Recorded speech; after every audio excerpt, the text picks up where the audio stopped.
He held me in his arms and said that no matter what, he'd be there for me. That we were in this together. My mouth dropped open. Cole? Cole said that? She nodded.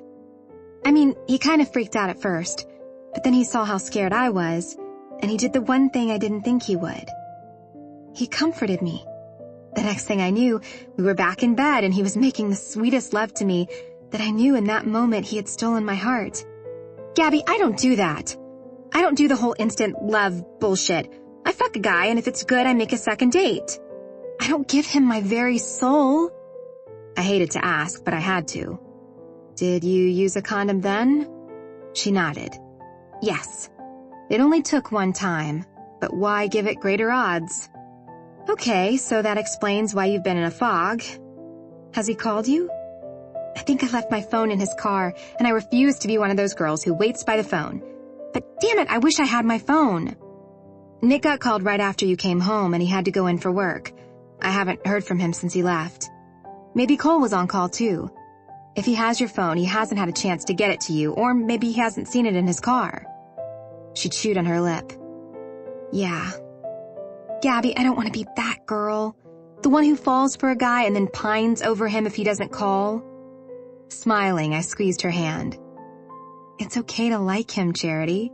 It's okay to have feelings for him. It sounds like you guys had an amazing afternoon. We did, she said softly. A knock on the door of my office had me jumping up. Walking over, I opened it and almost fell over. Speak of the devil. Cole! Hey, Gabby. Max said Charity was in here with you. The door was blocking Cole's view of Charity on the sofa. When I glanced over my shoulder, she was sitting there with a stunned expression. I knew she probably figured Cole was going to run for the mountains, so him standing here had to throw her even more. I pushed the door open and watched as his face lit up when he saw her. Oh yeah, Cole has it bad for Charity. Charity, he said with a huge smile. Well, if you'll excuse me, I've got something up front I need to take care of. I stepped to the side as Cole walked into my office. Charity was standing as she nervously rubbed her hands together. In the 4 years I'd known her, I'd never seen her act this way around a guy. When Cole walked up and pulled her into his arms and kissed her, my heart fluttered in my chest. I slowly shut the door, but not before I heard him say, I found your phone. Smiling, I leaned against the door and closed my eyes. Could this really work? Cole and Charity? Letting out a laugh, I pushed off the door and then let out a small scream. Nick! You scared me! He gave me a tired smile. Did you come here with Cole? Frowning, he said, No. Cole's here? Yeah. I figured out what was going on with Charity. Her and Cole hooked up yesterday. Nick smiled. That explains his weird behavior last night. I wanted to tell him about the no condom thing, but it didn't feel right to share that with him. Walking up to him, I placed my hand on the side of his face. He leaned into it and closed his eyes. Have you slept at all? He shook his head. Do you want to stay here? I'd hate for you to drive home if you're so tired. Nick pulled me up into his arms. Grabbing a handful of hair, he pressed his lips against mine.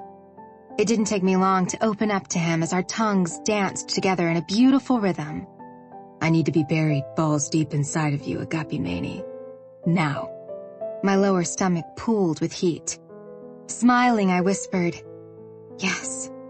Before I knew what was happening, I was in my bedroom and Nick was pulling my shirt over my head. Reaching behind my back, he undid my bra and pulled it off, tossing it to the floor. He cupped my breasts and squeezed them as he dropped his mouth onto one nipple. The sound of him sucking had my head spinning with ecstasy. Tingles erupted across my body, the buildup already starting. Sliding my hands into his hair, I tugged on it, pulling a long moan from his mouth that vibrated onto my nipple. I gasped. More, I panted out. Nick had my pants off and was pushing my lace panties out of the way as he slipped 2 fingers inside of me. So fucking wet. I want your pussy on my cock, Gabby. I want to feel you fall apart on me. Oh, God. I was so close to an orgasm just by hearing him talk that way. "Nick," I gasped as he continued to move his fingers in and out of me. When his thumb pressed against my clit, I nearly exploded. Then he was gone. My breathing was erratic as I opened my eyes and saw him standing there, staring at me with pure desire in his eyes. He slowly let his gaze fall, causing me to lick my lips. I want to fuck your mouth. My eyes grew wide. I liked this dirty side of Nick, even though it made me feel a little dirty myself. It also turned me on like never before. Dropping to my knees, I took him into my mouth. I had no clue what I was doing, but I tried to remember to do what Charity told me. My hand cupped his balls as he grabbed my head and slowly pulled out of my mouth, then pushed back in. He hissed when I lightly grazed my teeth down his shaft. I sucked harder while grabbing onto his ass. Yeah, baby. That feels so damn good. Glancing up at him, I moaned, causing him to jerk and pick up the speed. I loved knowing I could make him feel good. But this was a little too much for me as he went further down my throat. All I wanted to do was gag, and that was quickly ruining the mood. Pulling away from him, I shook my head. Nick reached down and lifted me up, cupping my face. His eyes looked deep into mine. I'm so sorry. I got carried away. I didn't mean to make you do something you didn't want to do. I love doing that to you, but it was a little too much. He kissed me, and I wrapped my arms around his neck. When he pulled back from the kiss, he bit my lip. Gabby, I want to fuck you. I can't do slow and sweet. I need you. Was he so desperate because he was tired? Or was it because we had both left each other horny as hell last night? Whatever the reason, I liked it. I liked this side of Nick, and I decided I wanted more of it. Staring into his eyes, I licked my lips and said, "Fuck me, Nick. I'm yours." Chapter 20. Nick. I was being rough with Gabby, and I knew I needed to settle down. But fuck, the moment I saw her in that hall, my dick instantly went hard. All I could think about was sinking inside her warm pussy and forgetting everything. She was on her hands and knees as I ran my hand over that sweet ass of hers. I pumped in and out of her like my life depended on it. My finger pressed on her ass and she jumped. Someday I'm going to take this sweet ass. She glanced over her shoulder, teeth digging into her lip. Damn it all to hell, I was close to coming. She liked it when I talked dirty to her. She was turned on even more, and I loved it. Reaching around her, I found that little nub that was begging for attention. "Oh God, Nick," she cried out. I can't, no more." She had already come twice. Hard. This time I wanted to come with her. Together. My hand dug into her hip, our bodies slapping together, making the sexiest fucking sounds I'd ever heard. "I'm getting close, Gabby. I want you to come when I come." What? She panted out. My balls started to pull up. "I'm so fucking close. Squeeze that pussy on me, baby." Not 5 seconds later, Gabby was crying out my name as I pushed in as deep as I could and came. My release felt like heaven as I poured my hot cum into her. When my dick was finally done, I moved in and out of her a few more times before pulling out. I got up and headed to the bathroom, where I got a warm washcloth for Gabby. I made my way back into the bedroom and came to a stop. She was lying on the bed with her blonde hair laid out across the pillow. Her eyes were closed, and she wore a breathtaking smile. Oh yeah, she was thoroughly fucked, and she was basking in it. Kneeling on the bed, I pushed her thighs open and gently washed her. She grabbed at the sheets and let out a few whimpers as I slipped 2 fingers inside her. "Do you need more, Principessa?" She laughed. "No, I'm very, very satisfied right now."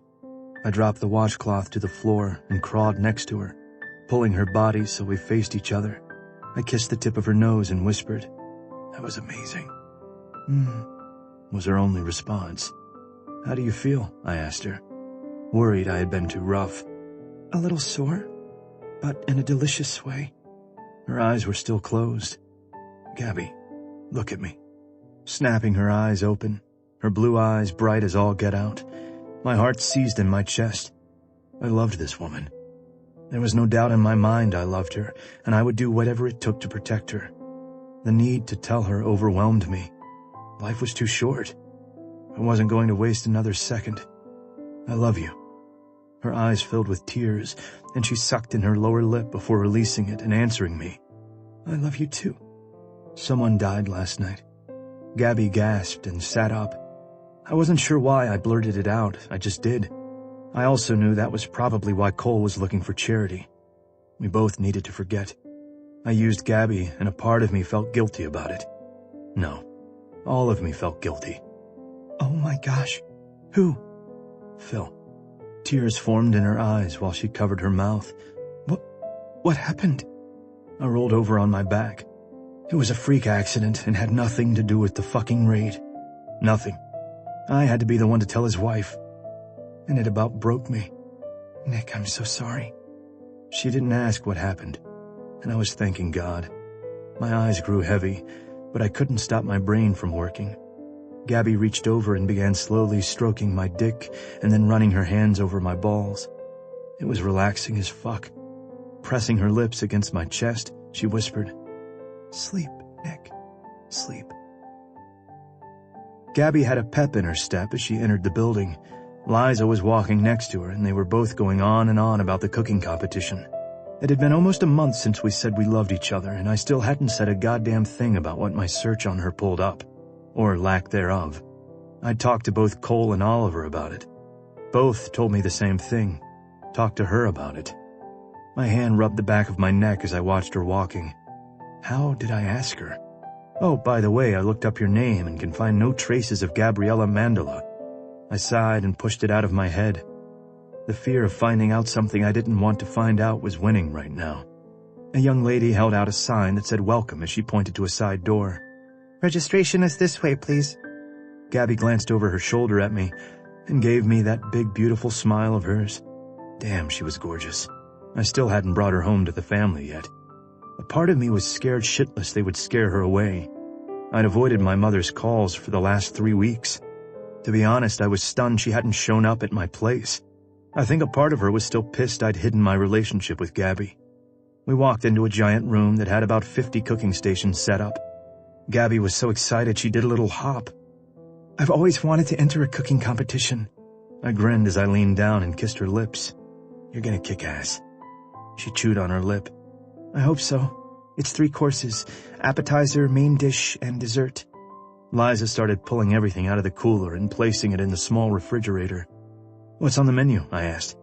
Gabby had 3 different menus planned and wasn't going to pick one until she got here. Before she had a chance to answer, I heard a familiar voice. All 3 of us froze. "Gabriella, Nicholas, so this is what I have to do to see you two." With wide eyes of terror, Gabby whispered, "Please tell me that's not your mom." My eyes swung over to look at my mother standing there with my Aunt Maria and Aunt Agnes. "Shit," I whispered. "Oh God, this is not happening. This is it?" Gabby exclaimed as she covered her mouth. I placed my hands on her shoulders and leaned in closer. In a whispered voice, I asked, "What is wrong?" Her eyes met mine. "This is her challenge. I thought it was that day in the bakery. This was merely a test. She's here to take me down." I laughed. "My mother is not here to take you down." She slowly shook her head and asked, "How did she know?" Then we both turned to look at Liza. She took a step away. "You didn't." Liza's eyes were everywhere. Me, my mother, back to Gabby, back to my mother. "I might have mentioned it that day in the bakery when she was there, but she saw the registration form and asked if you had entered. I didn't know I wasn't supposed to say."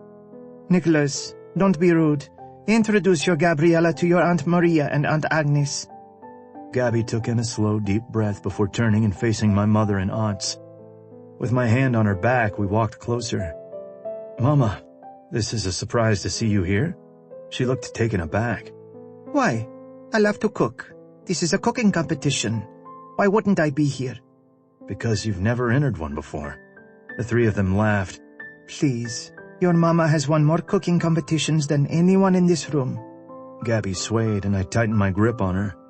When my mother turned to look at Gabby, she wore a wide smile. My Nicholas cares for you.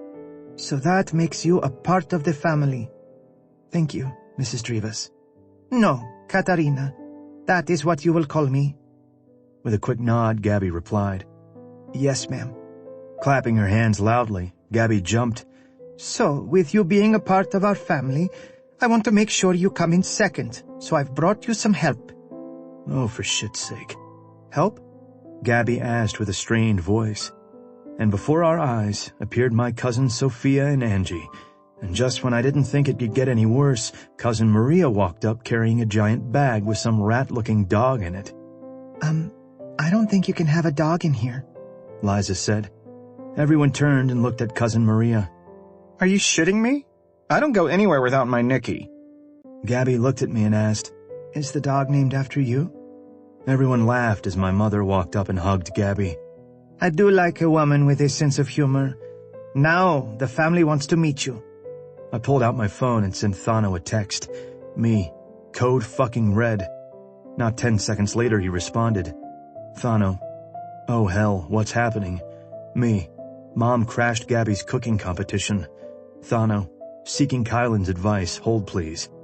Gabriella, this is Aunt Maria and Aunt Agnes. Gabby reached her hand out to theirs. Then you have Nick's cousins, Sophia, Angie, and Maria. Gabby smiled. Are you mother and daughter? She asked, looking between Aunt Maria and Cousin Maria. They both laughed. No, why? Cousin Maria asked. Ah, you made it. My mother called out as her best friend came walking up. I couldn't help but groan. Me, half the fucking family is showing up. They are Marieing her to death. Thano, Kylan said she'll be praying for Gabby. That's all she's got. I rolled my eyes. Bastard. Gabriella, this is my very dear friend Maria. I didn't think Gabby could look any more confused. Oh, another Maria. That's a lot of Marias under one roof. They all stared at her like they didn't get it. They fucking got it. All right, well, now that the gang is here, Mama, you should be heading on over to your station. You're not coming over there with me. Gabby's head jerked to the side to look at me. Oh shit, what the hell do I do? I can't ask Thano. They're both staring at me. I did the only thing I knew to do. I looked for guidance from Liza. My eyes were wide as she motioned to Gabby. Right, I needed to stay with Gabby. Well, Mama, I was planning on helping Gabby and being here for moral support, with this being her first competition and all. Gabby glared at me. Shit, what did I do now? Then my mother turned back to Gabby. First, huh? My heart dropped in my chest. That's why Gabby shot me a dirty look. Well, I better let you get going then. Good luck. With a full-on smile, Gabby nodded. Thanks.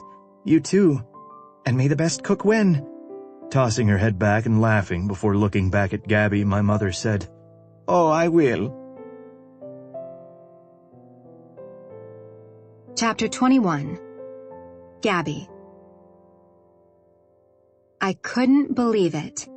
Katerina was here, in the competition. I was screwed. Then she made the comment about me coming in second. Then about her winning. Oh, hell no. Watching her walking away with her group of Marias, I spun around, pointing to Liza as I said, Menu change. What? You can't do a menu change. Are you crazy? I paced back and forth as I rubbed my temples and tried to think of one of my grandmother's best recipes. Uncle Dimitri says Italian food is just Greek food, but with no flavor. My eyes swung over to the dark-haired beauty in front of me. Without taking my eyes off of her, I said, Nick, I'm on it, he said as he walked toward his cousins and ushered them away. Turning back to Liza, I said, We have got to win. I want to take that woman down. She nodded, then said, You do know that's your boyfriend's mom. Like, this may end bad. Bullshit! She's challenging me, Liza. Don't you see that? She wants to test me, see if I'm strong enough. Well, I'm strong enough. Nick walked back over, rubbing the back of his neck. He always did that when he was worried or nervous about something. It was a habit of his I picked up on early on. He grinned. I took care of my cousins. I nodded. Okay, I've got the menu and I know we have everything. Liza smiled as she took out a pen and paper to write it down. We're going to start with spinach pesto bruschetta. Yum, Nick said with a huge smile. Then steamed mussels and that Italian beer we brought for Nick to drink. Hey, Nick said with a sexy smile. 2 appetizers? Liza asked with a slight shake in her voice. Then hazelnut chicken. It's a 1-pot dish and will be easy to deal with. Liza nodded. Okay, dessert? Not yet, Liza. It's time to go big or go home. The other main course will be lemon and herb branzino. You're gonna make a fish also? Are you crazy? I smiled bigger. Then, for dessert, we'll have the one Italian dessert everyone loves. Cannolis. Liza breathed a sigh of relief. They were simple as hell to make, and I could whip them out like nothing. And the olive oil sorbetto with raspberry and balsamic. Gotta love Giada for that recipe. Liza shook her head. What? The sorbetto is already made, so that is an easy one as well. Peeking over to Nick, he wore a grin from ear to ear. Don't you dare tell your mother I'm going double. He pretended to lock his mouth and toss the key. Not a word. Okay, now that we have a menu, let's write it up for the judges and finish getting set up. It will start soon. As Liza and I moved about getting everything set up and ready to go, I felt confident I was going to at least beat Katerina. If I could place better than her, then it would earn me the respect I needed from Nick's family. Nick walked up behind me and wrapped his arms around my waist. His breath tickled my ear and my heart froze as I waited to hear what he was about to whisper in my ear. You're so fucking sexy right now. Yeah? I asked with a smile as I attempted to plug in the mixer with Nick all over me. Yeah. You have no idea how hard I am for you right now. I pushed my ass slightly into him, my stomach clenched as I felt his desire. Fucking hell, Gabby. Turning in his arms, I glanced over to see Liza pulling out all the sugar and flour. I looked into his dark eyes and softly asked, Tell me what you would do to me if we were alone. Nick swallowed hard, then leaned in closer. I'd slip my hands up that dress of yours and slowly pull your panties off. Then set you up on this counter and slowly lick your pussy. Holy crapoly. I wasn't expecting him to be so dirty. A small moan slipped from my lips. Then what? I asked, nearly panting. I'd finger fuck you while sucking on your clit until you screamed out my name and begged me to stop. I could feel myself getting wet and I had to squeeze my legs together. Another peek at Liza showed she was talking to the lady setting up next to us. Then I'd spread your legs wider so I could see those pretty pink lips that my cock was dying to slip into. Nick, stop. He smiled. Turning you on, baby? When his hand started for under my dress, I knew things were about to get a little crazier. Nick's hand came to a stop when he brushed his fingers across my bare lips. With wide eyes, he stared at me. You're not wearing panties? My face heated. I wanted to surprise you later. I was so horny I could hardly think straight. This never happened to me before I met Nick. He quickly found a way to work me up so much I would be practically begging him. I need to fuck you.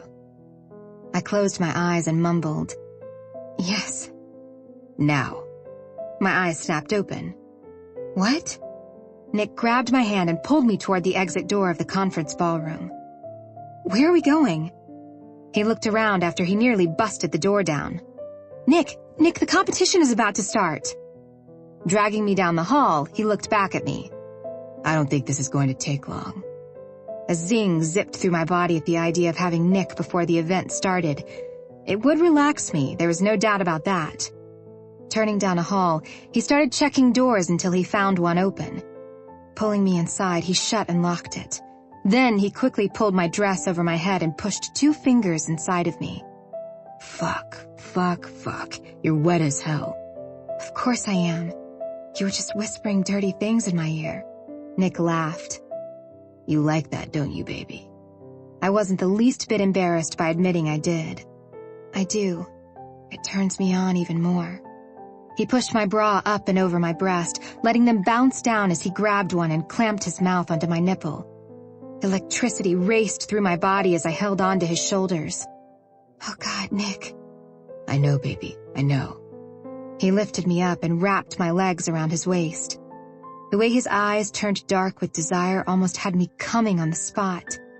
Nick positioned himself at my entrance and pulled me down onto him in one quick movement, causing me to gasp. Damn it, I'm sorry, Gabby. I gripped his shoulder and started moving my hips.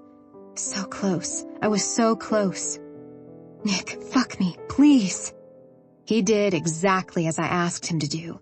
I came almost immediately, and the moment I did, he came right along with me. He grunted and then called out my name as I felt his warm seed spill into my body. We stood there in silence, his cock twitching inside of me. I was a web of ecstasy as I slowly brought my breathing back down. Nick pulled out of me and smiled. I could feel his cum sliding down my leg, and it was the hottest damn thing ever. He quickly looked around and found some paper towels. Dropping to his knees, he cleaned me gently before slipping my dress back over my head. I went to talk, but stilled, when there was a knock on the door. Nicholas? Are you in there? My eyes widened in horror. Nick and I stared at each other. He put his finger up to his mouth in a motion for me to keep quiet. I tilted my head and shot him a, "Really? Look." I don't know where they went. I mouthed, "Who was that?" Nick rolled his eyes and pulled me to him. Pressing his lips to mine, he kissed me. So deeply and so passionately, I forgot that his mother was on the other side of the door. I forgot about the competition, and most importantly, I forgot I was running from my past. Chapter 22. Gabby. I paced back and forth, wringing my hands together as we waited for the judges to give their results. All I wanted was to place. And of course, beating Katerina would be nice. Stop pacing, Gabby.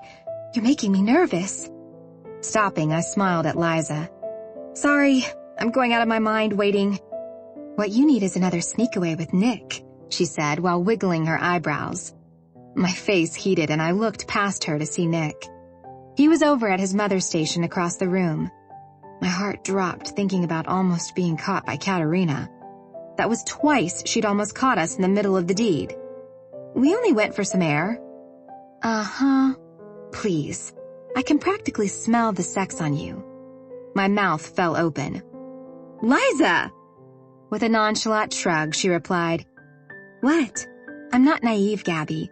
I see the way he looks at you like he wants to devour you. It's hot. I chewed on my lip and grinned. He's so amazing. Liza laughed. Charity said from what she hears coming from your room, Nick surely must have a magical dick. Now my face really felt hot. I slumped down into the chair and stared at Liza. She did not say that. Oh, she said it. I think she said it in front of Max because she thinks he has the hots for you. Liza laughed, which is so far from the truth. With a frown, I asked, Why is that so far from the truth? With a surprised expression on her face, she pinched her brows together. You don't know, do you? Oh my gosh. Neither one of you know. Know what? I asked in anticipation of what she was going to say. Max is gay, Gabby. He's been in a relationship with the same guy for 3 years. I looked at her like she had grown 2 heads. Not that I cared Max was gay, but how could Charity and I miss that? Max is gay? How did I miss that? Her right shoulder lifted. Beats me, but I can't wait to tell him this. I jumped up to beg her not to when the host of the event spoke. Nick walked up right then and wrapped me in his arms. It's okay, Agape Mani. No matter what happens, you're my number one. Smiling, I reached up on my toes and kissed him. They were announcing the top 5 winners, starting with number 5. I prayed like hell I got it. Our 5th runner-up is Lauren Knight. My body sank against Nick. There are 4 other spots, he whispered. I smiled, knowing he was right. There was a small chance I could make 4th, maybe even third. Glancing over to Katerina, she looked confident. Why couldn't I be that confident? Fourth place goes to Michelle Smith. My heart was pounding in my ears. Third place goes to Katerina Drivas. Closing my eyes, I fought to not cry out. Nick chuckled next to me. Oh, she is not going to be happy with third. I turned and sat down on the chair. She still won, and I would never live it down. Second place goes to Elizabeth Rainey. Burying my face in my hands, I tried not to let it get to me. Why? Why did Liza have to tell her about the competition? And the winner of the 10th annual Colorado Springs Cooking and Baking Competition is Gabby Mandela. My head jerked up as Liza and Nick both cried out in celebration. You won! You won! Liza yelled as she pulled me up and threw her arms around me. Tears started to form in my eyes, and when I pulled back and gazed over at Nick, I lost all control. He looked so proud of me, and when he held his arms out, I nearly knocked him over when I rushed into them. You won, Gabby. I knew you would. His words filled my heart with so much love it felt as if it would burst. When I pulled back, I had tears streaming down my face. Nick smiled. I'm so glad you're happy you won. You deserved it. I shook my head while wiping my tears away. I'm happy I won, but I'm freaking ecstatic I beat your mother. Nick stared at me for a few seconds before he busted out laughing and pulled me in for another hug. A voice cleared from behind me, and I stepped back to see Katerina standing there. She wore a huge smile. I was terrified this would make her dislike me even more. Congratulations, Gabriella. I'm proud of you. My chest tightened. You are? She laughed. Of course I am. I knew that day in your bakery you had it in you. You are a very talented young woman. Her eyes swung over to Nick. My son is very lucky to have found you. The room spun. Did she just say what I think I heard? He is? I asked with a stunned expression. But I'm not Greek. Katerina shrugged. Some of us can't all be that blessed, my dear. I couldn't help but start laughing. I knew no matter what I did, I would always have that one thing against me that Katerina would hold over my head. But I was okay with that. As long as I had Nick by my side, everything else was a walk in the park. The red phone rang, and my heart stopped. It never rang. Ever. I slowly made my way to the drawer and pulled it open. With shaking hands, I reached for it and took a deep breath. Hello? Gabriella, my sweet girl. Daddy, is everything okay? He laughed. It is. I wanted to make sure you had everything ready for the trip. I breathed a sigh of relief. In the last 4 years, I'd only spoken to my father twice. Once was to tell me my aunt had passed away. Not being able to go to her funeral was hard. I'm all set. Are you sure this is safe? Antonio and I wouldn't allow you to come if we didn't feel that it was. Are they still watching the house? I asked while I nervously bit my fingernail. My arm wrapped around my stomach to try to settle it. An image of my old boyfriend Dante flashed through my mind. Not in 2 years. Nor have they had anyone trail us to Italy. If you ask me, the man is an idiot. He has no clue what he is doing. I thought I had loved him at one time. How wrong I was. Dante thought my family was naive. He had no idea who Antonio really was. My brother was always at least 2 steps ahead of him. I stayed silent for a few moments before he broke into my thoughts. Antonio said you were worried about someone last month. Frowning, I nodded. Yes, someone came in and ordered a large number of cakes, but it turns out it was for an office party. It was nothing. Me being overly paranoid. That is what has kept you safe the last 6 years, Gabriella. Don't let your guard down now. The more you stay out of the public eye, the better. My stomach dropped. I wasn't sure if I should tell him about the picture or not. I decided it was probably best I do. If I'd put my life in danger last week at the cooking competition, my father needed to know. Chapter 23. Nick. Exhausted wasn't even the word to use to describe how I felt. I finally had a day off, and the first place I was going was Gabby's. I didn't even care that it wasn't her day off. I needed to see her, feel her in my arms. Plus, I needed to brief her on the family dinner tonight. Rolling my eyes, I let out a sigh. Picking up the phone, I hit my mother's number. Nicholas, it's about time you called your mother. I talked to you 2 days ago, Mama. How am I supposed to know you're okay if I don't hear from you? Pulling into the guest parking spot at Gabby's place, I put my truck in park and sighed. No news is good news. Nonsense. Now, what time will you be bringing Gabriella over? Why do you insist on calling her that? Her name is Gabby. My mother laughed. Because Gabby sounds like a stripper's name.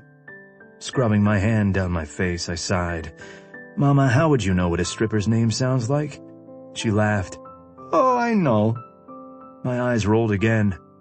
It's only the immediate family, right? Define immediate, Nicholas. I groaned. You, Dad, Thad and Phoebe, and Thano, Kylan and Kira. Yes. Relief washed over me. The last thing I wanted was to scare the living shit out of Gabby with the whole family. Sounds good. We'll see you later tonight. I've got to get a few hours sleep. I've been at a standoff for the last 28 hours. Don't worry. I'll make sure your father is on his best behavior. I didn't have the heart to tell her I wasn't worried about him. It was her I was worried about. See you later, Mama. Love you. I love you too. Tell Gabriella the family is looking forward to meeting her. Before I could correct her on the name and get her to explain who she defined as family, the line went dead.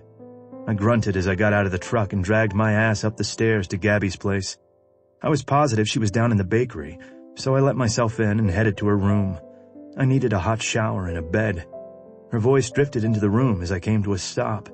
I slowly made my way over to the balcony. The door was cracked open enough for her voice to carry inside. She was upset. I understand. Yes, Antonio, I don't need a lecture from you too. I messed up. I had no idea they would do that. I'm very aware of that, thank you very much. I frowned. Who was she talking to? There was no way this was a business call. Whoever she was talking to, she knew them personally.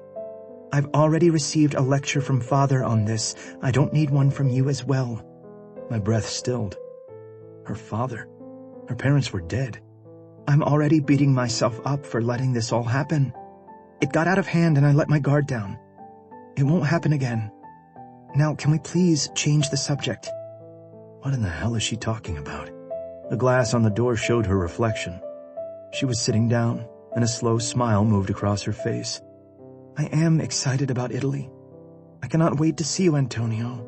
You have no idea. A stabbing pain shot through my chest. Who in the fuck was Antonio? No, I just told Charity and Nick that I'm going to visit where I used to go with my family. Charity wanted to come with me, but I told her I needed to do this alone. I've told them both I have extended family in Italy. Well, of course I know that. I stumbled back. Gabby was lying to both me and Charity. But what was she lying about? I love you too, Antonio, and I can't wait to see you. And there went the twist of the knife. Turning, I wanted to walk to the front door and leave, but I went to her room instead. I stripped out of my clothes and crawled into her bed. My mind was spinning, and I was too tired to even take a shower. Who is Antonio? Gabby told me her parents died when she was in high school. Were they alive? Why would she lie? I love you too, Antonio, and I can't wait to see you. My chest tightened. Maybe he was an old family friend. The door to her condo opened and closed. She must have been done with the call and headed back to the bakery. Forcing myself to get up, I headed to her bathroom and showered. Wrapping a towel around my waist, I stared at myself in the mirror. The cold shower woke me up enough to do what I knew I shouldn't be doing. I spun on my heels and headed out to the kitchen. Glancing down at Gabby's itinerary, I took a picture of it with my phone and sent it to Scarlett. Her best friend owned a travel agency. Me, can your friend get me on these flights and find me a hotel? Scarlett replied back within a few minutes. Scarlett, she said, if the flights are full, do you want the closest times to it? I dragged in a deep breath and whispered to myself, why don't you just ask her, you idiot? From the moment I'd met Gabby, I knew she was hiding something. If I asked her, she might make up a story. No. I needed to see for myself what she was going to be doing and who she was going to be seeing in Italy. Me. Yes. I need to be there either when this plane lands or before. Scarlett. Gotcha. On it. Me. Thanks, I owe you one. Scarlett. Well, I know how you can repay me back. It's been a while, Nick. I didn't respond. Scarlett knew I was seeing someone. Couldn't believe it, but she knew.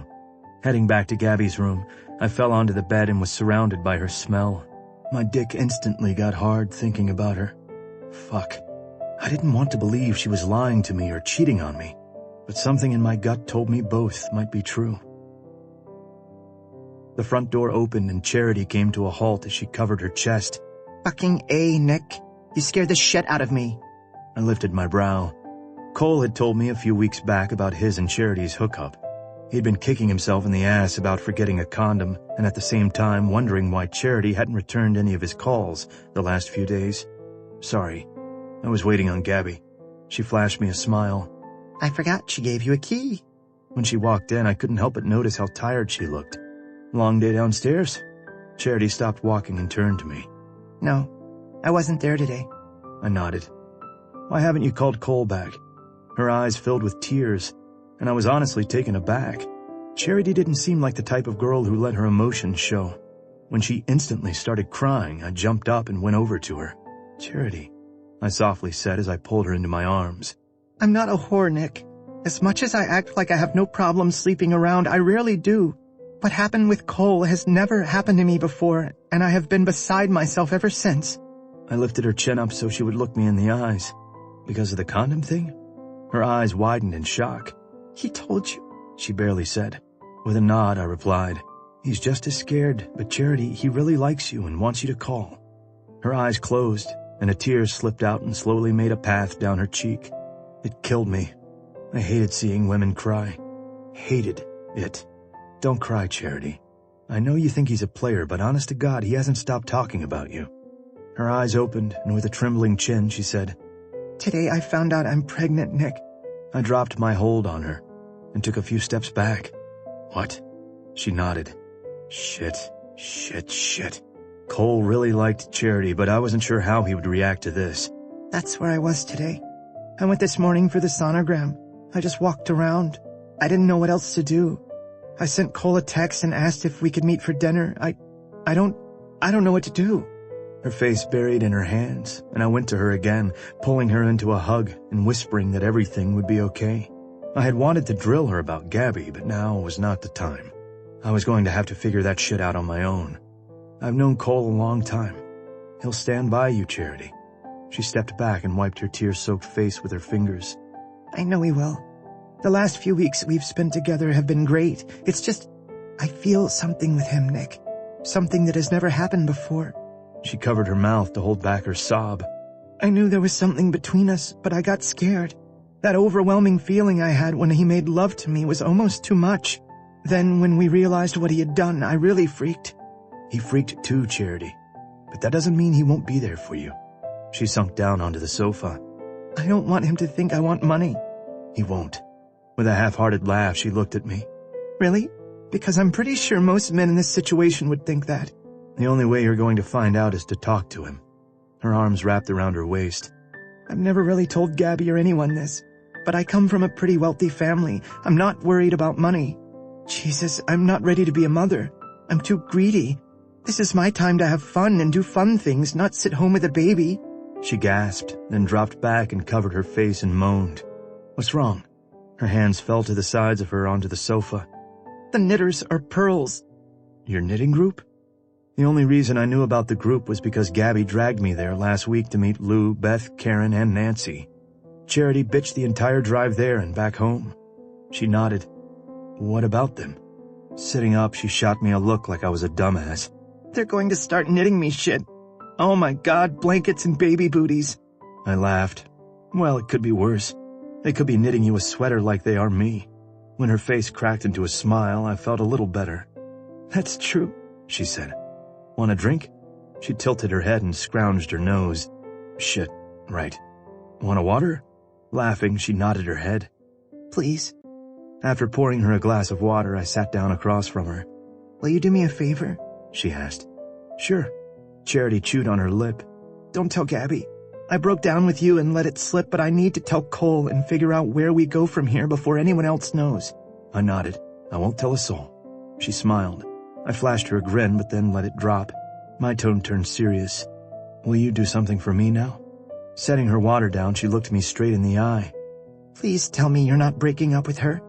For a moment I was taken aback, but then I could see how she would think that. I was waiting in Gabby's apartment, and I had just gotten serious on her. No, but I need to know something. Sure. What is it? I hated doing this. It felt like a dick move. In my heart, I knew she would never cheat, but then again, I didn't really know Gabby Mandela or really anything about her past. Is Gabby seeing another man besides me? Her face dropped. The shocked look on her face turned to anger. How could you even think that? I haven't seen her date but one other guy in the 4 years I've known her. Besides, she would never cheat. That's not who she is. I nodded. She shook her head. Nick, where is this coming from? I swallowed hard. Did I tell her? I had to. Maybe if I said the name, it would spark something. I'm asking you to do the same thing you asked me. If I tell you, please, don't say anything to her. Wringing her hands together, she reached for her glass and took a drink. Okay. I promise I won't say a word to her. I overheard her talking on the phone about her trip to Italy. She told some guy by the name of Antonio she couldn't wait to see him and that she loved him. Charity gasped and covered her mouth. Then she dropped her hand. Wait, she has family over there, Nick. Don't you think she might have been talking to a cousin or something? She said something else, that she told me and you she had extended family in Italy.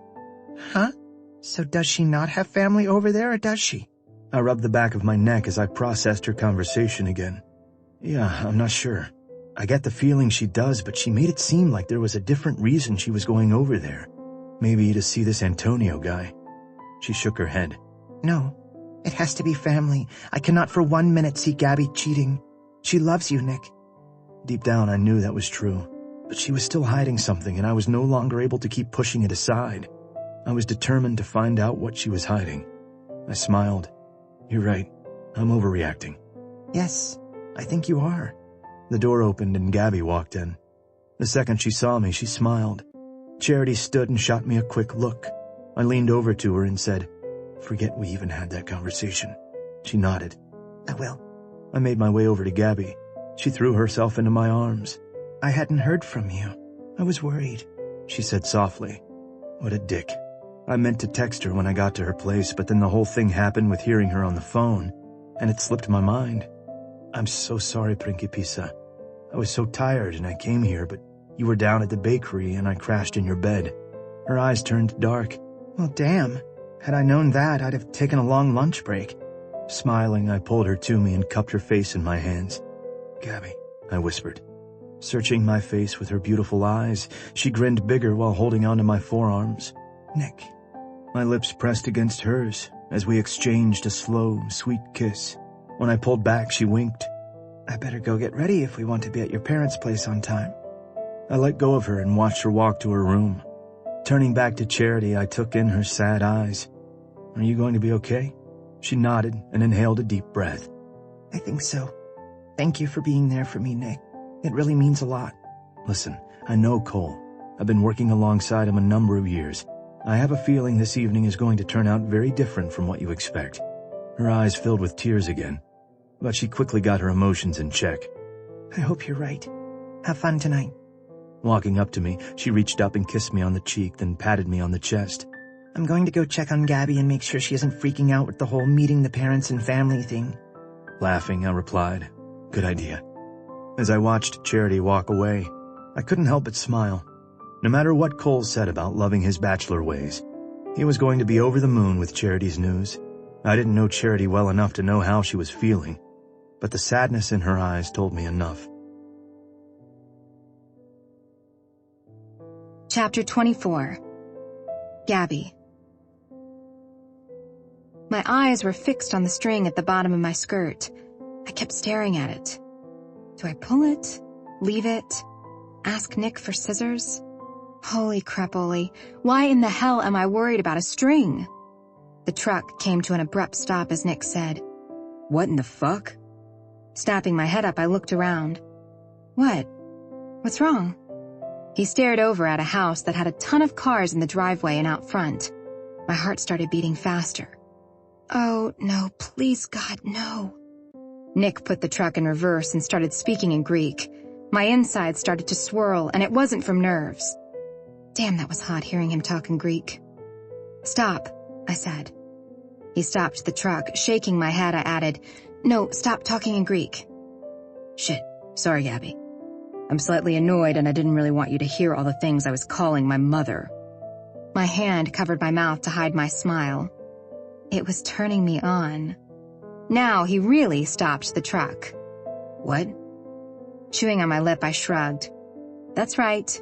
I was a nervous, horny Italian woman who wanted her very handsome Greek boyfriend to take me right there in his truck. You gotta stop looking at me like that, Agape Manny. My tongue ran along my lip. And if I don't? I'm going to fuck you in the back seat of my truck.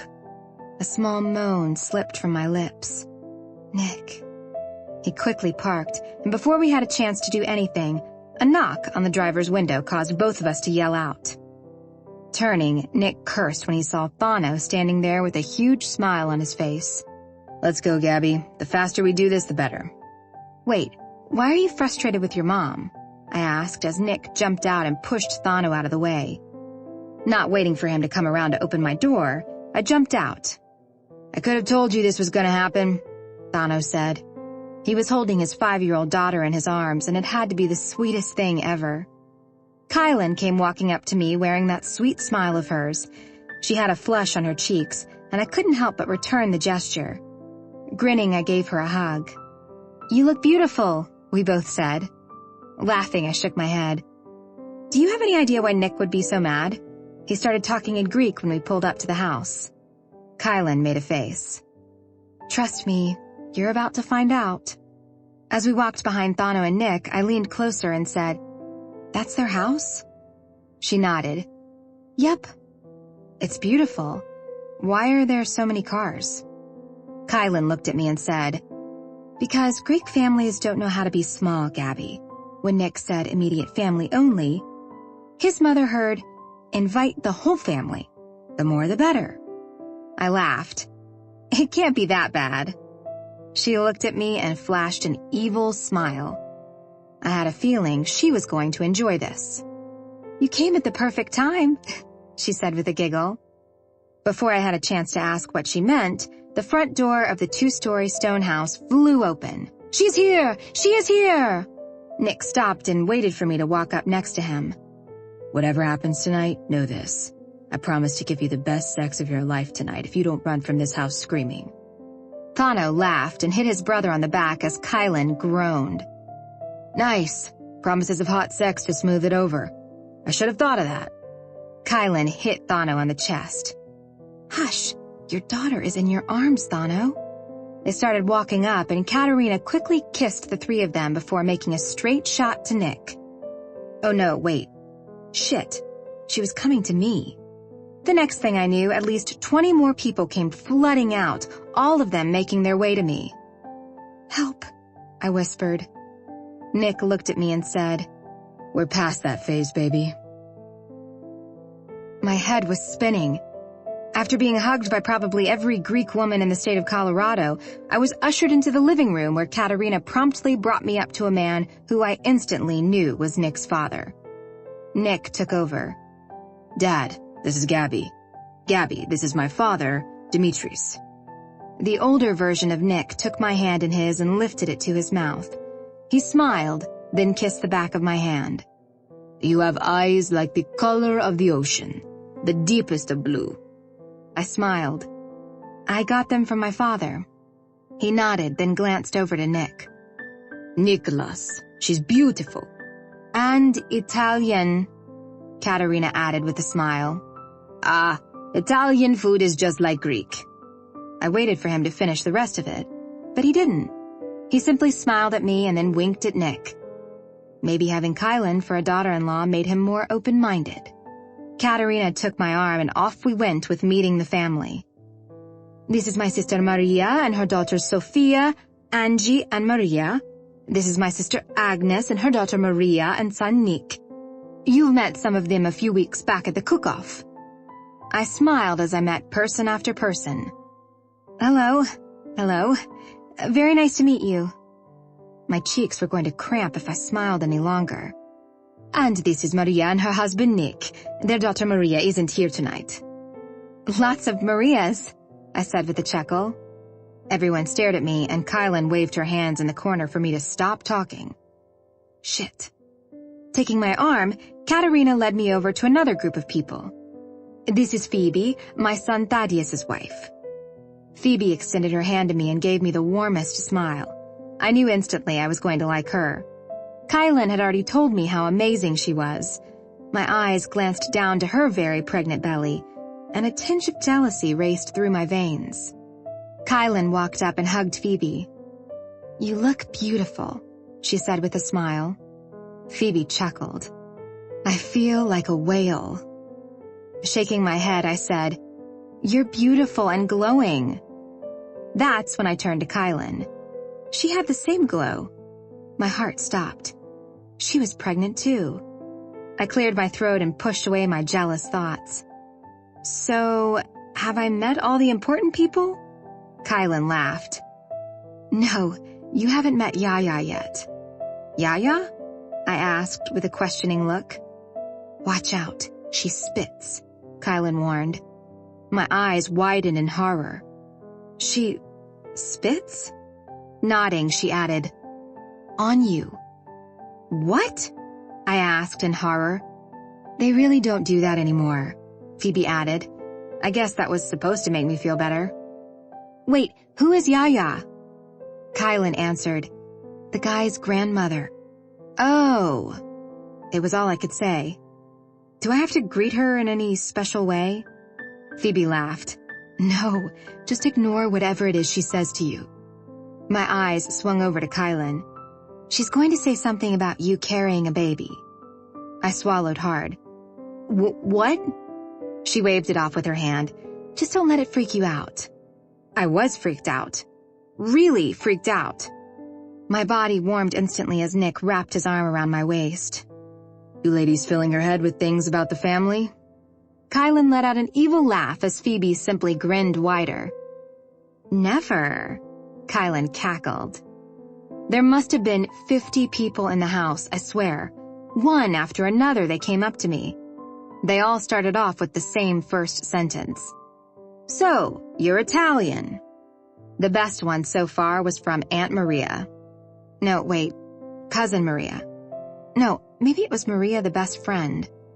Whoever it was pulled me to the side and asked if I was able to handle the strong arm of a Greek man. She warned me of how possessive they were with their women. I couldn't help but search out Kylan and Phoebe. I watched as both Thano and Thad kept their arms on their wives. To me, it was more of a loving thing than possessive. Scanning the room, I found Dimitris with Katerina. He pulled her into his arms and kissed her. My heart skipped a beat. Their love was evident not only with the way they looked at each other, but in the way their sons looked at the women they loved. Glancing over to Nick, I wondered if he looked at me that way. Nick placed his hand on my lower back and guided me toward the kitchen. Time to eat, baby.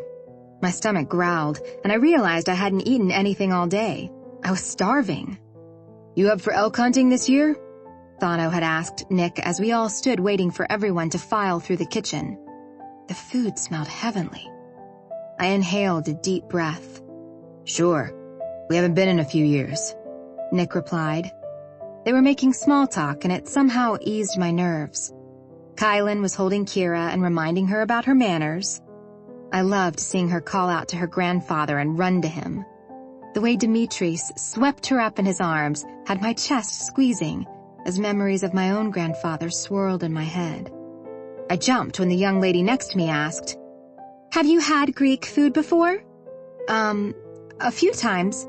I've tried my hand at cooking a few Greek dishes. The entire kitchen grew quiet as everyone looked over at me. Shit, damn it. Double damn, why did I open my mouth? Then I saw her. The woman who must be Yaya. She stood there holding a dish while her eyes met mine. The way she was looking at me had me swallowing hard. What have you tried your hand at? She asked. Nick chuckled. There is Yaya. Gabby, this is my grandmother. I would have extended my hand, but she was holding a dish of something that looked and smelled heavenly. Let me take that, Yaya. Now go sit down, Katerina said. Yaya started to head toward the massive dining room. There was a large table set up, but I couldn't help but notice most of the people were heading out back or to the living room. Why is no one sitting at the dining room table? I asked Nick as we moved closer to the kitchen island that was covered in food. That's for the family. I glanced around. A few people nodded at me and smiled, and I graciously returned the gesture. Weren't they all family?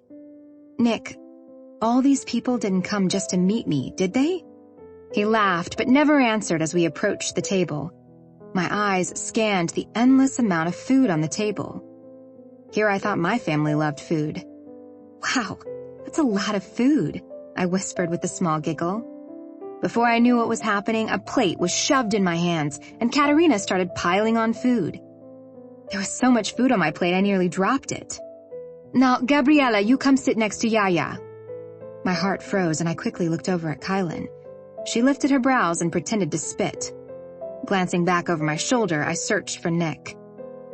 Don't worry, my Nicholas will be sitting right next to you. Was it my imagination, or did she keep referring to Nick as hers? As I sat down, Katerina pulled on my hair. Ouch! I cried out as I turned to look at her. What in the hell? She blushed. Oh my goodness, my bracelet got caught in your hair. Look at that! Holding a few pieces of my hair, she smiled as if she had won a great victory. I, on the other hand, rubbed the area of my head where she had robbed me of precious strands of hair. I slowly sank down into the chair as Katerina leaned over to Yaya. This is my Nicholas's Gabriella, Yaya. The older woman turned and stared at me. I did the only thing I could think of doing. So, Yaya means grandmother in Greek? She huffed at me, and I swear I saw smoke come from her mouth and nostrils. The way her eyes took me in had me fidgeting in my seat. So, you are Italian and you think you can cook Greek food, huh? My eyes widened in horror. Oh, well, I'm sure I can't cook it nearly as good as you or Katerina. Then how will our Nicholas eat? I laughed and gave Yaya a wink. Lucky for me, he said Italian was his favorite food. The entire room fell silent. How in the hell did they hear that over all this talking? Everyone looked at me, then Nick. Is this true, Nicholas? Katerina asked. I couldn't help but notice how Thad and Thano leaned in closer, like their next breath depended on Nick's answer. Kylan looked at me with a terrified look on her face, then said, I think what Gabby meant to say was, lucky for her, Nick will eat her Italian cooking. She motioned for me to agree. Oh, yes, that is exactly what I meant to say. Not that Italian was his favorite. I let out a laugh, and Kylan followed with one of her own. Then Phoebe chuckled. As if Nicholas would like Italian food over Greek, she said. Nick sat there stunned, not uttering a single word. Yaya laughed. Then everyone else laughed. I knew Nicholas would never prefer that food, Katerina said. In a sad attempt to keep my fake laugh up, my eyes scanned around the table until they fell on Dimitris. He sat there staring at me. A slight smile played across his lips as he reached for a glass of wine and lifted it. I followed suit. He took a sip while I downed the whole glass. Yaya made a tisking sound, then said, Well, we know she isn't pregnant with the way she drinks. I started to choke on the wine. Finally, Nick was pulled out of the daze he had been in. Yaya, Gabby isn't pregnant. She nodded. I'd hope not with the way she's kicking them back. What? I asked with a stunned expression. I've only had... Nick leaned in closer. Let it go, Gabby. Let it go. Chapter 25. Gabby. The rest of dinner was spent with Yaya trying to shove every kind of Greek food down my throat. Try the moussaka. Eat the pasticcio. Have you tried the spanakopita? If I ate another thing, I was positive I would throw up. The entire dinner, Yaya kept talking to me in Greek like I had a clue what she was saying. All I could do was stare at her. I was surprised to see most of the family had left, leaving pretty much just the immediate family and a few Marias sprinkled in here and there.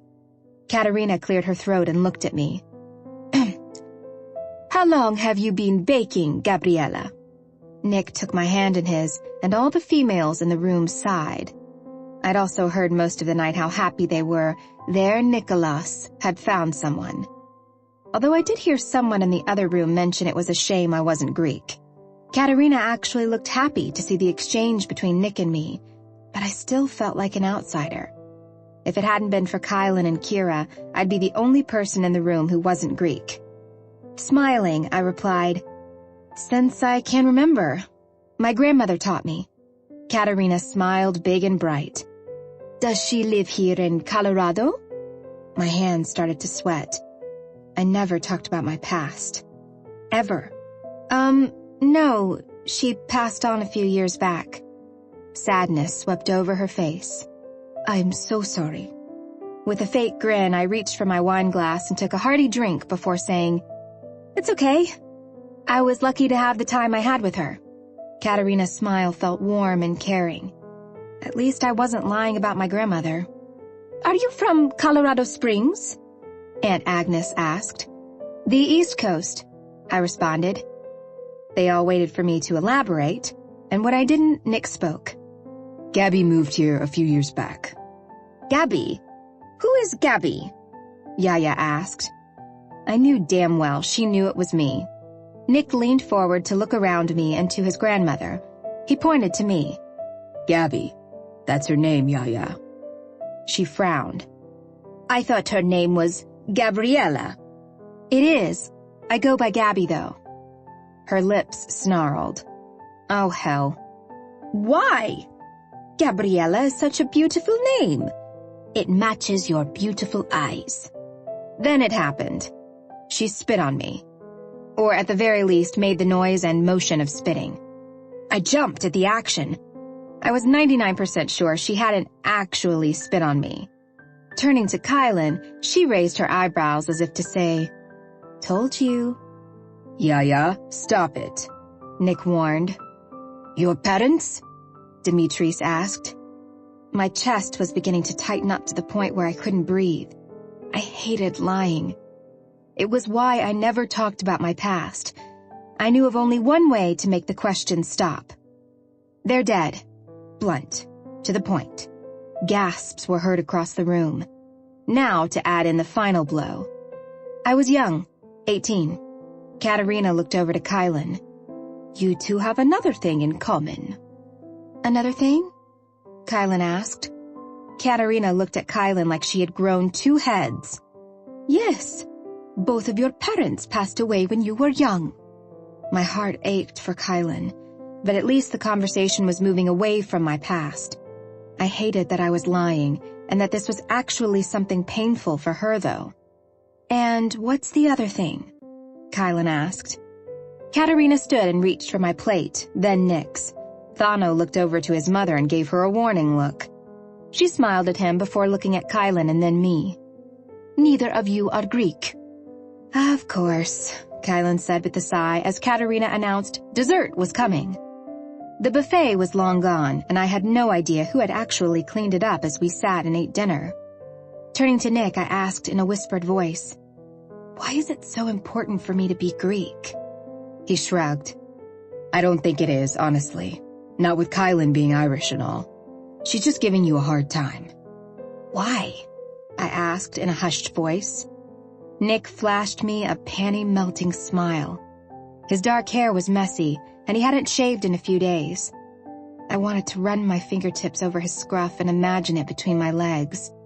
My cheeks heated, and Nick's smile grew bigger and sexier. What are you thinking about, Gabby? Sinking my teeth into my lip, I replied, It's probably better I keep it to myself.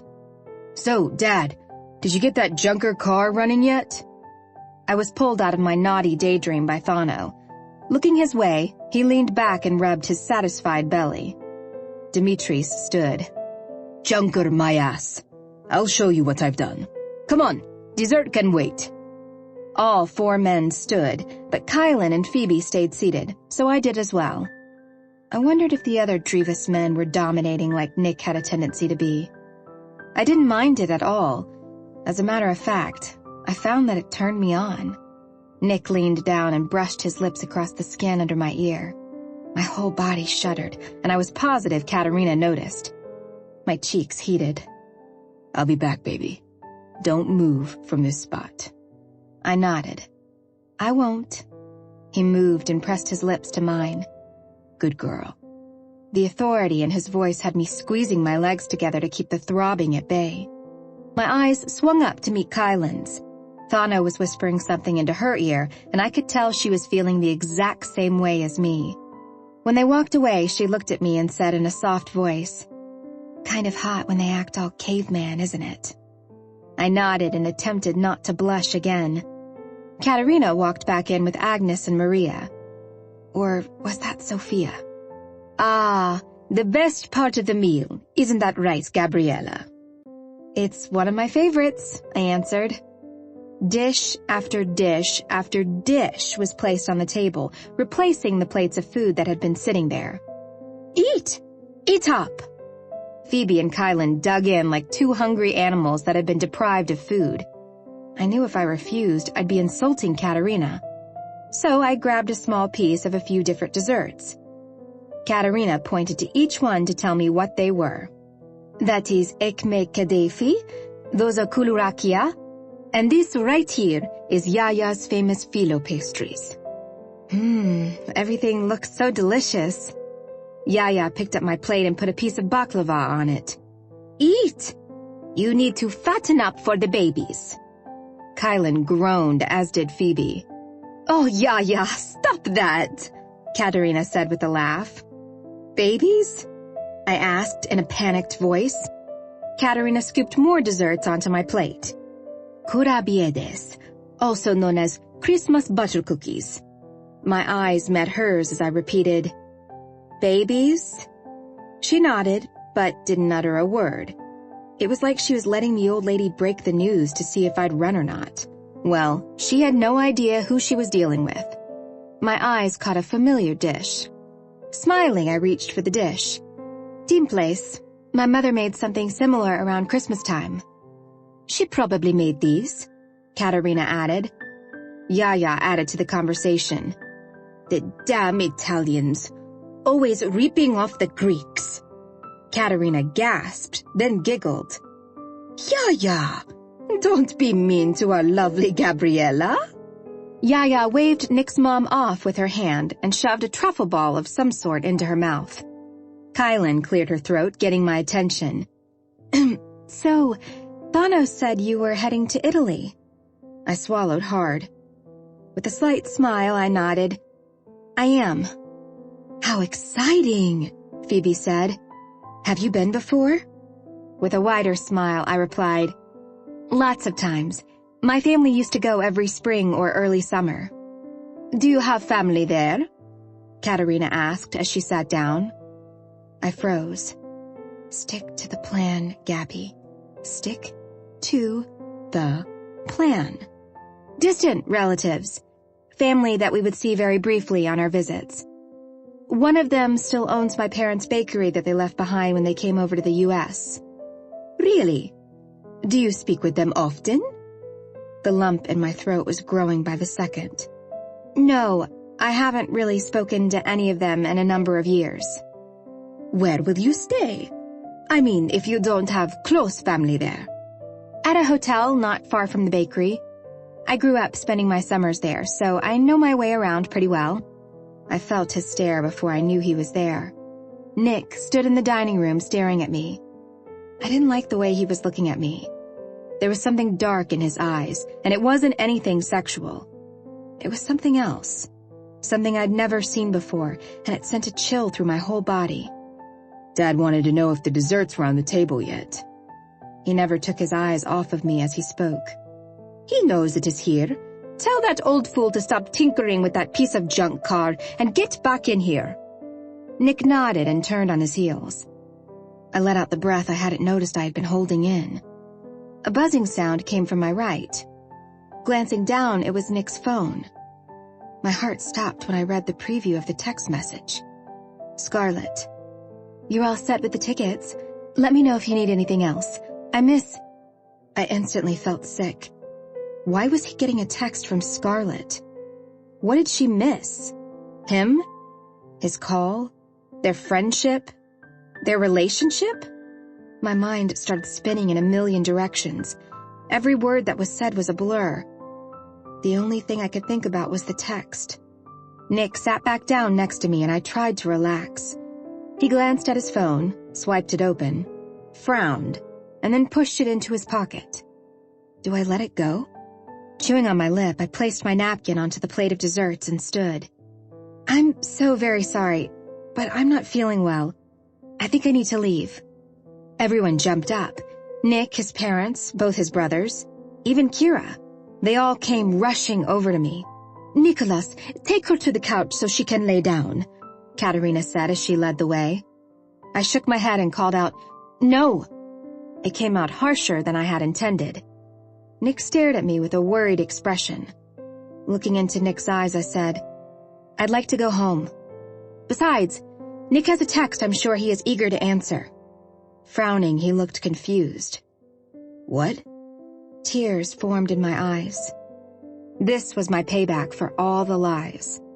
The only thing I could do was whisper, Scarlett. Turning, I looked at both Katerina and Dimitris and said, Thank you so very much for dinner. Katerina walked up to me and kissed me on the cheek, then hugged me tightly. Dimitris followed her lead as she said, Of course.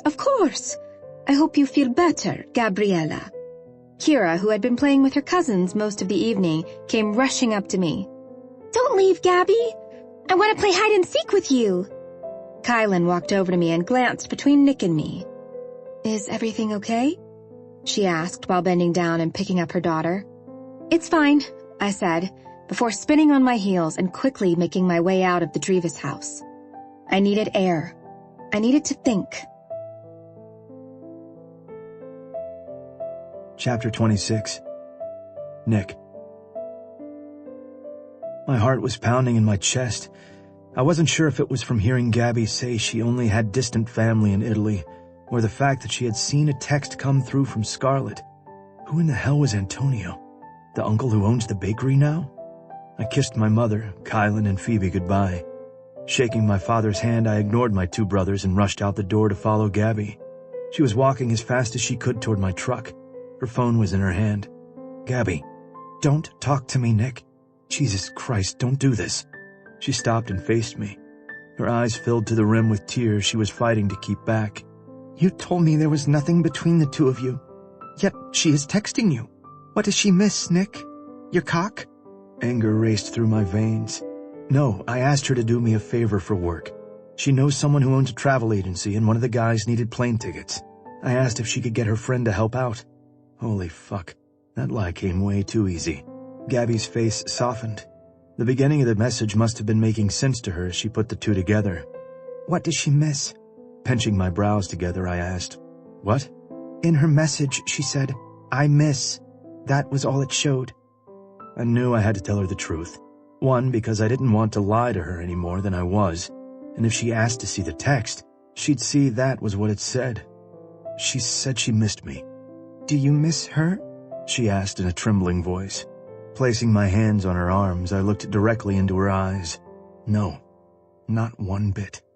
Her shoulders dropped slightly, and she let out the breath she had been holding. Closing her eyes, she softly said, I'm sorry. I don't know how much more of this I can take. I overreacted again. I drew her in close to me. It means you care. Her arms wrapped around me tightly, as if this was the last time she would ever hug me. I more than care, Nick. My head pulled back. I wanted to ask her what she meant when she said she wasn't sure how much more she could take, but I let it go. She was probably overwhelmed by my family. Let's go back to my place. She smiled. I have to work in the morning. I'm leaving the next day for Italy, and there's so much to do before I go. My gut cramped. Who was she talking to on the phone? Are you looking forward to seeing anyone in particular when you go to Italy? Her body tensed. No. Why would you ask me that?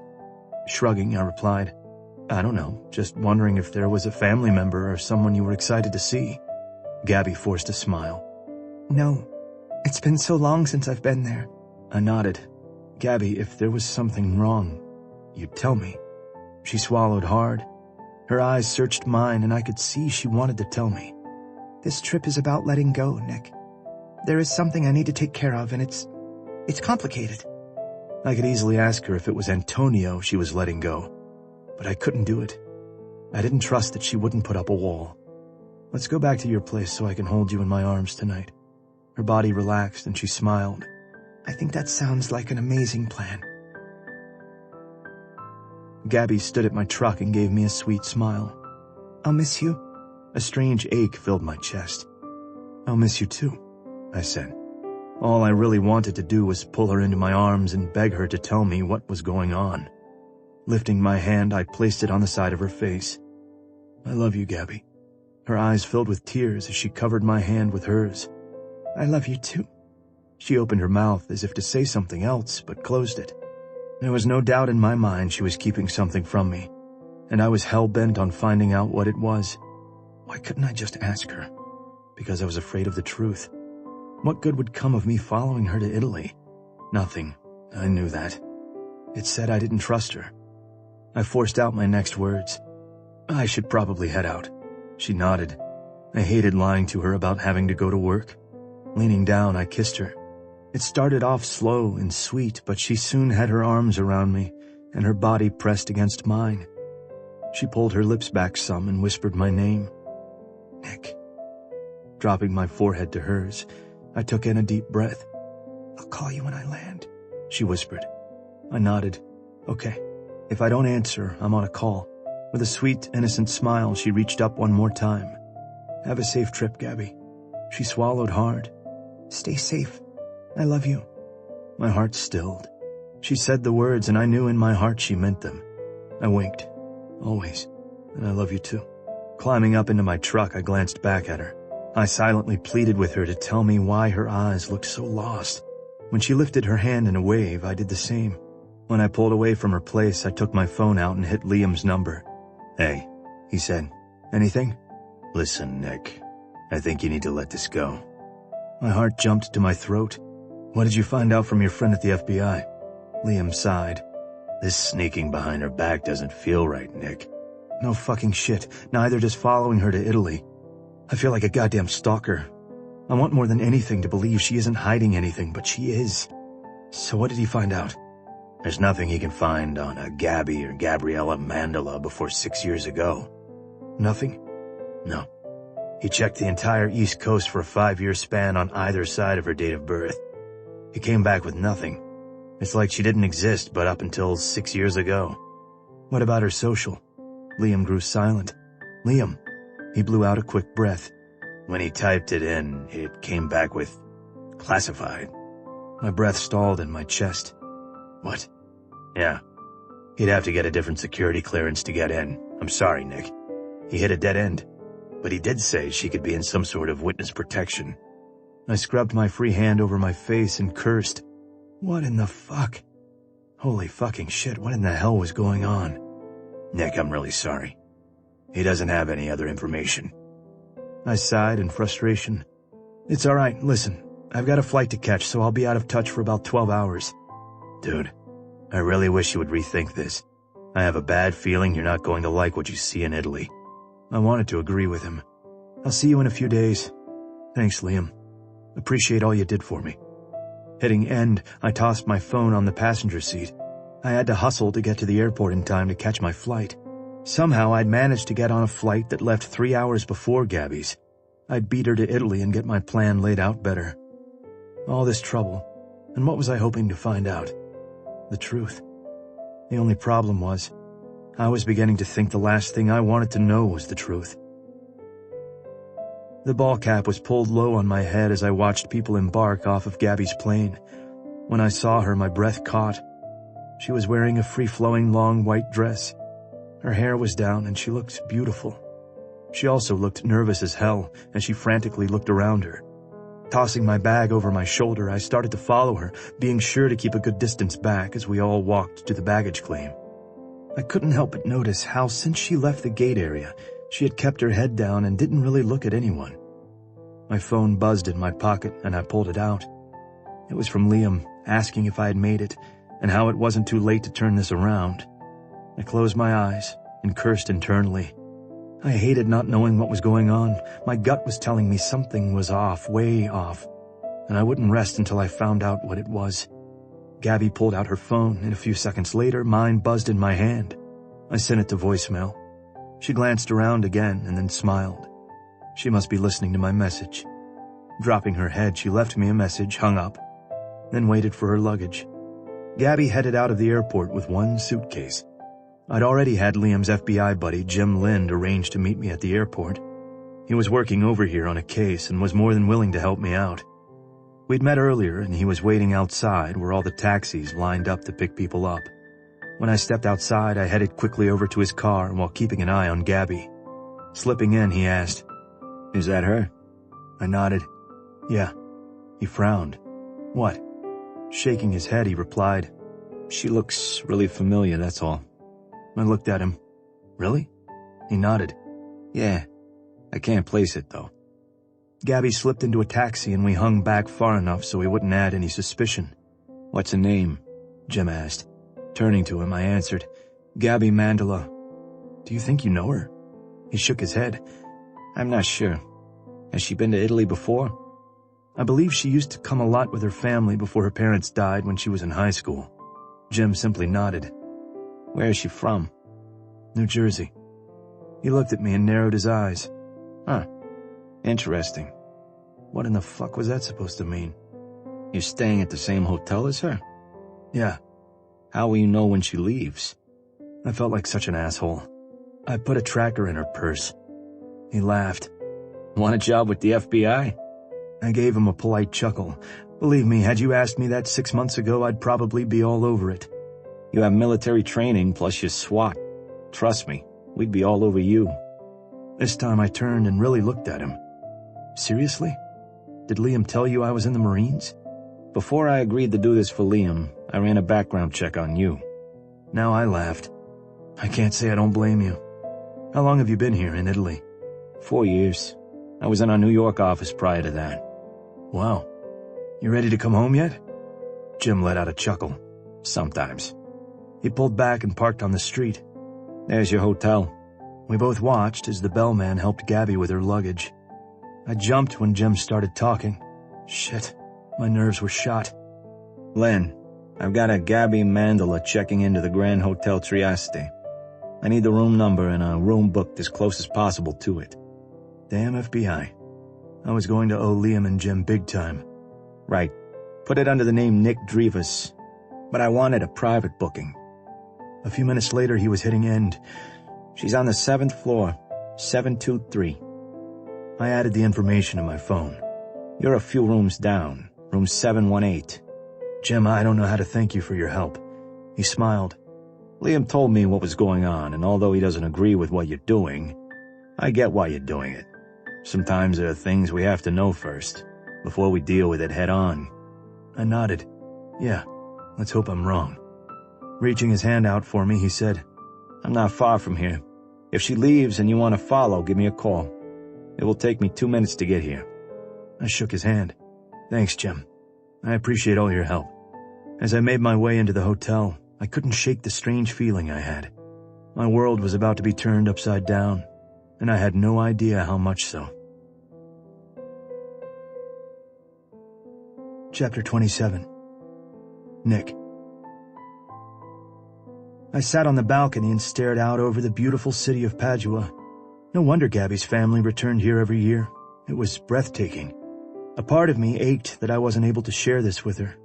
It was my first time in Italy, and it should have been spent with the woman I loved, showing me where her family was from. Instead, I was hiding out in the hotel like some creeper waiting for her to leave.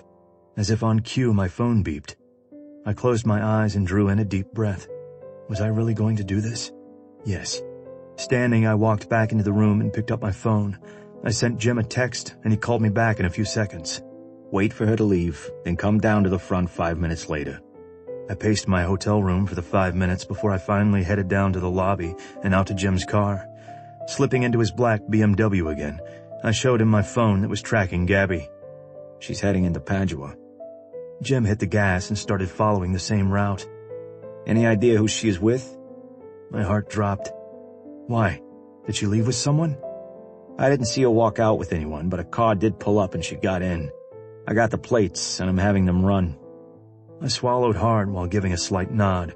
A part of me wanted to tell Jim to turn around, that none of this mattered and that I trusted Gabby with my whole heart.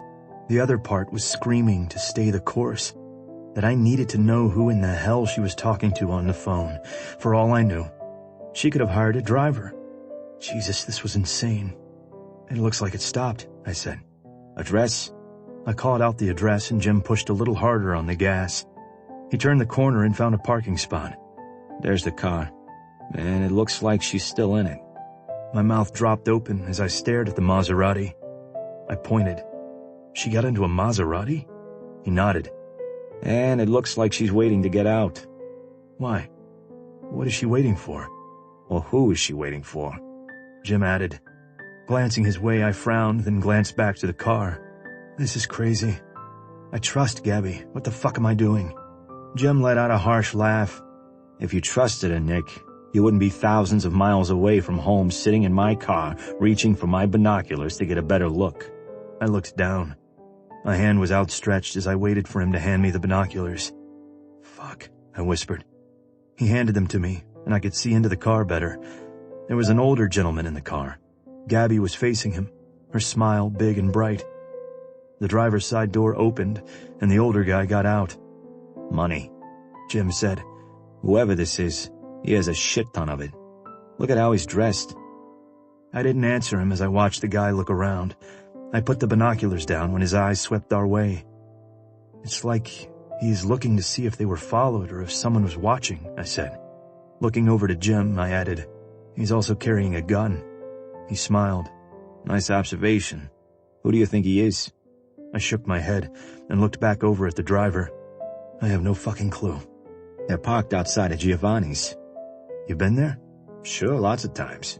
It's a nice place. One of the nicest in the city. The driver put his finger to his ear. He has an earpiece in, Jim said. I scrubbed my hands down my face. What in the fuck is going on? Who are these people she is with? Pushing off the side of the car, the driver walked to the passenger side and opened the door. The first thing I noticed was her beautiful leg, then the other. Reaching his hand out for Gabby's, the guy helped her out of the car. She had on a black dress and black high heels. A coat was draped over her arm, and the driver motioned to put it on her. Seems to me she is used to this kind of behavior. Does she come from money? I shrugged. I have no fucking clue. Gabby told me her parents died when she was in high school. She owns a bakery in Colorado Springs, drives a normal car, and doesn't act like she grew up with money. She doesn't talk about her past at all, so I have no idea. She told my family she doesn't have any real close family over here. So who is this guy? Maybe a family friend or distant uncle. You said they came here every summer. Yeah, maybe. She mentioned her parents owning a bakery over here that an uncle, I think, runs now. Giovanni's isn't a bakery, I can tell you that. Another Maserati pulled up and parked behind the one Gabby had gotten out of. 2 guys got out of the front. Both looked like cops. Know them? I asked as I handed him the glasses. Jim grabbed the binoculars. What in the fuck? What? I asked. Yeah, I know them. They're police officers. From the U.S.? He shook his head. No, they're Padua officers. Looks like they're working part-time or undercover. He looked over at me and gave me a look that said shit just got real. My stomach dropped. What? Why? How does she? Fucking hell. The one guy opened up the back door and a guy stepped out. He was dressed in a long black coat and had his back to us. Can you see his face? I asked. Jim cursed. No. He is looking directly at Gabby. Gabby smiled and her face lit up so bright I felt sick. Whoever this guy was, she was happy as hell to see him. Then it happened. She ran to him. The smile on her face clearly showed how much she longed to be in his arms. My heart slammed against my chest when her body crashed into the stranger. Her arms swung around his neck as his wrapped her up tight. When he leaned down to kiss her, I looked away. It felt as if someone was sitting on my chest and I couldn't breathe. How could she do this to me? This is exactly why I never wanted to fall in love. Jim was staring at me, and I couldn't take the pity in his eyes. Another man, he said more than asked. Appears to be, I said, forcing myself to look back at them. Anger and betrayal swept through my body. When he spun her around in his arms and her head flew back, my throat tightened. I couldn't take looking at them. Let's go. You don't want to know who he is? I shook my head while trying to keep my voice from cracking. I'd never felt pain grip at my chest like it was right now. How could she do this to me? How could she lie? Does it really matter at this point? The knife in my heart couldn't possibly go in any deeper. Jim pulled out, and as we drove by the restaurant, he slowed. They both turned and headed into it. It was like she had sensed I was there. Glancing over her shoulder, our eyes met. Looking away, I took in a slow, deep breath. You wouldn't mind swinging by the hotel so I could get my things, and then taking me to the airport, would you? That's it? You see her hug one guy and you're out of here? A cold rush of air raced across my body. I've seen enough. It has to be Antonio. He cleared his throat. What? Who is Antonio? The guy I heard her talking to on the phone. Jim ran his hand through his hair. He was deep in thought. I stared at him. You okay? What? Are you sure you want to go to the airport, Nick? There's something I need to check out. I'm positive. I'm ready to head home. Okay, well, you might have a hard time getting a flight out back to the States on short notice. I shrugged. Then I'll wait at the airport for a flight. It didn't matter if I had to wait at the airport all night or for 2 days. I wasn't going back to that hotel so I could watch Gabby walk in with her lover. Nick, you and I both know things aren't always what they seem. I've got a hunch. Let me check it out. My head dropped back against the seat. Padua zipped by as Jim navigated through the small towns in his sports car. I should have been curious about his hunch and asking him for more details. But at that moment, I couldn't have cared less. I needed to get out of this damn country. All I could see was Gabby running to that guy. Well, if you find anything out, you can reach me on my cell. Has she given you a reason to think she'd lie to you or that she was cheating? Lifting my head, I stared out the window. She's been hiding something. I've known it almost from the beginning, but decided to push it aside, pretend like I didn't have this feeling in my gut because I'd never felt this way before. Hard to ignore that when you're a cop, Nick. I looked over at Jim. That's why I started looking her up, trying to find out more information on her, and I came up with nothing. Then Liam's other friend in the FBI came up with nothing. It's like she didn't exist past 6 years ago. Jim's brows lifted. 6 years ago? All of a sudden, I was overcome with exhaustion. Waving it off, I said, none of it matters anymore. My broken heart was clouding my other thoughts, and if I didn't get out of this place soon, I'd go back to that restaurant and beat the living shit out of that asshole. Pulling out my phone, I called the airline to see if I could get on another flight. I was lucky. They had one leaving in 2 hours with a changeover in London. I wouldn't have cared if I had to stay in London overnight. If it meant not risking seeing Gabby again, then it was worth it. I shut the car door and thanked Jim. I really appreciate all your help, Jim. I'm just going to grab a taxi. I'm sorry you were playing chauffeur to me. He gave me a weak smile. It was no problem. Like I said, let me check some things out. Things might not be what you think. Laughing, I shook my head. This is why I always stick with the poke-and-go method. Teach me a lesson to never fall in love again. I was almost positive Jim was figuring out in his head what was going on. Maybe he'd seen Gabby and Antonio together before and didn't want to hurt my feelings. Whatever it was, I didn't care. I was done with this game. Standing back, I watched as Jim took off and blended right in with the other cars on the street. I walked into the hotel. My phone rang and I knew it was her. Pulling it out of my pocket, I saw Gabby's name flash across the screen. I hit ignore and headed up to my room. The sooner I got the fuck out of Italy, the better. Chapter 28. Gabby.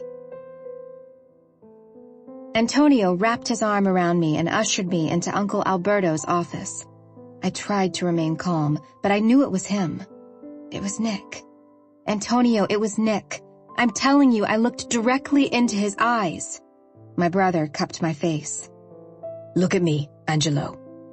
There are 2 reasons that is impossible. 1, Nick is not in Italy. And 2, the car was moving too fast to see who it was. I shook my head. It was him. I know it was. Call him. With a shaky breath, I pulled out my phone and quickly dialed. When his voicemail picked up, I dropped my head. He didn't answer. Listen, I hired those 2 cops out there to keep an eye on you while you're here. Plus, with Lonzo watching over you and driving you around, you're going to be safe. Lonzo's been trained well. He'll know if you're being followed or not. I nodded. I knew my brother was right. He would never put my life in danger. I was missing Nick, and I thought I saw him. That was all. The door opened, and both of my parents walked in. I couldn't believe how much older they looked. Unlike my brother, who hadn't appeared to age a day in his life, my parents looked to be a lot older than what they really were. The tears I had been holding back burst out, and I ran into their outstretched arms. I've missed you. I've missed you both so much, I cried out between sobs. Both of my parents were crying as well. Nothing seemed out of the ordinary? Antonio asked. My father shook his head as he pushed me back and took a good look at me. My beautiful Gabriella, I've missed you so. I've missed you too, Papa. I've missed you both so very much, there were times I felt like I couldn't breathe. My mother drew me back in. She started to talk to me in Italian, and I couldn't help but laugh. Mama, you're talking so fast and my Italian is very rusty. I don't understand a word you're saying. She covered her mouth before dropping her hands to her side. I'm just so happy to see you. Come. Uncle Alberto has the back private room waiting for all of us. I glanced around the restaurant as we walked through it. Uncle Alberto still had my parents' old bakery, but this restaurant was his baby. It was beautiful. The moment I stepped inside, I felt a calm move over me. It was home. I was with my parents and my brother, and I knew I was safe. Dante didn't know I was alive, and he certainly didn't know I was in Padua, Italy. We spent the next 2 hours catching up while eating. I asked about life back home. My mother showed me pictures. I asked about my best friend, Linda. We cried when they told me Jack, my puppy I got in high school, had passed away. And we laughed when Antonio told a story about trying to paint my parents' house last winter. I thought I would have been sadder hearing about my old life I was missing out on. But it was the opposite. Antonio told me a little about his job, but with him being an FBI agent, he hardly ever talked about it. The most I ever saw him was during the whole mess with Dante, and how he helped me to disappear after the horrible night I witnessed at Dante's. Glasses of wine were lifted into a toast as I held mine up. After 6 years, I felt at home and whole again. Although, there was a dull ache in my heart that longed to have Nick with me. I'd tried so many times to tell him the truth over the last few weeks. I was going to enjoy my time with my family, then tell them my plan of telling Nick the truth about everything. The only way to keep us all safe is if I stayed apart from my family. For good. The thought hurt my heart. Pulling out my phone, I glanced down at it. I had called Nick when we landed, and he texted me back about an hour later. Since I got to the restaurant, I'd called once and sent him 5 text messages over the course of almost 3 hours. Was that him I saw? Impossible. I pulled up his number and hit the call button. When he answered, I breathed a sigh of relief. Nick, I said with a smile, I've been trying to reach you. Where are you? Oh, geesh, like I wouldn't know where he was. He laughed. Out with the guys. His answer was short, and there was a bite of anger in it. Not to mention it hurt to know he was out. But then again, wasn't I doing the same thing in a way? In Colorado Springs? He laughed. Well, where the hell else would I be, Gabby? Well, it's just... The craziest thing happened to me earlier, and I thought I saw you. He remained silent. Nick? Is everything okay? With a loud laugh, he ended it with a long groan. Fuck, I don't know. Why don't you tell me, Gabby? You having fun? My mind was spinning. What had happened from the time I left to now? In one short day, everything felt off. "Have you been drinking?" I asked as I turned away from everyone. I could feel Antonio's eyes on me. "Yes, I have. You usually get shit-faced when you lose something that was important to you." I swallowed hard. What did you lose?" The silence on the other end of the line had my hand coming up to my neck. It felt like I couldn't breathe. A strange feeling moved over me, and I had the urge to rush back to Colorado Springs and tell Nick everything. Tell him everything I should have told him from the beginning. "Nick, what did you lose?" "I think you already know the answer. I need to go. Scarlett's waiting for me. Goodbye, Gabby." A sharp intake of air filled the silence. My eyes widened in shock as I let his words rattle around in my head. What? Nick, wait, what is happening?"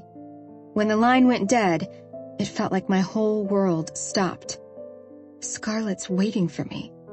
This wasn't happening. It couldn't be happening. My phone dropped to the floor and I wrapped my arms around my waist and started rocking as I called out his name. Antonio was by my side, pulling me to him, asking me over and over what was happening. I couldn't think straight to even form words in my head. He left me. He waited until I left, and then he went to her. Unless... 2 days later. "Gabby, please stop with this. The guy is in Colorado Springs. I already had an FBI agent check. I showed you the picture he took yesterday." The picture. It was of Nick and Cole sitting at a table with a few other guys at a restaurant. Antonio had found out the girl in the picture was a Scarlett Hansen, Nick's old and, what I was guessing, current fuck buddy. Her and her father owned the place. It had to be the place he told me where they went and ate. What if that was him, Antonio, and he saw me run into your arms? He'd have had plenty of time to get back to the States. Or what if he is just like all the other asshole men out there and was using you for sex, Gabby? You slept with him, didn't you? Isn't that why you let your guard down? Anger raced through my veins. I didn't let my guard down. I told you I didn't know they were going to take a picture of me and post it in the paper. He frowned. You pulled out of the state competition, right? Of course I did. I bit back. Still, of all the people to date, a damn cop. What if he tried to pull you up or do a background check? I flopped onto the sofa and laughed. Seriously? Paranoid much? His eyes lifted to mine. It's my job to be paranoid. Picking up my phone, I checked it again for any voicemails or texts. Nothing. I stood and started to pace. I refused to believe that Nick would use me. When he looked into my eyes and told me he loved me, I believed him. Antonio's phone beeped. He opened up a message and frowned. What? What is it? Does this make it more clear? Walking up to him, I snatched the phone out of his hand and stared at the picture. It was Nick and another woman hugging. I couldn't see her face, but it looked like it could have been Scarlett. The last bit of hope I was clinging onto fell right alongside my tears. I never thought I'd let someone hurt me again. This was 10 times worse than with Dante. I never loved him. Nick I loved with my whole heart and soul. I need to get out for a bit.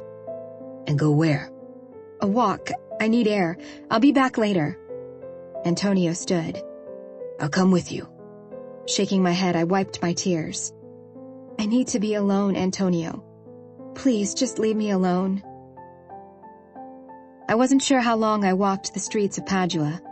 Lonzo walked a few feet behind me, but I knew he was there. I appreciated him leaving me alone. If I even tried to speak right now, I was positive I'd end up a blubbering fool. Coming up to the river, I leaned against the fence and looked out over it. A young couple walked hand in hand up the sidewalk. He whispered something in her ear and she blushed. A sharp pain hit me in the chest, and I had to force myself not to start crying. Nick, I whispered. My phone buzzed and I looked to see it was Charity. Hello? Hey! How is it going over there in Italy? With a sigh, I replied, It could be better. How are things at home? Okay. Just okay? How are things at the bakery? They are okay. she said with a small sigh. I needed happy news, not bad. What happened? Max broke the mixer. He needs you to come back right away. I laughed. Leave it to Charity to make me smile. What else is new? How are things with you and Cole? She chuckled, then said, They're good. Lifting a brow, I asked, Just good? Just good. Hey, Beth and Nancy said hi. With a gasp, I covered my mouth and shook my head. You went to knitting club? Yeah, well, I guess I was in the mood to knit some shit. Laughing, I let out a sigh as my sadness quickly engulfed me again. I should have never come to Italy. Why? She asked. I'll tell you when I get back. Gabby, is everything okay? You sound so sad, and I know how much you were looking forward to this trip. The hair on my body rose as a strange feeling swept over me. I quickly glanced around. Gabby? Someone was watching me. It's been nice, but I may be coming home early. Lonzo's eyes met mine, and I knew that look. I'd seen it before. Oh, okay. You're sure everything is okay? Motioning with his head, I started to walk toward him. Yeah, listen, my tour is about to start. I need to run. See you soon, and I'll keep you updated. Sounds good. Love you. Love you back, I said before hitting end and walking next to Lonzo. Someone is watching me. Yes, I noticed the BMW the other day when it drove by the restaurant. I stopped walking. Were there 2 men in it? He simply nodded. My heart was racing and fear gripped deep within my soul.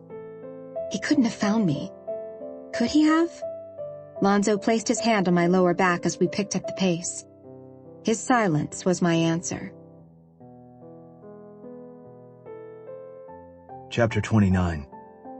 Nick. The feel of the ground hitting below my feet wasn't enough to drive out the thoughts running in my head. Stopping, I dropped my hands to my knees and dragged in a deep breath. Fuck, I whispered. My phone buzzed. Pulling it out of my pocket, I saw it was Cole. Cole. Charity said Gabby's on her way home. I stood up. She was coming home early. Pushing my hand through my hair, I frowned. Me. I did something I probably shouldn't have. Fucking hell. Why did I mention Scarlett when I was talking to Gabby?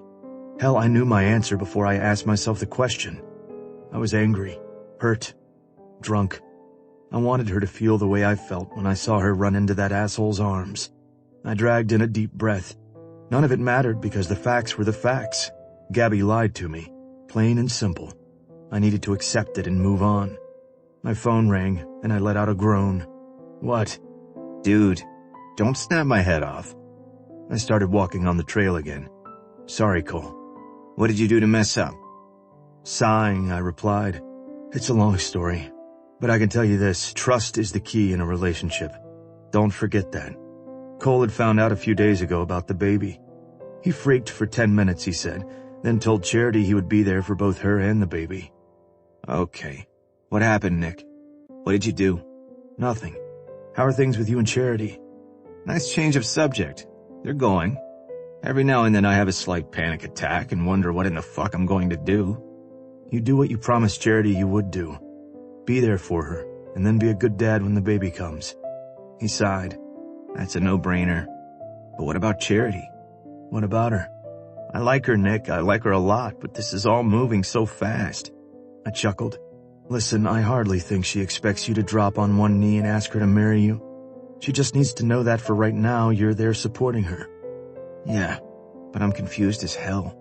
I never in my life thought I would be happy with one woman. Then she came rushing into my world and everything is turned upside down. And the thought of her not being there scares the shit out of me. What the fuck is that shit? My chest squeezed.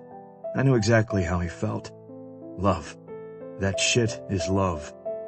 I stopped walking when I saw the cab pull up in front of the bakery. Yeah, that shit is fucked up. Nodding, I said, tell me about it.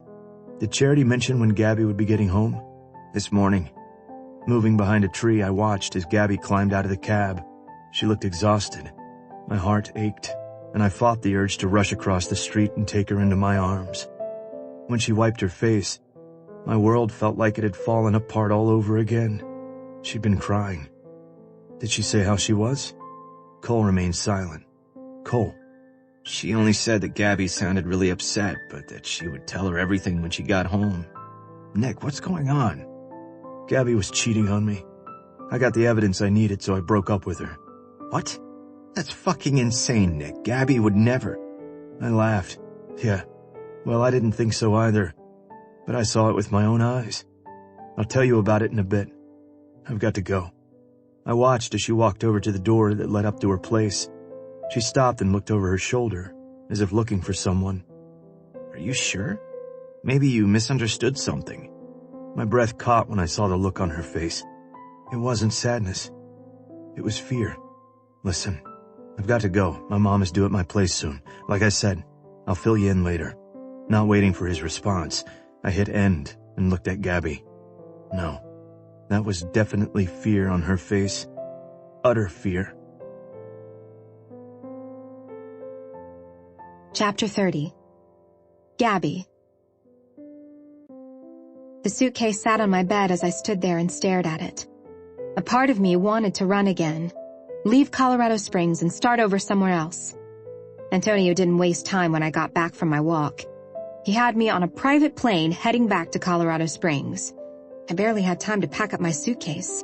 Something was off, but he wasn't telling me what it was. Gabby, what's going on?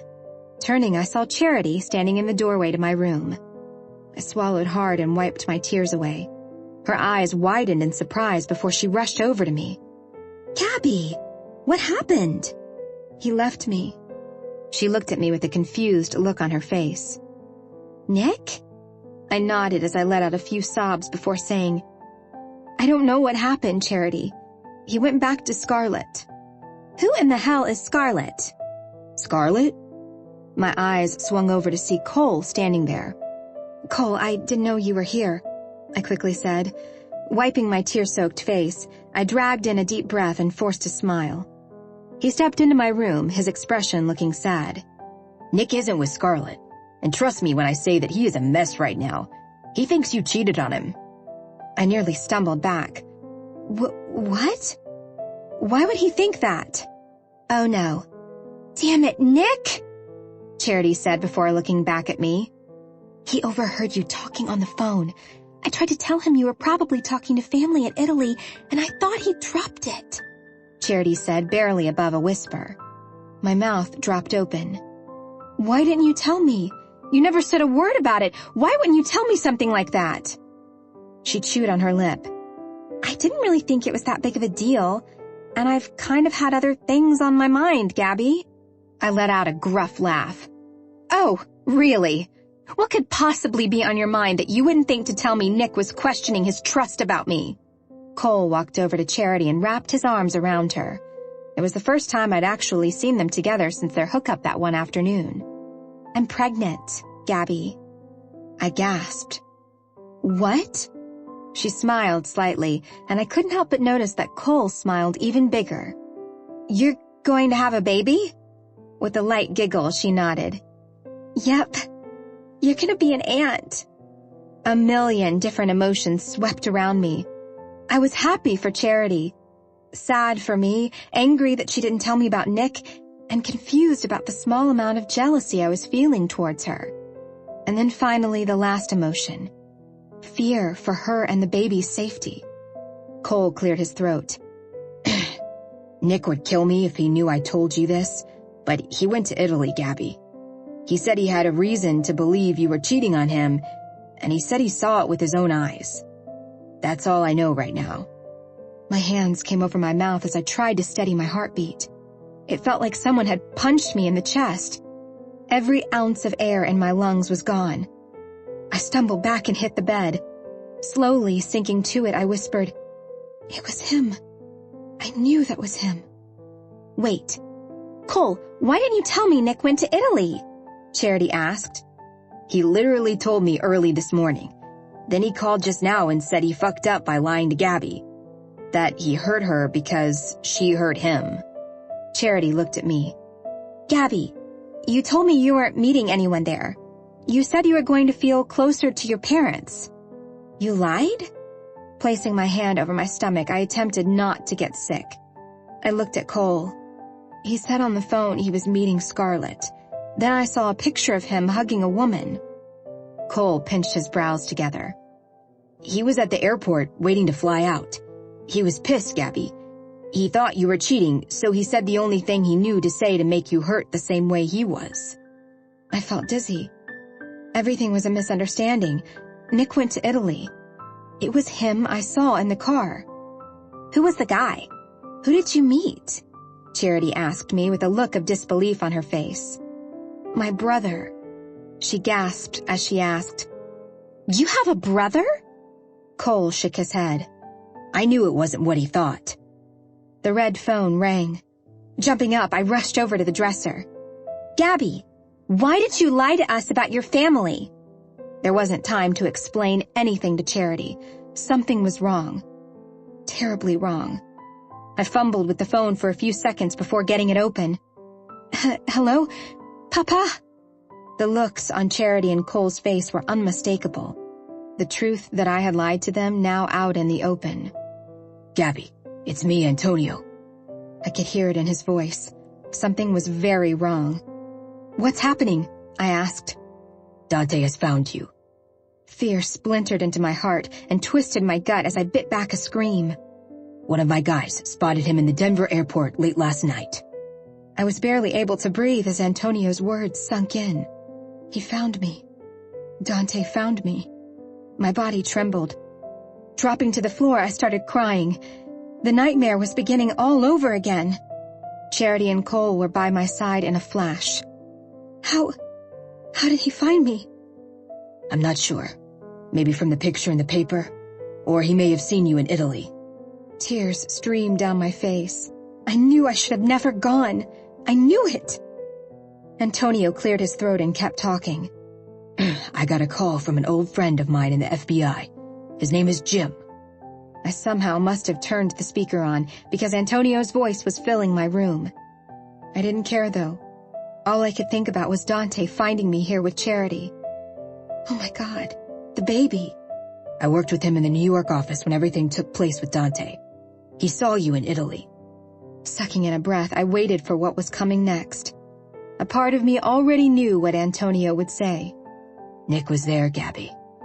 I'm so sorry I didn't believe you. He followed you to Italy because he thought you were meeting a man there. From what Jim told me, Nick had a feeling you had been hiding something from him and was having someone at the FBI try to find out more information on you. My eyes widened as I sat there in shock. Nick was having the FBI check up on me? He had a reason to believe you were meeting a man in Italy, so he followed you there. When he saw us, his suspicions were confirmed, and Jim said Nick left for the airport right away. Jim said Nick was really upset. My arm wrapped around my stomach in an attempt to hold the bile down. But Jim came back to the restaurant a few times because he said he couldn't shake the feeling he had seen you before. He thought he recognized you the first day they followed you to the restaurant. Then, Nick mentioned my name and Jim started to dig around a bit. Yesterday, when you were here saying goodbye to everyone, he saw me walking you out to the car and put 2 and 2 together. It didn't take him long to figure out I had set everything up to fake your death and that you had been in hiding. Charity fell back on her ass and covered her mouth. I reached for her hand and she took it. Her eyes were filled with nothing but questions. If he figured it out, then Dante could as well, I barely said. I don't think he had any of his guys in Italy. I've been watching for 4 years, Gabby. But it's like Jim said. We slipped and got careless. If Dante did have someone watching the place, they would have seen you. A chill moved through my veins and I was instantly taken back to the night that changed my life. I squeezed my eyes closed, trying not to see the blood. All the blood. Dante knew I was alive, and I was positive he knew where I was. When I opened my eyes, Charity was staring at me, her confusion replaced with fear. When I got home, it felt like someone was watching me. He knows where I am, Antonio. He knows. You have to get out of there now. You know where the closest safe house is I set up, right? Yes. Cole reached for the phone. Antonio, this is Cole Knight. I work for Colorado Springs Police Department, and Nick is my best friend. what do you need us to do? The line went dead. Hello? He won't talk to you, Cole. He's going to be furious with me that you heard any of that. Standing, I quickly rushed into my closet and grabbed another suitcase. Turning to Charity, I covered my mouth with my hands, then dropped them to my sides. Oh my God. I've put you and the baby in danger. Cole walked up to me and placed his hands on my shoulders. Gabby, look at me. My eyes lifted to his, but I could hardly see through my tears welling up in them. I have to leave, Cole. Now. Let me call Nick. No! I screamed, causing Charity to jump. Shaking my head, I looked at him with pleading eyes. You can't tell him, Cole. Please, you can't tell him. If you do, he'll come searching for me and Dante will have him followed. He probably already knows of my relationship with Nick. Please don't put his life in danger. You want him to think you're really cheating? Gabby, it will destroy him. Reaching for Charity's hands, I tried to smile. I'll make sure my brother has someone watching the place. You and the baby will be safe, I promise. Glancing back to Cole, I added, You can't tell him the truth, Cole. He'll try to find me. The look on Charity's face was utter confusion. Wait. Gabby, what in the hell is going on? You're in hiding? Yes, I have been for 6 years. Oh my God, why? My chest stuttered.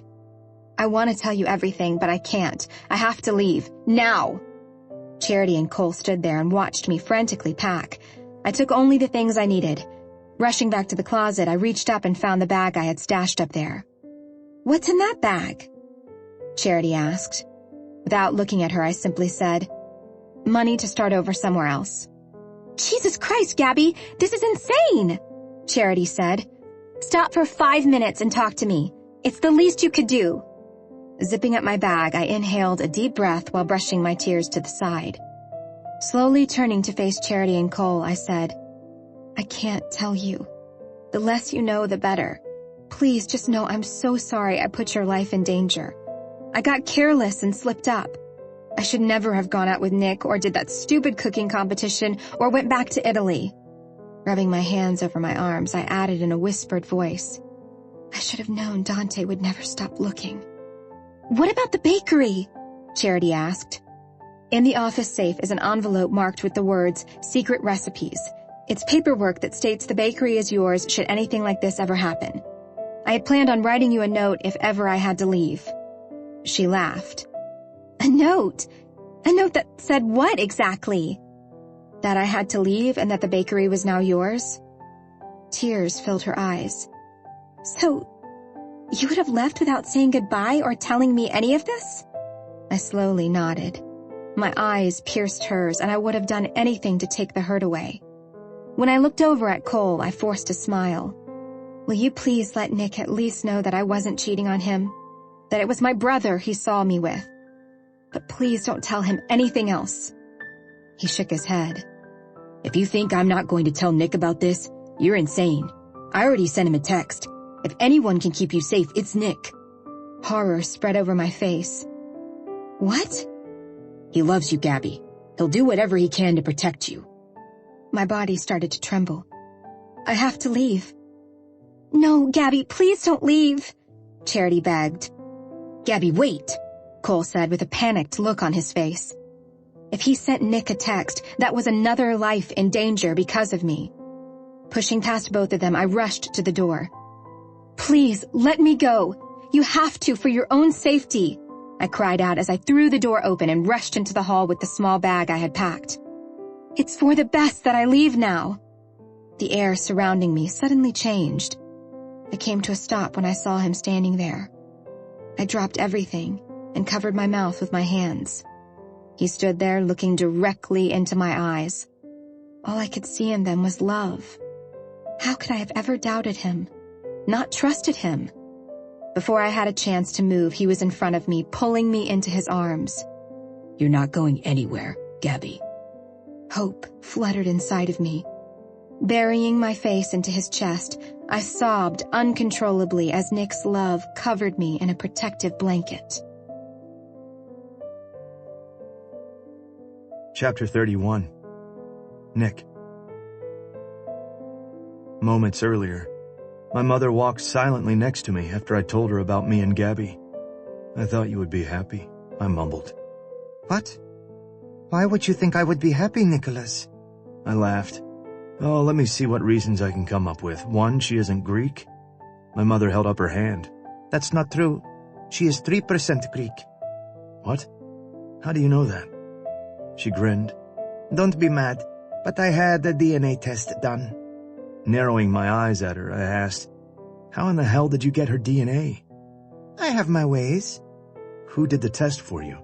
Her brow lifted. You're not the only cop I know, son. My head cocked to the side. Who are you, and where has my mama gone? What happened? I opened my heart up like a fool. Her smile dropped. Wrapping her arm in mine, we walked down the street toward my house I had closed on recently. Gabby had been so excited I would be living so close to her. Now, I hated being so close to Gabby's bakery. The idea that she was so near to me tormented my mind. Opening your heart to someone doesn't make you a fool, Nicholas. I inhaled a deep breath. I did something I regret. My mother stopped walking and turned to me. Am I going to be smacking you after you tell me? A light rumble came from my chest. Probably. She motioned for me to talk. I purposely hurt Gabby because she hurt me. Glaring at me, she drew her hand back and punched me square in the chest, causing me to stumble back. What the hell? Her hand came up and slapped me on the back of the head. Jesus Christ! Her eyes went dark. Why are you hitting me? Because you're stupid. Dropping my mouth open, I stared at her. How do you know Gabby wasn't being the stupid one? Because she is a tormented soul. You can see it in her eyes. She harbors a secret, Nicholas. I laughed while rubbing my chest. Yeah, her lover in Italy. I don't believe that for 1 second.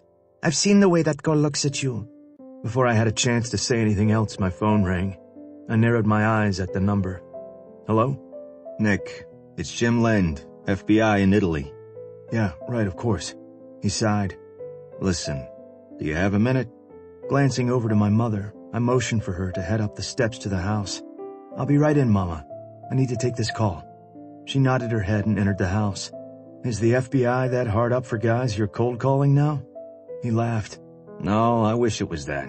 But this is more important. It's about Gabby. My heart dropped. I knew she was safe. I'd seen her arrive home today. What about her? Are you sitting? Fuck. Do I need to be? Probably. I sat on the steps of my house. All right, go. I heard a door shut and footsteps before hearing another door shut. Listen, what I'm about to tell you is highly classified. I'm actually putting your life and your family's life in danger if I keep talking. Do you want me to continue? What in the fuck? And this had to do with Gabby? Gabby Mandela? Yes. Rubbing the back of my neck, I looked around. Tell me. All right. First, her name isn't Gabby Mandela. It's Gabriella Rossi. She is the daughter of an extremely wealthy Italian immigrant. Her brother Antonio is an undercover FBI agent. I sat there numb while I tried to process everything that Jim was saying. Wait, Antonio is her brother? Yes. That was the man she ran to in Italy and hugged. She hadn't seen him or her family for 6 years. Not since her brother had secretly arranged for her death. Or pretend death, I should say. Everything started to sway as I tried to regain my balance. Fuck. I'm sitting down, not standing. I closed my eyes and took in a few deep breaths. Wait, you're throwing some serious shit my way with no explanations. 8 years ago, Antonio and I were undercover in New Jersey. We were working to bring down Marco De Luca, an Italian mob boss. In the process, Antonio and I befriended the guy's son, who we didn't think was a part of the mob. His name was Dante De Luca. He hung around with us, did everything with us. So much so, I was beginning to have my suspicions that he was undercover himself. One night, he met Gabby. He really took to her and they started dating. I never got the feeling Gabby was as into Dante as he was to her. He asked her to marry him and she was going to tell him no, but Antonio ended up telling her about the op. He needed Gabby to get closer to the family so we could bust him. My stomach turned. He used his sister to get closer into a mob family? Believe me, he hated himself then and even more when Gabby witnessed Dante killing his own father. It felt like I hit a brick wall. What? Yeah.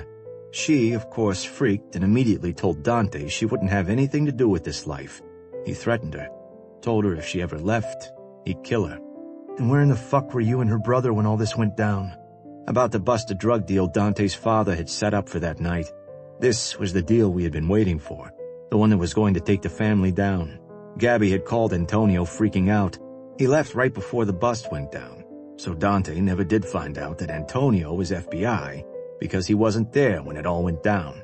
News spread quickly that Marco had killed himself, that he didn't want to spend the rest of his life in jail. The body, though, was never found. I sat there stunned, listening to Jim speak. 2 days later, I got a call from Antonio saying his sister had died in a car accident. I had no idea she had witnessed the murder. Fuck, I had no idea about the murder until Antonio had told me. He didn't trust the FBI with his sister, and he certainly didn't trust Dante. The guy is a nutcase. He wanted his father dead so he could have control of the family. It was staged? Her death was staged? I asked. Yes, but at the time, I didn't know it was. Antonio did it all on his own without the FBI's help. He felt like he couldn't trust anyone. Not even you, his partner? Jim laughed. If that had been my sister, I wouldn't have told him. Anyway, once I started to piece it all together, I went to Antonio in Italy. Told him I had seen Gabby and that you had been in Italy. That's when he told me the truth, that Gabby was alive. I told him if I had put 2 and 2 together, it wouldn't take long for Dante's guys to figure it out. Antonio put someone on Gabby when she left Italy, and Antonio's had someone planted in with Dante the last 6 years. Dante's in Colorado. He's coming after Gabby. I dropped my head and scrubbed my hand down my face. Son of a bitch. Yeah, I'm not convinced they saw her in Italy, though, and neither is Antonio. Why? Dante is a smart guy. I don't doubt that he hasn't believed that Gabby has been dead all this time, but he isn't a very trusting guy. I'd bet a year's paycheck he's been scanning all the major newspapers still for Gabby to slip up. The cooking competition. Oh, holy shit, the cooking competition. They put her picture in a Denver paper. That's what Antonio thinks. Anyway, he was contacting Gabby and telling her to move on to the closest safe house. I shook my head, trying to make sense of the massive information Jim had just laid out on me. Then it hit me. Dante's here in Colorado? Yes, and he knows her name, Nick. Antonio has someone following her. Why are you telling me this, Jim? He paused before answering. I saw the way you looked at her that day, and I knew you were destroyed thinking she was cheating. I didn't want you to go the rest of your life wondering what happened. If Gabby leaves, you'll never see her again. Standing, I attempted to calm my heart down. It was pounding in my chest.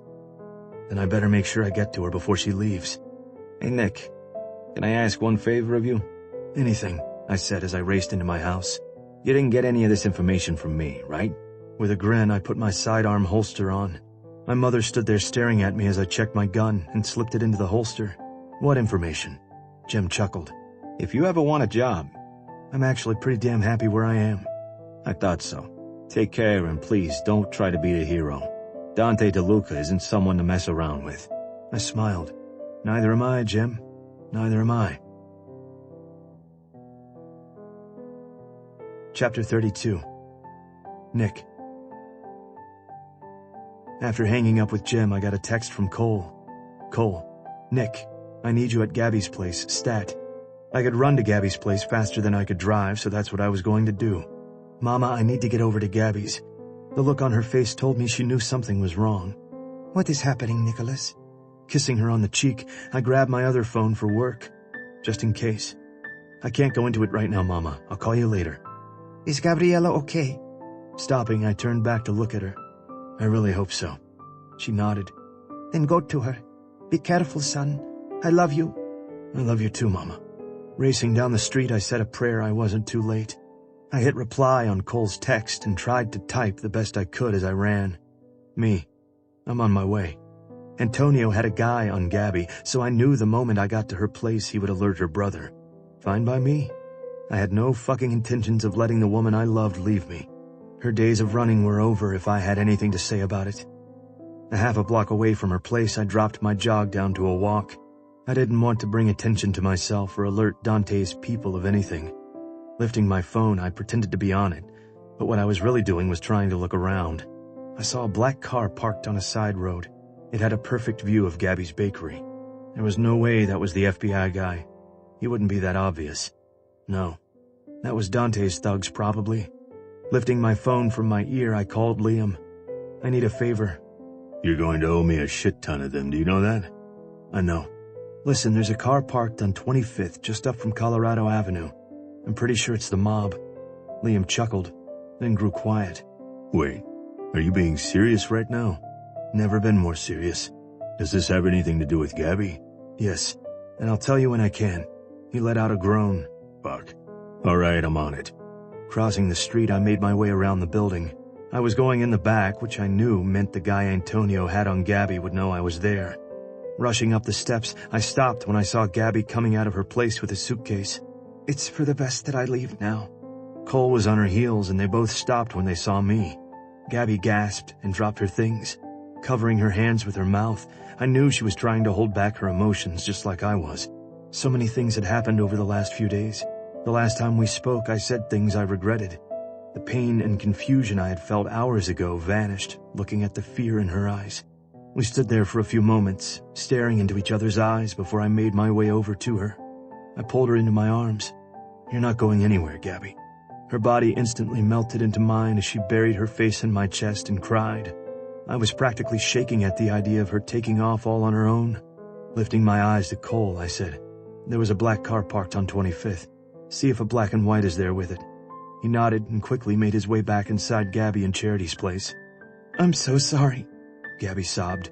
"I wanted to tell you the truth, but I was so afraid." Cupping her face in my hands, I kissed her lips and softly said, "It's okay, Agapime. I'm here now." She shook her head as tears streamed down her cheeks. "You don't understand, Nick. I have someone after me. He's dangerous, and I'm putting all of your lives at risk." I kissed her again.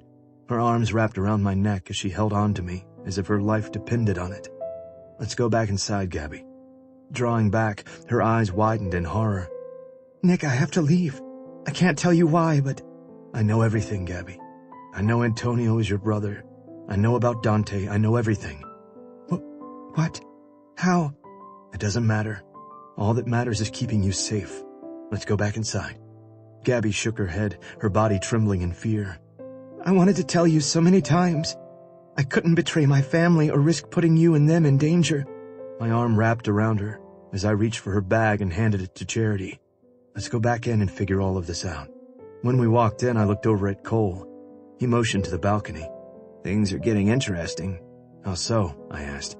"There is more than just one black and white. If I had to guess, I'd say FBI is there as well." I walked over to the sofa and sat Gabby down on it. Charity instantly sat next to her and wrapped her arm around her. "What's going on?" Gabby asked. "Hang tight, baby." Taking out my phone, I called Liam. "Talk to me." Turns out you weren't the only one interested in that car. When I called it in, the feds must have heard it. Drake Handley said when he pulled up behind the car, it was instantly surrounded by FBI agents. My heart started pounding as I stepped out onto the balcony. "Any word from your friend over there?" "I've got a call in, waiting to hear back." One of the feds walked up to the guy thrown over the hood of the car and said something to him that caused him to look directly up at me and Cole. "That's him," I mumbled. "Who?" Cole asked. Turning to look at Cole, I said, "Dante." His eyes widened in shock as he leaned in closer to me and asked, "How do you know?" Forcing my eyes back to the asshole who was now being cuffed, I slowly shook my head and shrugged. Call it a gut feeling, but I think I know the person who knows for sure. The Fed watched as they walked Dante and two other men to the back of a black SUV. He then turned and looked up at me. "Antonio," I whispered. Chapter 33. Gabby. Everything was spinning. Nick was here. Dante was coming after me. I needed to get to the next safe house. I turned to look at Charity. She was my best friend, like a sister to me, and I had to leave her. If I didn't, I'd be putting her and her unborn child in danger. "Why didn't you just testify against Dante? Put his ass in jail." I swallowed hard. Shaking my head, I knew I shouldn't even still be here, let alone talking to Charity about this. The first person I told was Antonio. He was working undercover to take the family down. By the time Antonio had gotten to where it happened, everything had been cleaned up. The body moved. He had no proof Dante had killed his father. It was my word against his. Wrapping my arms around my body, I glanced out onto the balcony. Dante threatened me and said if I told anyone he was going to kill me and my family. That had to have been terrible. Nodding, I whispered, "It was." The FBI promised protection, but Antonio decided it would be safer if he faked my death and only my father and he were in on it. They didn't tell my mother right away because they needed her to act like her only daughter had just died. Charity gasped. The last 6 years, my brother has been waiting for Dante to screw up. And Lucas would be there to get it all. Who's Lucas? I was telling Charity way too much information, but God, it felt good to get it all out. Lucas was the inside guy Antonio had planted with Dante, not FBI, an old friend of his that pretty much buried himself into the family as a payback for my brother saving his life. He was there waiting for Dante to slip up. Holy shit! This feels like a damn movie! With a soft laugh, I stood. Yeah, a horror movie.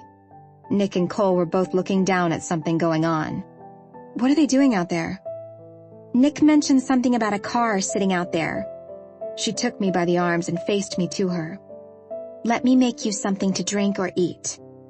Frantically shaking my head, I replied, I have to go, Charity. If I don't leave soon, something terrible could happen. My voice cracked. Strong arms wrapped around my body. Nothing is going to happen, Nick whispered in my ear. My head dropped back to his chest. Oh, how I wanted to believe him. I'll make something to eat for us all, Charity said as she glanced over to Cole. You don't understand. I have to leave before... The knock on the door had us all frozen in place. Nick placed his finger on my chin. Baby, breathe. I think it's just going to be your brother. My brows furrowed. What? Nick motioned for Cole to come stand next to me. Cole grabbed Charity's hand and pulled her with him as he stood in front of both of us. My head peeked around his body as I watched Nick head toward the door. My breath caught in my throat. He looked out first, then reached for the door handle. The pounding of my heart in my chest was almost unbearable. Nick, don't! I cried out. My knees almost buckled when I saw my brother standing in the doorway. Antonio? I gasped. His eyes found mine. Gabby, are you okay? Rushing around Cole, I ran to my brother. What's going on? Why are you here? What's happening? Antonio laughed, then wrapped his arm around me. Christ, Gabby. Catch your breath and invite your brother into your house. I stared at him like he had grown 2 heads. Not more than an hour ago, you were telling me to leave. Now you want me to show you the place? He nodded. Yes, but first, I think you need to introduce me to someone. All I could do was stand there and look at him. He finally took me by my arms and said, Gabby, it's over. Dante will never hurt you. The air left my lungs and I had to reach for his arms to steady myself. What do you mean it's over? His eyes swung over to Nick, then back to me. Let's sit down. I'll explain everything.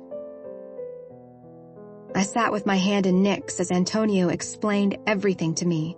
How Lucas had alerted him to Dante finding my picture in the Denver paper, and how Dante had been having someone follow me since he found out where I was. He even knew I went to Italy. Lucas had secretly recorded Dante's plan to kidnap me. My entire body shuddered. Is that why you had so much security in Italy? You thought he'd show up? He nodded. I knew I was risking things, but it was the only way to get Dante to come to you. My stomach churned as a wave of nausea hit me. Come to me? You wanted him to find me? Once I found out Dante had found you and was crafting a plan, I went to the FBI and got them involved. My mouth dropped open. You said you couldn't trust anyone in the FBI. That's why you came up with this whole plan to keep me away. The plans changed. I needed them. Needless to say, they weren't very happy with me not bringing you to them immediately, but I pleaded my case. Brother worried about his sister. I played that card. Numb. My entire body was numb as I sat there and listened to my brother. I drew in a shaky breath and waited for him to keep talking. Pushing his hand through his hair, he closed his eyes, then looked back at me. The FBI had been watching you since your picture went into the paper. What? The pounding in my head was getting louder, the ache growing stronger. You've had the FBI watching me? And you said nothing. I'd never been so angry with my brother in my entire life. I know, Gabby. I know you're angry with me. I needed you to believe that you were safe, that everything was good. If for any reason I would have thought your life was in danger, I'd have gotten you out. But Lucas gained Dante's trust a few years back and has been his number 2 guy. Dante just started talking more and more. I needed to make sure everything we got down was done legally. I needed him to confess about his father's murder, and the only way to do that was with him finding you. That picture was actually a good thing. Once Dante saw it, he started spewing out everything about his father's murder. I dropped Nick's hand. My fingers came up to my temples, where I massaged them gently. So you knew Dante had found me weeks ago, and you said nothing. How could you do that to me? I knew Nick was around, and he was a cop. I really felt like you were safe. Plus, the FBI has been watching you. Standing, I pointed to Antonio. My entire body shook with anger. You used me as a damn pawn, Antonio. Again! And to make matters worse, you put the lives of people I love in danger. His eyes turned sad. I did what I thought was right. And in the end, it all worked out. How do you figure? I shouted. Antonio looked over to Nick. Does she know about Jim? Swinging my head over to Nick, I asked, Jim? Who is Jim? Nick groaned. Jesus, this is starting to get overwhelming, Antonio. Angelo, sit down. No, I'm not sitting down. Jim, Lucas, FBI agents, was I the only one who didn't know what was going on? I spun around and looked at Nick. And when did you find all of this out? About 30 minutes ago. My body relaxed. Oh. Nick stood and took my hands in his. Let's let Antonio finish. And then you and I will talk. When my eyes caught Charity's, I smiled weakly. I'll take that drink now. Chapter 34. Nick. We all sat and listened to Antonio explain how once Jim had notified him about figuring out that the girl I had gone to Italy to follow was Gabby, he had used me to help out in their plan to get Dante.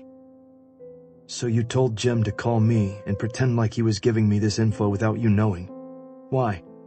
Because if my hunch about how much you loved my sister was right, I needed you to know the truth. I needed you to go to her. What I really wasn't banking on was that you would be smart enough to look for Dante's men. So when you had your friend call a black and white to the scene, I knew we had to rush in and grab him. You knew he was there? Yes. Lucas was in the car recording everything. Dante knew we had figured out he was on to Gabby. He was waiting for her to leave because he knew I would tell her to go to the next safe house. What he didn't know was that we knew he knew. My God, I'm so flippin' confused, Charity said with a sigh. I shook my head. So wait, you told Gabby to leave because you wanted Dante to try to get her? Yes, we were there as well, waiting for when it happened. So in a way, you seeing the car kind of fucked up the plan. I cringed. Sorry. Antonio laughed. It's okay, because with you being there, going to Gabby, it pissed Dante off. He sort of lost it in the car and started talking about the night he shot his father. He confessed to everything, and we got it all. When we intercepted the call for the black and white, we had to move in a bit earlier. It would have been nice to have attempted kidnapping, but we do have him talking about the plan to do it, so hopefully that, along with his murder confession, will be enough to put his ass in jail for the rest of his life. But you got his confession on tape? Is this all over? Do I have to keep hiding? Gabby asked. Yes, it's over, Gabby. He'll never be a threat to you again. Under Dante's leadership, the family has fallen apart and no one is loyal to him. Truth be told, they'll probably be happy to see him sent to jail. She covered her mouth as a loud sob slipped out. I can go back to being me? No more lies? No more running? I could see the devastation on Antonio's face. He hated that his sister had been running scared for so long. No more running, Angelo. It's over. Gabby's body melted into mine. It didn't take her long before she broke down in another round of crying. Glancing up, I looked at Cole. He lifted his brows and mouthed, "Holy shit." I drew Gabby closer to my body and nodded. My attention then focused on her brother. I wasn't sure if I wanted to hit the asshole or shake his hand. Right now, I was leaning toward hitting him. Charity walked out onto the balcony and handed me a cup of coffee. She's still asleep? I nodded and took a drink. Yeah, I'm sure she is emotionally exhausted. Chewing on her lip, she looked away from me. It's not really over, is it? Blowing out a deep breath, I replied, No, she'll have to testify. So all that running, the lies, it was all for nothing? I smiled. I wouldn't say that. If she hadn't gone on the run, we'd have never had her come into our lives. Plus, like Antonio said, no one is loyal to Dante. Even if he tried to put a hit out on Gabby, he wouldn't find anyone to do it. Charity sighed. It's true. She wouldn't have been brought into our lives, and I wouldn't be debating on what baby blanket to knit in our Knitters or Pearls club. With a laugh, I sat down next to her. Crazy last few months, huh? She stared straight ahead. Yeah, crazy. Cole handling the baby okay? Charity turned to me and winked. You would know better than me. You're his best friend. I smiled as she continued on. At first I think he was freaked, then with everything that happened yesterday with Gabby, I noticed he never left my side. He stayed last night, and it was probably the most amazing night yet. I lifted my hand.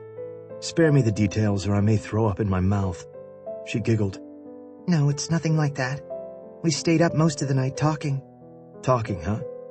Doesn't sound like the Cole I know and love. I got another chuckle from her. I don't know who else to say this to. So, you're the lucky one again. Hit me, I said. She looked into her cup nervously. I already knew what was coming, but knew she needed to say it out loud to someone else before she even thought of saying it to Cole. I'm in love with Cole, and I'm so scared because what I feel for him is unlike anything I've ever felt before. I knew he was a player that day I hooked up with him. But something happened when we were together, and maybe it was the baby. I don't know. I don't want to pressure him or scare him, but I feel like I need to be honest with him about how I feel. I reached for her hand. I think if we learned anything over the last few days, it's that honesty is the way to go. Yeah, she whispered. But it's scary. If I tell Cole I love him, I may be pushing him away. Or pulling me closer. Charity and I both turned to see Cole standing there. A huge smile was spread over his face. My heart never felt so happy as it did seeing my best friend standing there with that goofy-ass look on his face that said, I'm head over heels in love. I thought you left, Charity said as she stood up. Cole walked up to her, took her coffee cup and handed it to me. Reaching down, he picked up Charity and headed back into the house into her bedroom. Make sure you remember we're here, I shouted out to them. Gabby walked around the corner grinning. Well, I see those two are really bonding. I nodded. Cole overheard Charity telling me she loved him. Stopping, Gabby's mouth dropped open. What? My eyes scanned her body from top to bottom. She was wearing a white flowing skirt and a yellow top. Her blonde hair was pulled up into 2 pigtails, and she had not an ounce of makeup on. She was the most beautiful woman I'd ever laid eyes on. I stood. Cupping her face in my hands, I looked deep into her eyes. I'm so sorry, Agape Manny. I should have trusted you. Her eyes glistened. I should have trusted you with the truth. I was so scared and confused. Brushing my lips across her cheek, I took in a deep breath. The thought of losing you, it destroyed me. Nick, she whispered as she leaned back and captured my gaze. You'll never lose me. And you'll never lose me. I promise. When she smiled, I knew everything would be okay. But first we had a bit of additional making up to do. Taking her hand, I said, We're going to my house. Her eyes lit up as she lifted her brows. I like that plan. Grabbing her hand, I practically dragged her back into the house. Quickly getting my phone and wallet, I pulled her out the door, down the stairs, and to her car. We can walk, you know. I laughed. No, because if I don't get what I want soon, I'll end up fucking you in someone's front yard. Gabby laughed. That would probably be bad for my business. Making it to my house in record time, I parked Gabby's car out front. I couldn't focus on anything. The only thing I could think about was my cock inside her warm pussy, and it was driving me fucking nuts. I just wanted to forget the last few days, this last week. Opening the passenger side door, I took her hand in mine and nearly jerked her up the steps to my house. Nick, she said with a giggle. Where's the fire? In my damn pants. Gabby giggled. I missed you. Unlocking the door, I slid my hand behind her neck and pulled her lips to mine. I kissed her like I'd never kissed her before. The soft moan rushed through my body and made my dick harder than ever before. She reached for and found the door handle, opening the door. We stumbled in, nearly falling over boxes in the process. Nick, Gabby said as she tried to pull my shirt over my head. Breaking our kiss long enough to pull our shirts off, we both tossed them to the floor and slammed our mouths together again. My hand was up her skirt, pushing her lace panties to the side. I need you now, Gabby. I'm sorry. I need my cock buried in your... A voice cleared from behind us and everything instantly came to a stop. Looking past Gabby's shoulder, I saw my mother standing there. Holy fuck. I just said I needed to have my cock buried in Gabby and my mother heard it. Please tell me it's not your mom, Gabby whispered as I looked back down at her. Was all I could get out as I looked back up. Aunt Maria, Aunt Agnes, and Cousin Sophia were all standing there now, smiling. I see you two made up. Wonderful. Get dressed and let's eat. We'll have a celebration. Opa! The others all cried out. Gabby's eyes widened in horror at the sound of more than one person shouting out. Oh, my God. There are more people here? I nodded. This is my family, Gabby. There is always more than one person. Her head dropped to my chest. I thought she was crying when her body started to shake. But when I lifted her chin to look at me, she was laughing. Are you ready? I asked. She shook her head and let out another chuckle before asking, Ready for what? To spend the rest of your life in this crazy-ass Greek family of mine. Her smile dropped and tears quickly filled her eyes. She looked so damn cute when she nodded. There's nothing I want more in this life than to deal with your crazy-ass Greek family. Leaning down, I brushed my lips across hers. Good. Gabby and I quickly pulled our shirts back on. Before walking into the kitchen where everyone was, I pulled Gabby to a stop. There is one little thing I do have to tell you about. Her brows pulled together with a concerned look. Besides that your mother overheard you just now. I groaned. Yes. Besides that. Okay. What is it? My mother kind of did something insane. Like, really insane. Gabby stared at me. What did she do? She took your hair and had a DNA test done to see if you had any Greek in you. It was like she was staring straight through me. She was so stunned. Gabby? Hey, are you okay? Waving my hand in front of her face, she didn't even blink. Gabby, she didn't mean any harm. Hey, talk to me, Principessa. Her eyes lifted to mine. Oh, I know exactly when she got my hair sample. You do? I asked with a shocked voice. She laughed, then looked at me with those beautiful blue eyes and said, What did the results say? I jerked my head back. Huh? The results, what did they say? You're not mad? With a shrug, she answered. I mean, I'm not going to say that I don't find it a little odd, but then again, I don't find it strange at all. It's weird. I laughed. It said you were 3% Greek. Gabby covered her mouth and chuckled. No way. Nodding, I said, It did. She laughed. Nick, that is impossible. I've done my family tree back for hundreds of years. I'm full-blown Italian. I winked. Let's just let her believe. I wrapped my arm around her shoulders and guided her into the kitchen. She's going to expect me to fall in love with Greek food now. I tossed my head back and let out a roar of laughter before I said, Hell, she's going to expect you to give up Italian cooking for Greek. Moaning, she dropped her head against my shoulder. Welcome to the family, baby. Chapter 35. Gabby. 4 months later. What do you mean you're making Irish desserts? Glancing over to Katerina, I stared at her for a few seconds. By now, I was starting to figure out Nick's mother. She was a hard nut to crack, but I was somehow making my way in and learning how to maneuver around in this family. It was the pretend 3% Greek in me. Well, Kylan is Irish, so I thought for her baby shower, a few Irish desserts would be fun to do. She stood there staring at me with her mouth gaped open. What is wrong with baklava or katifi? Shrugging, I replied, Nothing. Most of the guests will be Greek? Probably, I said with a chuckle. Then why not make a Greek dessert? Something everyone would enjoy. I was having a hard time holding back my smile. Katerina, you're more than welcome to make the desserts if you think everyone would prefer Greek. Narrowing her eyes at me, she forced a smile and waved her hand around. No, Kylan specifically asked for you to handle the desserts. I smiled. Besides, it will be fun for everyone to try something new. Katerina huffed. Going back to reading Kylan's and Thano's baby registry, I couldn't help but notice Katerina glancing around the house. Peeking up, I watched her walk over to one of the kitchen cabinets and open it. Any other woman would have been pissed, but I knew this was part of the Nick package, and I knew that privacy was something his family didn't do. I learned that the day Nick practically had sex with me in front of his mother and aunts when they decided to come over and cook him some meals so he didn't starve. Did Nick get new mixing bowls? I fought to roll my eyes. Nope, those are mine. Another cabinet opened. He bought new plates. Those are my plates. Grunting, she looked through a drawer, then another cabinet. Your pasta bowl? She asked. Yep. She shut the cabinet. Have you officially moved in, Gabriella? Her eyes shot right to my left hand.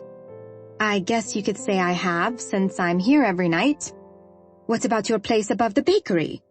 Katerina asked as she took a seat at the kitchen island. Charity is living there. With the baby coming, she needed the extra room. Katerina smiled. She loved babies, and I knew she was counting the days until Kylan had her second child. It killed her Thano and Kylan hadn't told anyone the sex of the baby. How nice of you to do that. It's the Greek in you. I smiled. Don't you think it's strange, Katerina, that I'm 97% Italian and 3% Greek?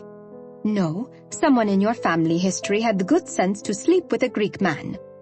She wiggled her eyebrows. We both know how well they are in bed. Dropping my mouth, I gasped. Katerina! She brushed me off with her hands. Oh, don't pretend you are shy and innocent now, Gabriella. I've heard my Nicholas and how he talks dirty to you. I wanted to crawl under a rock. I'd never live that moment down for as long as I live.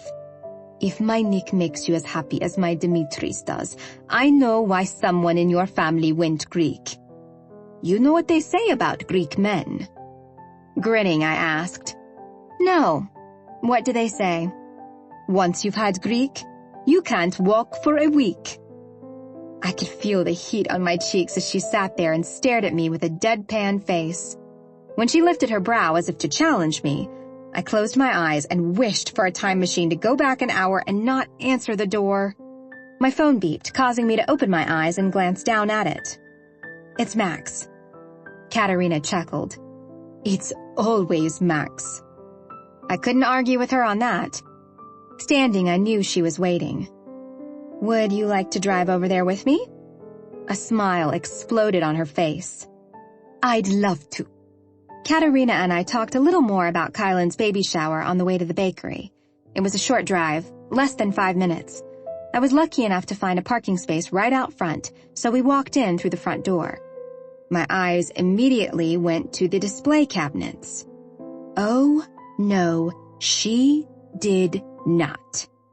Snapping my eyes up to Charity, she was making a face like she tried to stop it, but failed. Katerina walked in and started greeting patrons at their tables as I stood there and stared at the foreign desserts. Leaning closer, I whispered, Kaddafi? Sweeping my eyes across, I saw baklava, phyllo pastries, kurabiedes, and karaokes. I turned on my heels and stormed past Katerina, who was asking a lady how she liked the baklava. It's delicious, but I thought baklava was Greek. Katerina chuckled. It is. I thought this was an Italian bakery. I held my breath as I stopped and faced them. You know what they say about Italian cooking. It goes for baking as well. It's simply Greek food with no taste. The older lady's eyes widened in shock before she giggled. Ugh, this woman is going to drive me insane. Max and Charity started walking next to me as we made our way down the hall into my office. Once in, I slammed the door and glared at them both. Charity put her hands up in defense. First off, I'm pregnant and trying to argue with that woman is exhausting. I need to harness all my energy for sex. Have I mentioned how good Cole is in bed? Max and I both groaned. Seriously, shut up, Charity. My eyes shot over to Max. How? How did she get that food in my bakery? Stop yelling at me, Gabby. It makes me nervous. I closed my eyes and took in a deep breath before forcing a smile and looking back at him. Max, would you mind telling me how Katerina was able to put at least 5 different Greek desserts in my bakery? He rubbed the back of his neck. Well, she came in about 2 hours ago. More like an hour and a half, Charity added. And she carried them in, walked around the counter and just kind of, well, she,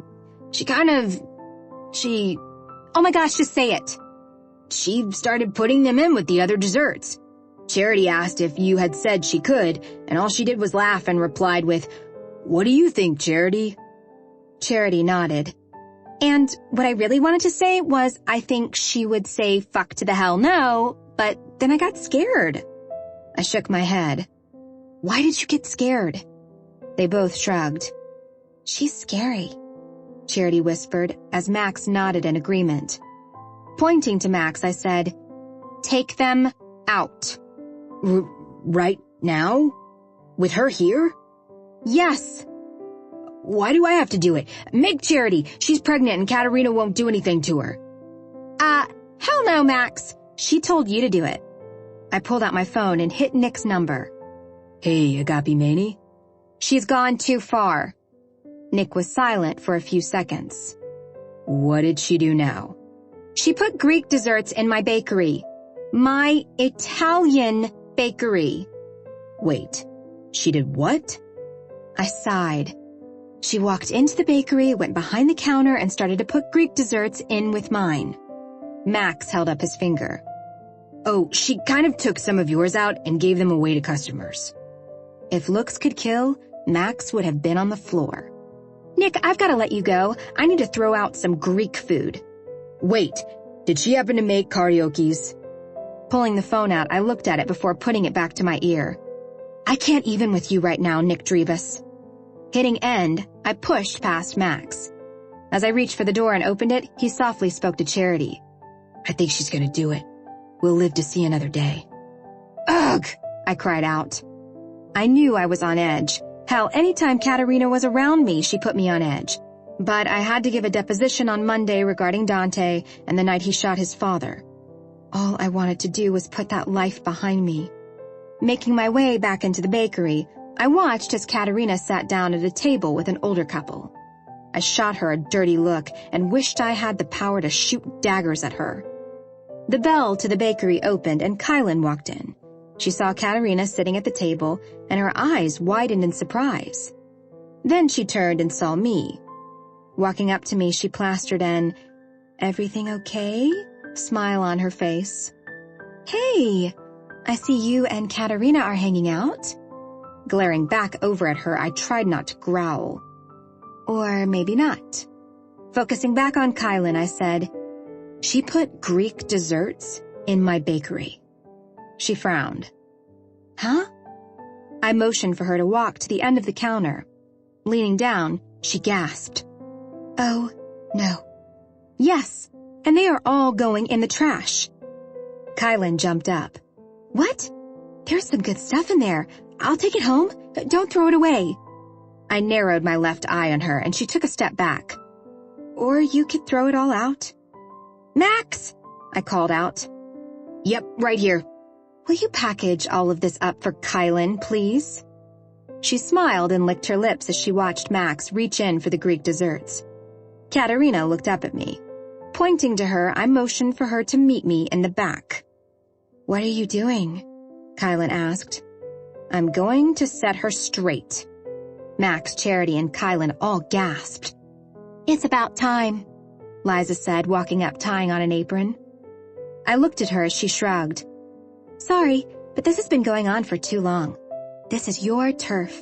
She can't mess with you on your turf. Yeah, Kylan said as she lifted her fist into the air. Slowly pulling it back down, she turned to Max.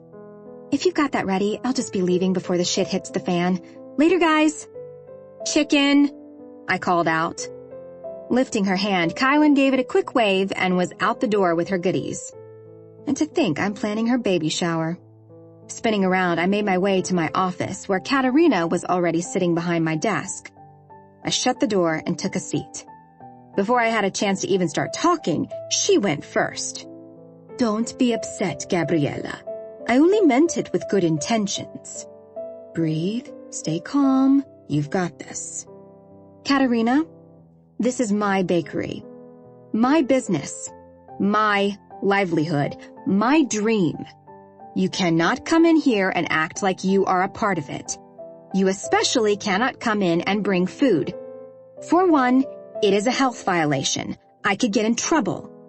Her face dropped. "Oh, Gabriella, I wasn't even thinking about that." "Well, honestly, Katerina, you weren't thinking at all. You're walking around putting down my baking to my customers. How do you think that makes me feel?" She only stared at me, but didn't respond. "You are to never bring food into this bakery again, and if for any reason you think there needs to be a dessert here, talk to me about it first. Maybe we can have a Greek day or something." I don't think in the 6 months that I have known Katerina Drivas, I have ever seen her speechless.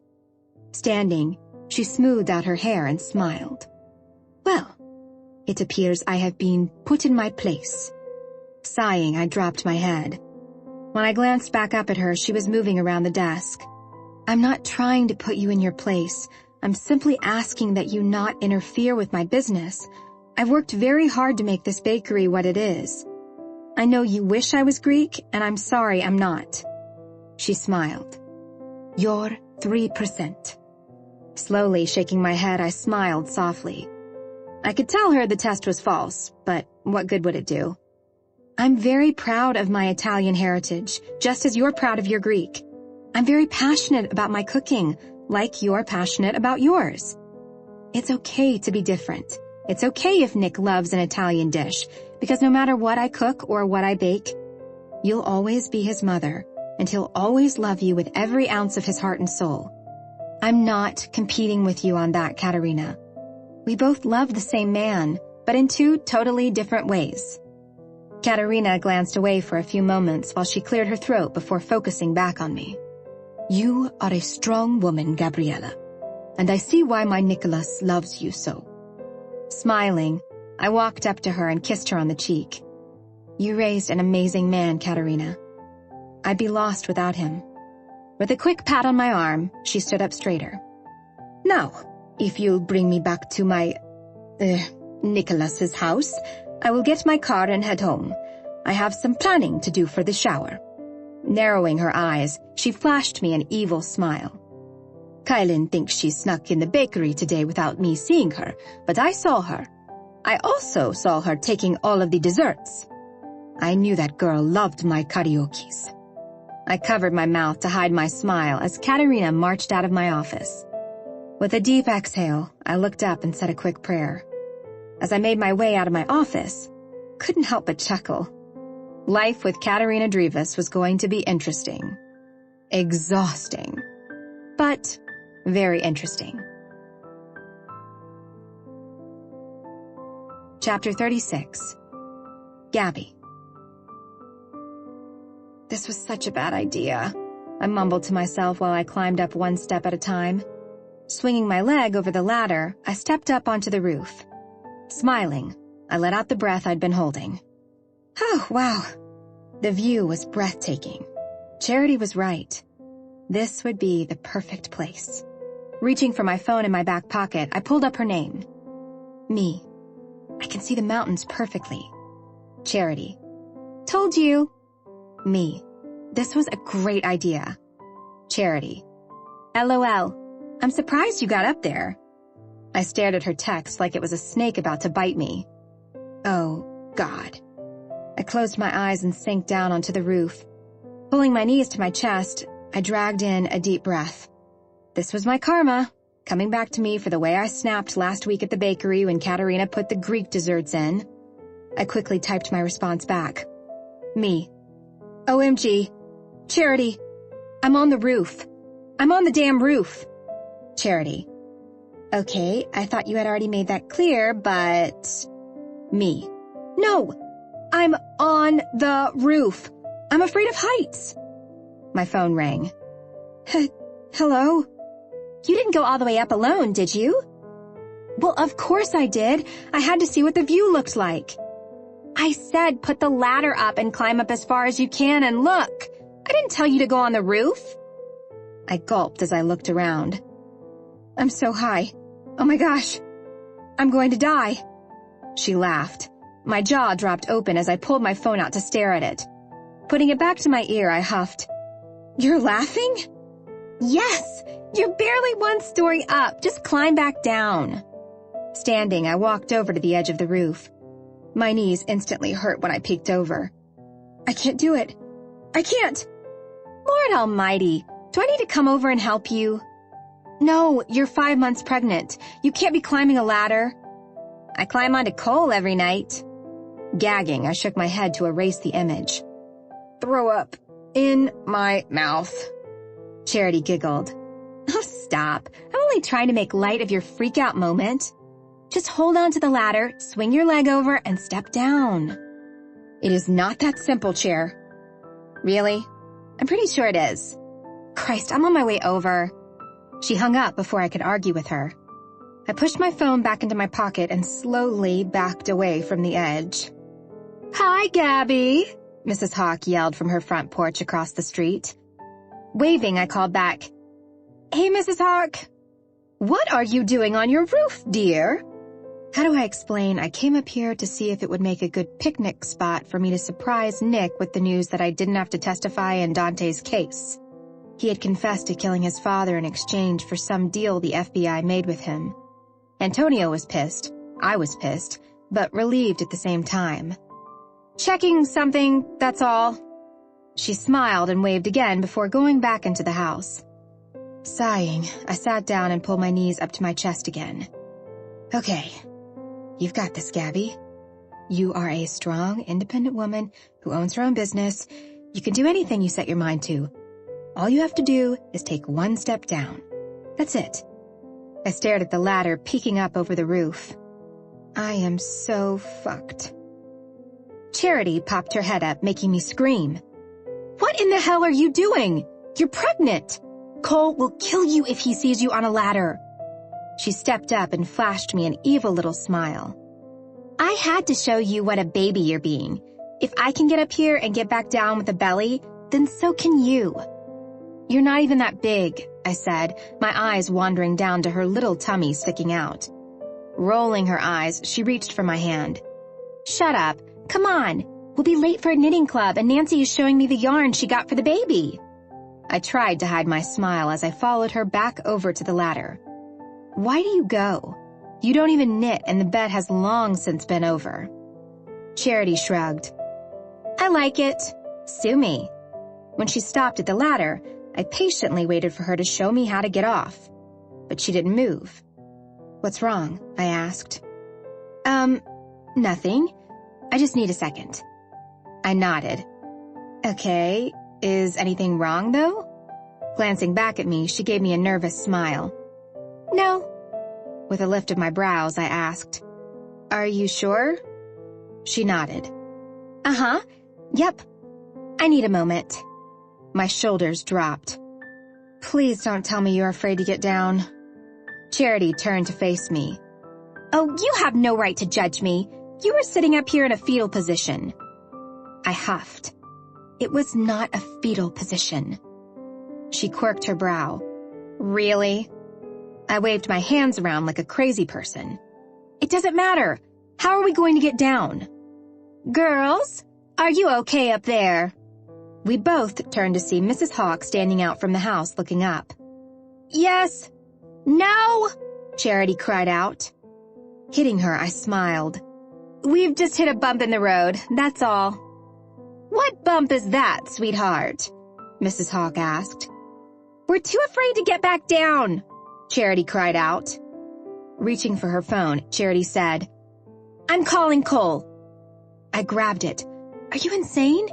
If he finds out you crawled up on the roof, he is going to be pissed. Then he'll be pissed at me because I'm the reason you're up here. Damn it! Well, who do we call? Kylan? Laughing, I rolled my eyes. So we can get her stuck up here? She's 7 months pregnant. I don't think she would climb up here. And you're 5 months pregnant. I didn't think you would climb up here either, but here you are. With a frown, she mumbled, "Touché." Don't worry, girls. I called for help. Charity and I both froze. Holy shit. Who would she have called? I asked. Pressing her hands together, Charity started praying. Please don't have called 911, Lord, please. I glanced back down. Oh, that wasn't necessary, Mrs. Hawk. You can call them back. We're perfectly fine. She looked up with a sweet smile. Katerina said she knew what to do. My stomach dropped. Dear Lord above, please no. No, no, no, no! Chapter 37. Gabby. Charity gasped. Did she just say she called? Oh, my God. Please tell me she didn't say what I think she said. Covering my mouth, I tried to keep the bile I instantly felt down. She called Katerina. How does she even know her? My hand dropped to my side as I called down. What did you tell her, Mrs. Hawk? That you and Charity were both stuck on the roof and couldn't get down. Charity crawled on her hands and feet to the middle of the roof and sat down. Her arms were wrapped around her legs and she had her eyes closed. This is bad. This is so very bad. Go to a happy place. Go to your happy place, Charity. Rolling my eyes, I said, "Who's in the fetal position now?" She stuck her hand up and shot me the middle finger. Fuck you, Gabby. Fuck you. I turned back to Mrs. Hawk. You can call her back and tell her we're fine. We're about to come down. Staring up at me, she shook her head. Sweetheart, if you could get down, you'd be down by now. Katerina is bringing Dimitris. He'll help. How do you know Katerina? I asked. Laughing, she said, we met when Nick moved in. Such a nice woman. My shoulders dropped and I made my way over to Charity. Dropping down next to her, I put my head on her shoulder and looked out to the mountains. It's a pretty view, isn't it? Charity sighed. Yeah, it's beautiful. I wasn't sure how long we sat there staring out to the west before we heard Katerina's voice calling up at us. Dropping onto my back, I let out a long groan. I'm never going to live this down. Ever. Suddenly, a loaf of bread was thrown up on the roof. Turning our heads, we stared at it. Charity turned back to me and asked, "How the fuck long does she think we've been up here?"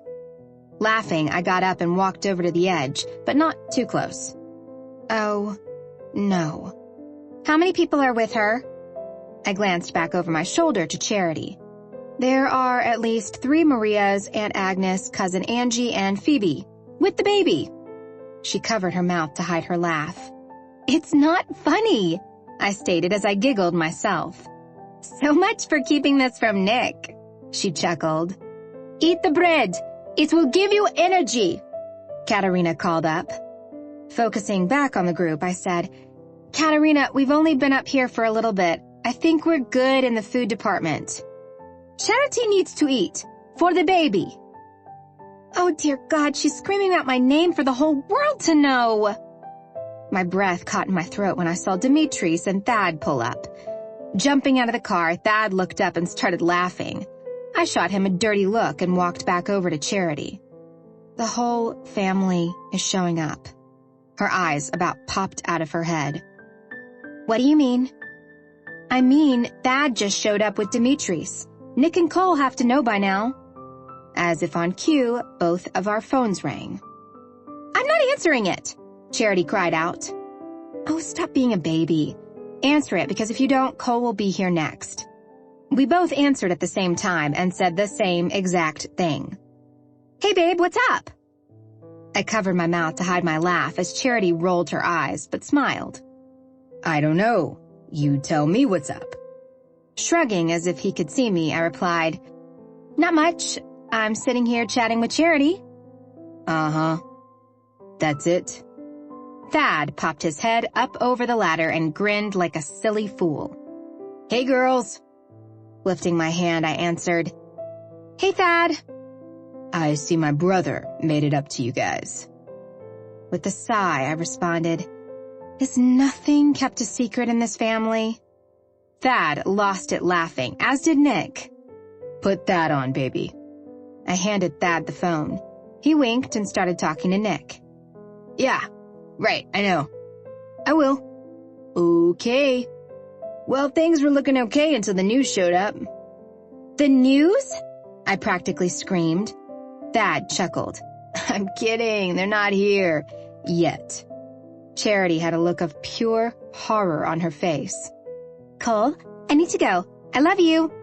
She pushed her phone back into her pocket, marched over to the edge of the house, grabbed the ladder, and before I knew it, she was heading down. How did she do that? I asked. Thad handed me my phone back. I mindlessly put it in my back pocket. Nick's still on the line. Oh, shit. Nick? Thad's going to help you down. Chewing on my lip, I shook my head. I don't think I can do it, Nick. Yes, you can. He's going to help you. I promise if you got up, you can get down.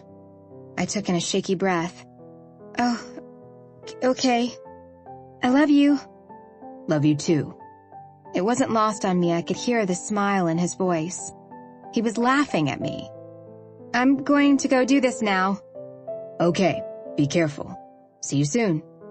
Nodding, I said, "Okay, bye." See you later, Agapemine.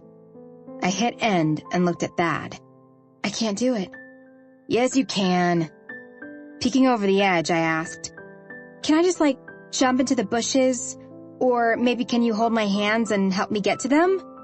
For as long as I live, I would never forget the look on Thad's face as he stared at me with disbelief.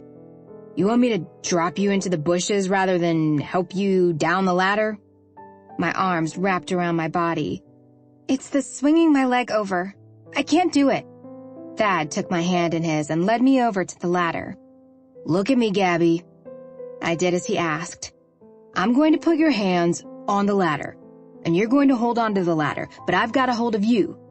Then you're going to back yourself up and simply slide to the left and step on the ladder. My entire body was shaking. I was positive my face was white as a ghost. I did what he said. Now, move your left foot out and put it on the ladder. You can do it, Gabby! Charity called out from below. Great. My own personal cheerleader. Thad laughed. My foot felt for the ladder and I started to panic when I couldn't find it. Once I did, I set it down slowly. I can't move, I panted out. Thad looked down below, then back up at me. You've got one foot on the ladder and one on the roof. You're halfway there. My legs felt like lead. Pulling my right leg to me, I placed it on the ladder. I'm on! I cried out. Now, move on down. Ever so slowly, I moved each foot down until I was on the ground and in Charity's arms.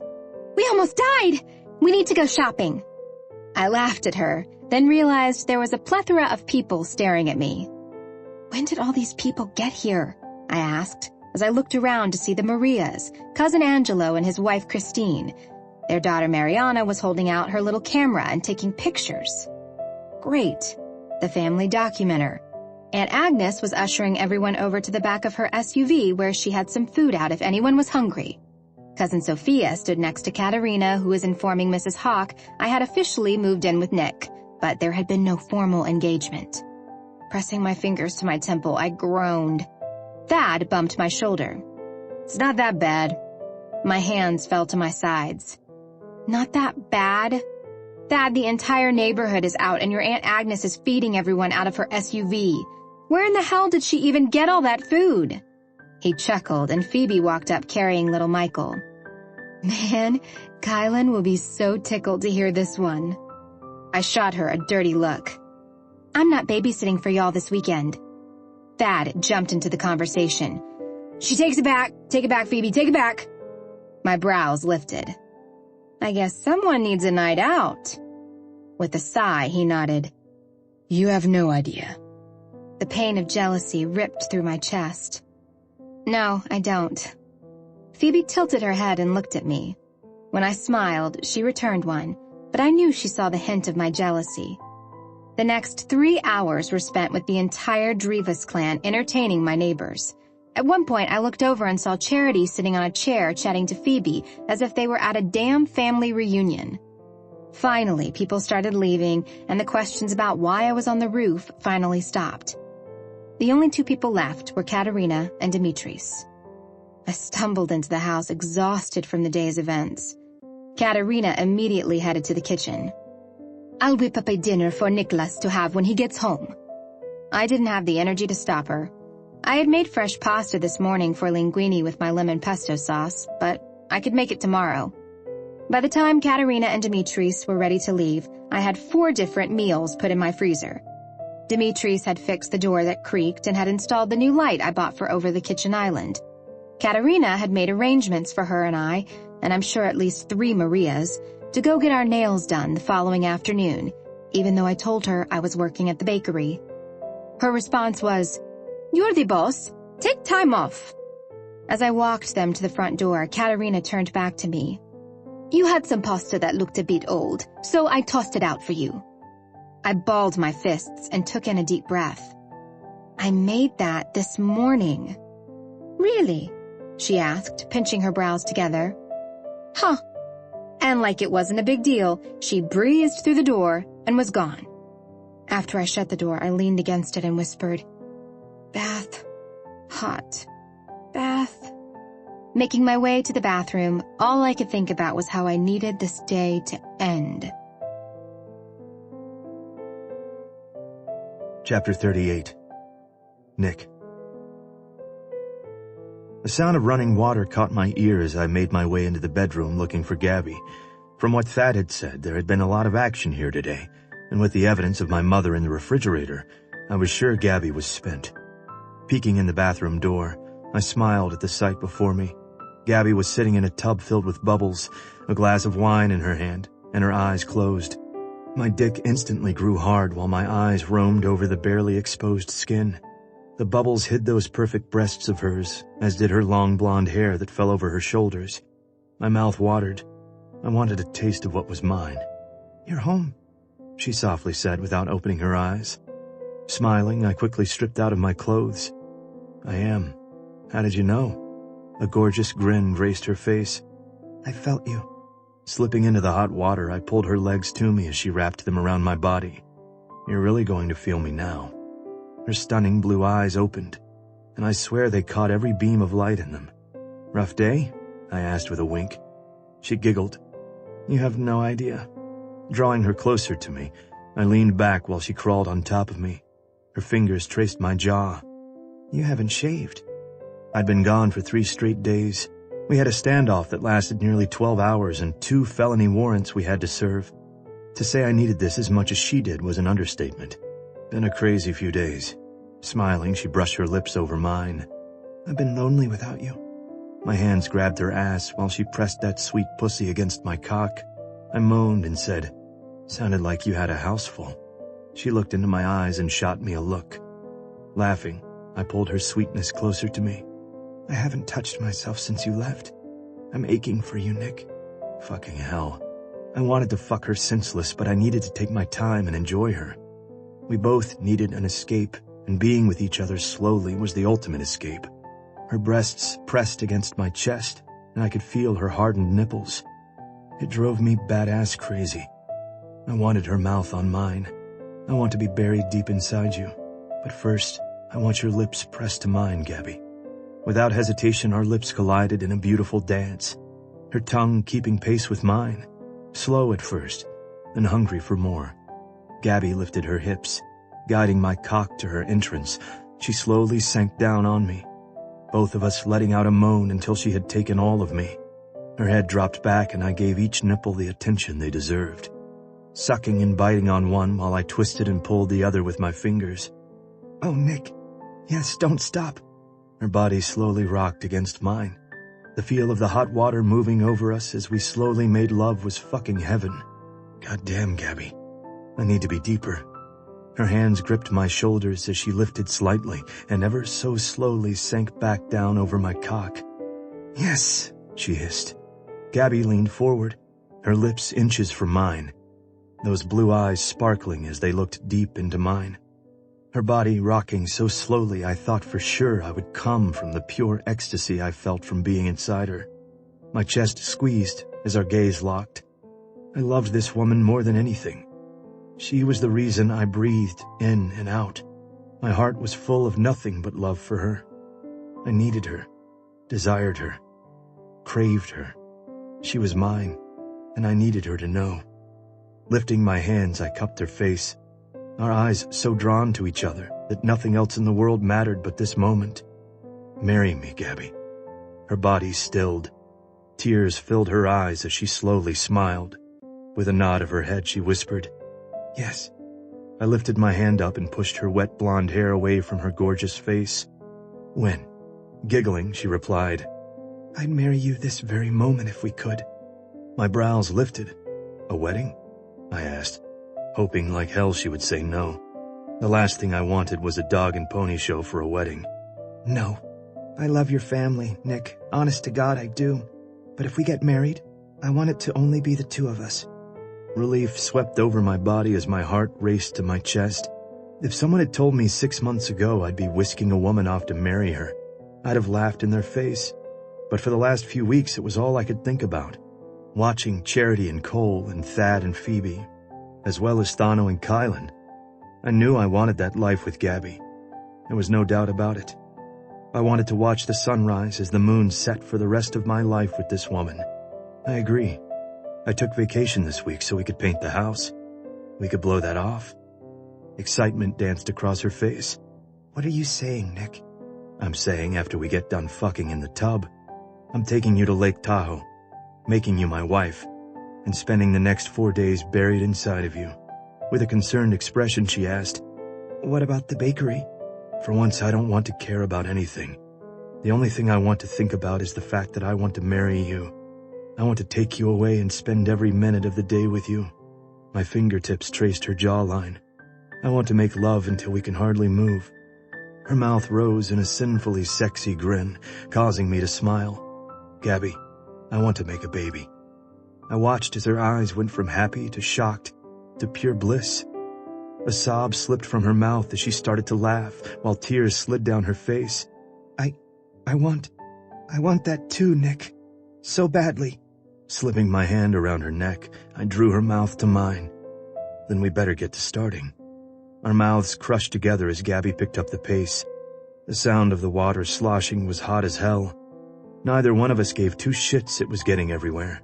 Our sweet passion turned into a lust I couldn't describe. If I thought I could crawl into her body, I would. And I knew she felt the same. That's it.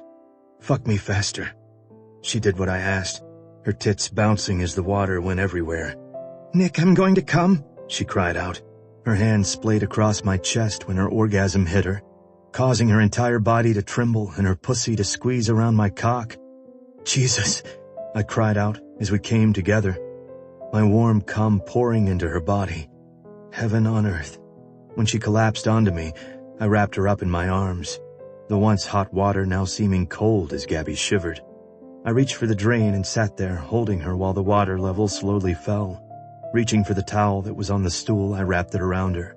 She sat up, my cock still inside of her, jerking and trying to make another go at it. When she smiled, my heart filled with love and contentment. For a quick moment, it was hard to fill my lungs with air as she gazed at me. We both stood. I stepped out of the tub first, then reached for her hand and helped her out. Reaching for another towel, I put it around my waist, then bent down to start drying off Gabby.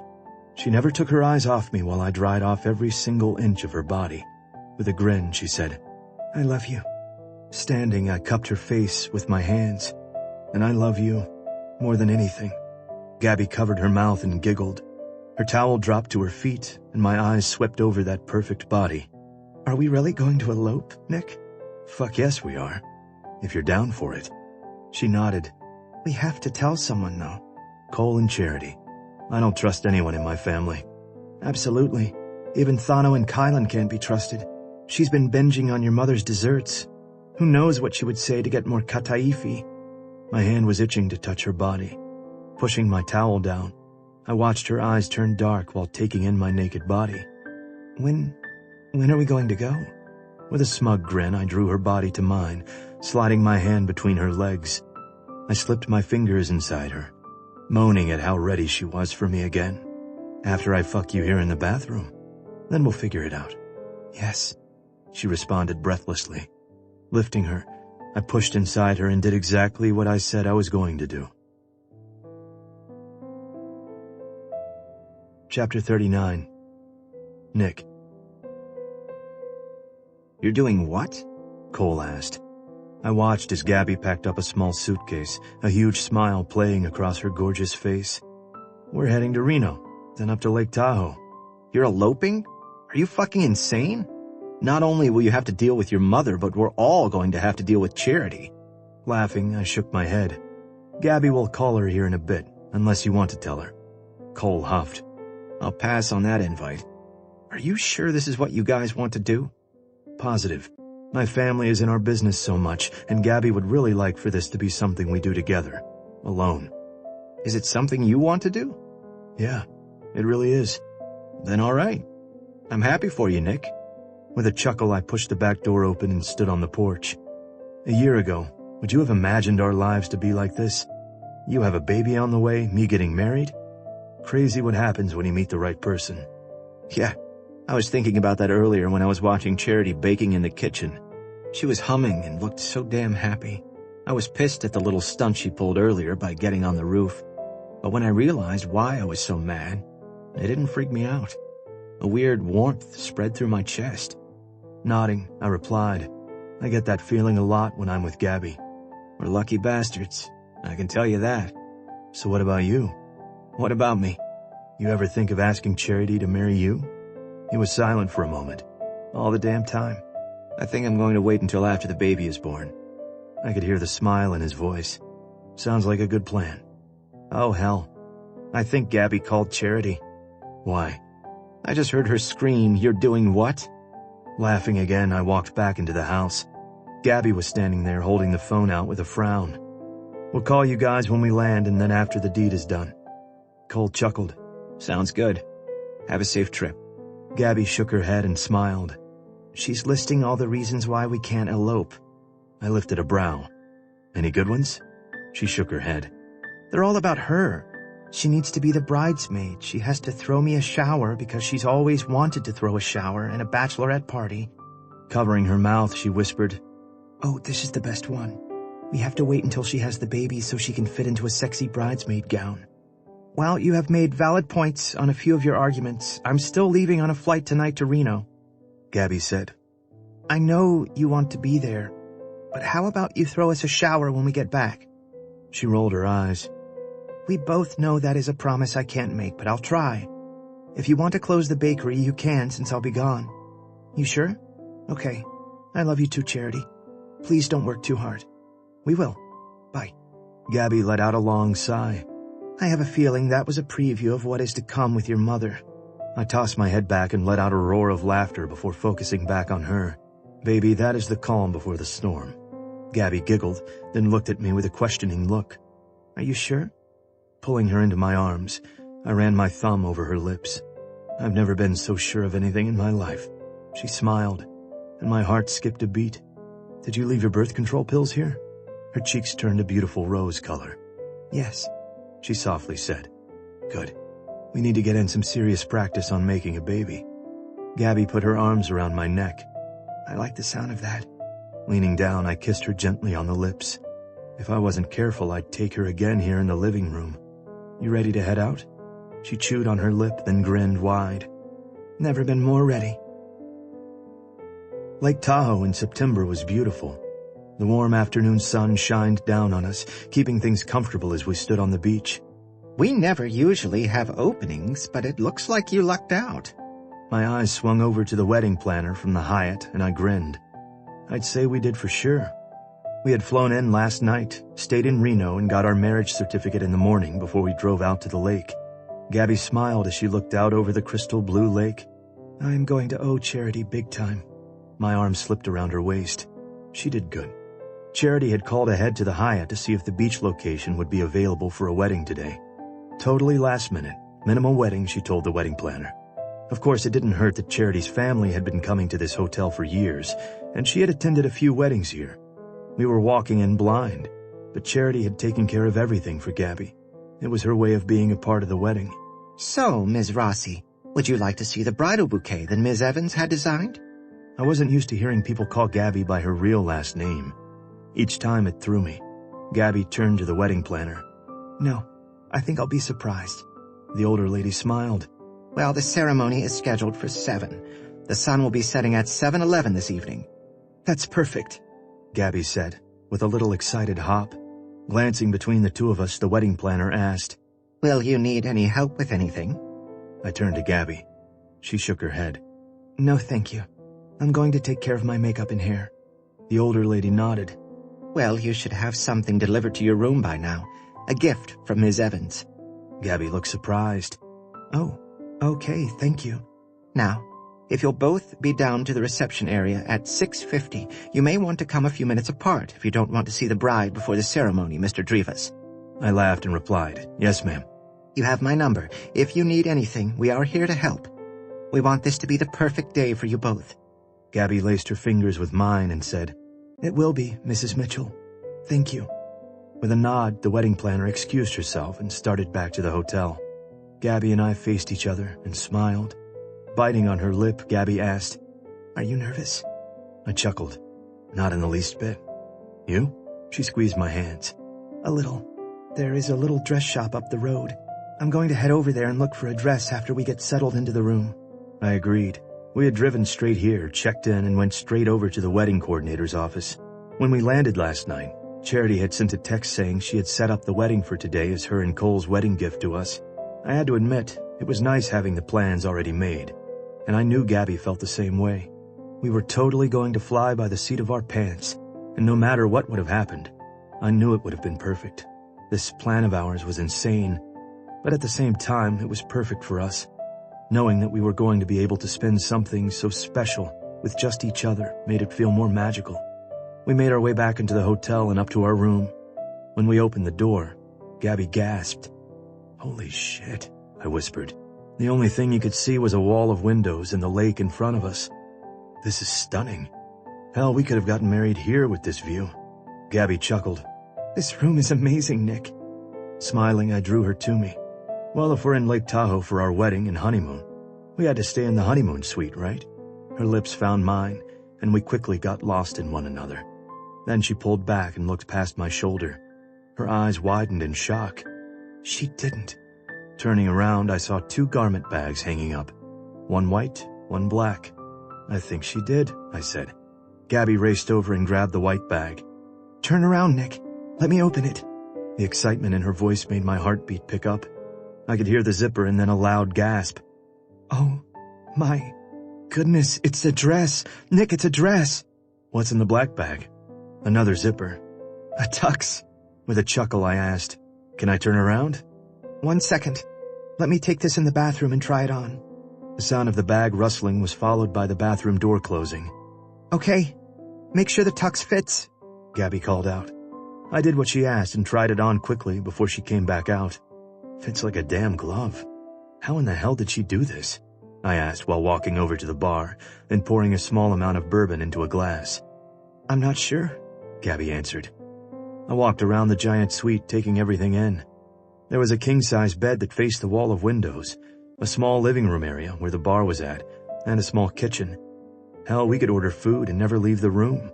It was like a mini apartment with a killer view. The bathroom door opened and Gabby stepped out. Her eyes were red and swollen. My heart seized in my chest as I put the drink down and made my way over to her. Gabby, what's the matter? She shook her head, then buried her face into my chest. Shit. I was hoping she wasn't having second thoughts. Pushing her out so that I could look at her, I wiped the tears from her face. Gabby? She smiled and shook her head. The dress, it's perfect. It's beyond perfect. I gently placed the strand of hair hanging in her face behind her ear. That's wonderful, baby. Charity thought to take care of everything, and a small part of me feels guilty she isn't here. My heart ached. Do you want to wait? No, she said as she grabbed onto my shirt. This is exactly what I want. Kissing the tip of her nose, I added, Good, because it's what I want too. We leaned our foreheads together. You know, since I don't have to go dress shopping, we could do some baby-making practice. My dick jumped in my pants. Reaching down, I picked up Gabby as she let out a small yelp. Tossing her onto the bed, I slowly crawled over her, leaning down so that our lips were merely inches apart. How much time do you need to get ready? The grin that spread across her face had heat surging through my body. 2 hours. Good. Until then, it's practice, practice, practice. Gabby giggled as she lifted my t-shirt over my head. I slowly undressed my future wife and took full advantage of the hours I had before she would slip into the other room and get ready. Life couldn't possibly get any better than this. Chapter 40. Gabby. I stood before the floor-length mirror and stared at my reflection. A slow smile moved across my face, and I couldn't help the butterflies in my stomach. Nick is going to die when he sees this. He sure as shit is, Charity agreed. I propped up my phone and FaceTimed Charity as I got ready. That small part of me longed to have her here, but I was glad it was only Nick and I. Make sure you spray your hair again before you go out. Nodding, my eyes swept up and down the beaded lace gown.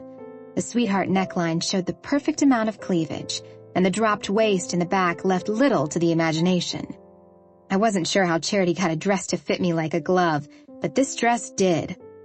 All that and more. If this dress went any further down in the back, you'd see my ass crack. Her laughter came through the phone. How in the world did you do this? I asked as I turned to see the back. There was lace at the lower portion of my back with wide gaps, just enough to show it dipped low. Very low. My ass looks perfect in this dress. So, you know how I said we went to Lake Tahoe all the time when I was growing up? Yeah, I said as I touched up my lipstick. Well, a girl I practically grew up with lives there, makes wedding dresses for a living. You guys are practically the same size. I told her I needed a sexy as hell wedding dress that was in her size. And she just happened to have one? Yep. She models a lot of her gowns, so most are in her size. It was pure luck. Shaking my head, I turned and picked up my phone. Charity, thank you for all of this. You've made this day so special. Well, when you told me what you were doing, I felt like I needed to at least be a part of it somehow. Don't worry, though. You can pay me back with babysitting. Sounds like a plan, I replied with a lighthearted laugh. Her smile faded some. You scared? No, it's weird, really. I'm not really nervous at all about the wedding. It's after the wedding that is giving me butterflies. Charity let out a roar of laughter. 'Cause you know that man is going to devour you? We've been in bed nearly all day. Nick's stamina is like no other. You know what they say about Greek men. I had told her what Katerina had said to me about Greek men and not being able to walk for a week. With a chuckle, I sighed. Well, I guess I should head down there. Nick was going to go to the bar for a bit after he got dressed, then come down after me. I watched as her eyes filled with tears. You're getting married. Blinking rapidly, I was thanking God I'd used waterproof mascara. I know. And in a few hours, you'll be a part of that crazy-ass family. My hand came up to my mouth as I laughed. I know. I love you, Gabby. Love you too, Chair. Rub the baby for me. She grinned and moved her phone down to show me she was rubbing her belly. Lifting it back up, she blew me a kiss. Go get married, for Christ's sake. Nodding, I fought to find the words to speak. See you later, I softly said. She lifted her hand and waved. See ya. The call ended and I stood there staring at my phone before I drew in a deep breath and exhaled. Leaning in, I looked at myself in the mirror and smiled. My blonde hair was done up in a French twist with curls hanging down to frame my face. I'd done a very light, natural eye makeup, followed by a pink lipstick. Not too much, but just enough. Closing my eyes, I counted to 10 before opening them again. I was marrying the man of my dreams. My fingers came up to my mouth as I smiled at the thought. Today was my wedding day. No more secrets, no more running, only happiness and hope from this day forward. The thought made me dizzy with happiness. I took in a deep cleansing breath and made my way down to the reception hall that would lead out to the beach. I carefully looked around me as I made my way, making sure I didn't run into Nick. Person after person smiled at me, each telling me I looked beautiful. I thought I would have been sadder when the actual moment arrived. 10 years ago, I would have wanted a huge Catholic wedding. Now, all I wanted was Nick and I holding hands and vowing our love to each other. The door opened, and Mrs. Mitchell wore a wide grin. "You look stunning, Miss Rosie." "Gabby, please call me Gabby." She nodded, then handed me a beautiful bouquet of white and red roses. The smell immediately hit me. "Charity," I whispered. This was her small way of having a piece of her with me. Roses were her favorite. "Did you need a few moments, or are you ready to make your way down to the beach?" I gulped. "Nick? He's already down there." Laughing, I rolled my eyes. Of course he is. He was probably here at 6:30. Mrs. Mitchell chuckled. He was. I had to give him a shot of whiskey to calm his nerves. My hand landed on my stomach as I tried to calm my own set of nerves. It felt like every nerve ending was tingling. Lifting her brows, she asked, "Ready?" I nodded. Never been more. My head was spinning. This was crazy. Insane. 24 hours ago we were making love, and now we're getting married. I couldn't stop the giggle if I had wanted to. Is that a nervous chuckle? Holding onto my bouquet of flowers tightly, I slowly shook my head. No, it's a joyful chuckle. I don't think I'll ever be this happy again. Mrs. Mitchell smiled wide, and then she winked. Trust me, you will be, if not more. I chewed on my lip. A baby. Following Mrs. Mitchell down to the beach, I was totally lost in thought. Nick wanted a baby. I dreamed for years of being a mom, teaching a little girl how to bake and cook like my mother and grandmother did for me. Katerina popped into my head, and I couldn't help but smile. After the family had found out about Dante and that whole mess, I thought for sure they would tell Nick to drop me like a hot plate. But they didn't. It was the opposite. I was welcomed into the family with such love and affection. Sure, they drove me crazy, but I loved their kind of crazy. Even Kylan loved it, as much as she pretended not to. The music started and my breath caught in my throat. It's time, Mrs. Mitchell said. With a nod, I took in a deep, long breath and pushed it out. Let's do this. Chapter 41. Nick. She was the most beautiful sight I'd ever seen. Gabby appeared to be floating on a cloud as she walked down the white carpet to where I was standing on the beach. My eyes took in every ounce of her perfection. The dress was captivating, and as amazing as it looked on her, all I could do was picture me taking it off her. As she drew closer, I could see the tears in her eyes. She was nibbling on that lower lip, causing my dick to twitch in my pants. She's stunning, the pastor said. I agreed. Yes, she is. Incredibly stunning. When she finally came to a stop in front of me, I let my eyes soak her up. You look beautiful. Her cheeks turned the same shade as the pink lipstick she wore. Leaning closer, I pressed my lips against her ear. I can't wait to slowly take this dress off of you. She giggled. Charity had one more surprise. It's under the dress. I swallowed hard and almost had to reach down and adjust my dick as I took a step back. The pastor cleared his throat and began to talk. Gabby's blue eyes picked up the color from the lake, and I was totally captivated by them.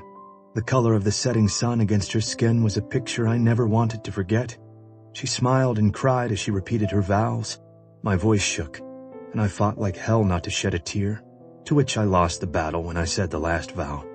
When it came time for the kiss, I moved slowly. The need to burn this memory into my mind was strong. My hand lightly landed on the side of her face, while the other hand brushed a curl back from her face. The reds, pinks, and yellows in the sky cast the most alluring light around us. It was magical. I love you, Gabby. Her shaking hand covered mine. I love you, Nick. You may kiss your bride, the preacher said with a chuckle. And kiss her I did. It was slow and sweet, Gabby wrapped her arms around my neck as I picked her up and held her tightly against me. When our lips parted, her eyes captured mine. You're mine now. The sparkle in those baby blues was a fucking turn-on, but what she said next left me utterly breathless. I've always been yours. After what seemed like 1,000 photos, the photographer finally let us go. We headed to the hotel bar where we ordered a drink and 5 other people bought us drinks. By the time we had made it back up to our room, Gabby was buzzing and I was fighting a painful hard-on. When the door shut, Gabby slowly walked backward away from me, a come-hither look in her eyes. That's a beautiful dress, Principessa. Her eyes lit up and she licked her lips. Did you know you call me Principessa when you're about to fuck me, and Agapimeni when you make love to me? I laughed. I never thought about it. She nodded. What do you want me to do to you right now? Fuck you? Or make slow, passionate love to you? Her mouth parted open slightly. What do you want to do? Fuck you. With your wedding dress on. It's too beautiful to take off just yet. Gabby moaned. Keep your shoes on, and let me see the other surprise under that gown. With a full-blown smile, Gabby slowly pulled up the dress, one painstaking inch at a time, until the only thing showing were her sexy-ass legs and a baby blue see-through lace thong. Fuck me. I believe I'm supposed to say that to you. Quickly walking up to her, I dropped to my knees, pushed the thin panties to the side, and buried my face in her pussy. Gabby's hands pulled at my hair as she started to rock her hips into my face. Oh God. Yes. Nick, yes. Her body started to tremble and I pulled back, leaving her on the edge of an orgasm. What? Why did you stop? She panted. Standing, I quickly started to take off my tux when she stopped me. No, don't. You look so damn hot in that tux, it makes me even wetter. My heart slammed against my chest. With a smirk, I said, My new wife likes to talk dirty, does she? She slowly nodded. I unzipped my pants and pulled out my cock.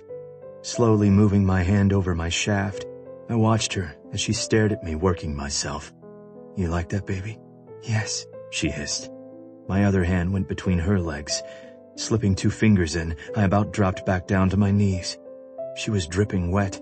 Turn around and put your hands on the table, Gabby. And don't let go. She quickly did as I said. With my fingers, I leisurely pulled the barely there thong down her legs and tossed it to the side. Using my foot, I pushed her legs apart, then cupped her tight, sweet ass. My eyes lifted to her hair twisted up.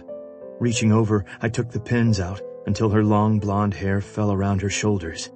Grabbing it, I held onto it with one hand while I moved my cock into position. Gabby pushed her ass back against me, silently begging me for more. One quick push, and I filled her completely, causing her to cry out in pleasure. Wrapping her hair around my hand, I pulled, gently. When she moaned, I couldn't help but smile. Hang on, baby.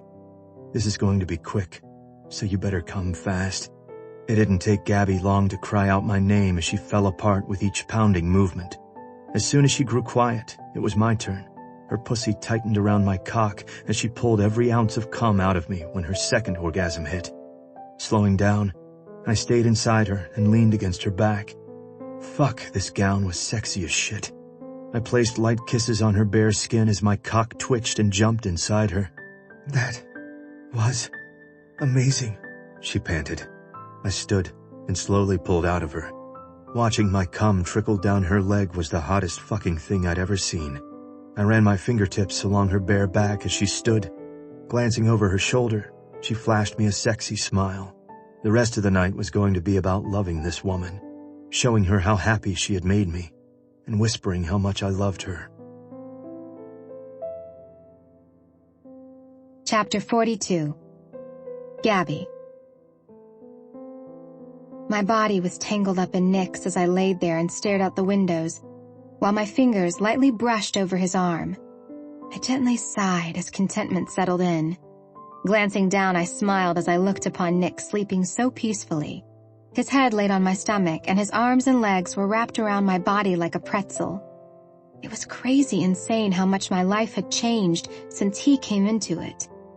I used to live in fear of being found by Dante. Now I lived with so much peace and content in my heart, I had to pinch myself to make sure I wasn't dreaming. Lifting my eyes, I watched the sun dance on the water. Last night had been amazing. Nick showered me with attention in every possible way imaginable. The things he whispered to me while he made love to me still had my stomach fluttering and my heart racing. I closed my eyes only to snap them open when Nick's phone vibrated on the side table. Again.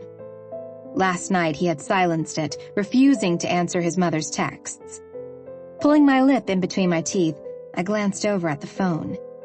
It buzzed again. I carefully untangled myself and reached for his phone. "Ignore it," Nick mumbled while grabbing me and dragging me back over to him. I couldn't help but giggle. "You should probably answer her, Nick." He crawled over my body, planting soft kisses as he moved up toward my lips. When his gaze met mine, I inhaled a deep breath. He was so damn handsome.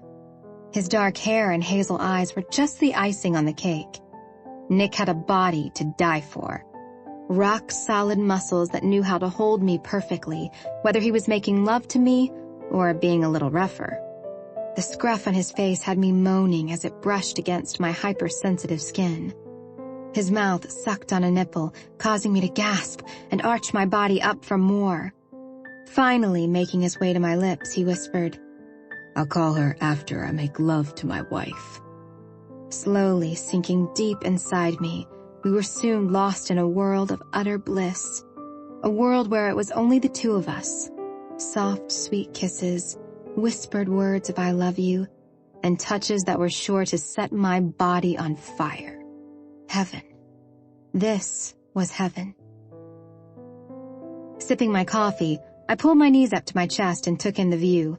The beautiful blue water of Lake Tahoe was calming. Nick couldn't have picked a better place to get married. I hated Las Vegas. I'd only been once, but the idea of going there and getting married would have made my skin crawl. I could hear Nick talking on the phone. From what he was saying, I was going to guess Katerina wasn't very happy. I'd already called my parents yesterday when we arrived and told them we were eloping. It killed me to hear the sadness in my mother's voice.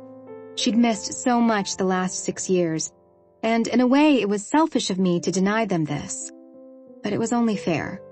If I didn't want Nick's family here, I couldn't have mine here. I promised her we would fly back home and do something special. "Mama, will you stop acting like you're crying?" Nick said as he stepped out onto the balcony. My fingers went to my lips in an attempt not to laugh. He sat next to me and rolled his eyes. "It was last minute. No one knew. Well, Charity and Cole knew." Peeking back out over the lake, I silently wished we could stay here forever. "We'll do something when we get back. Yes.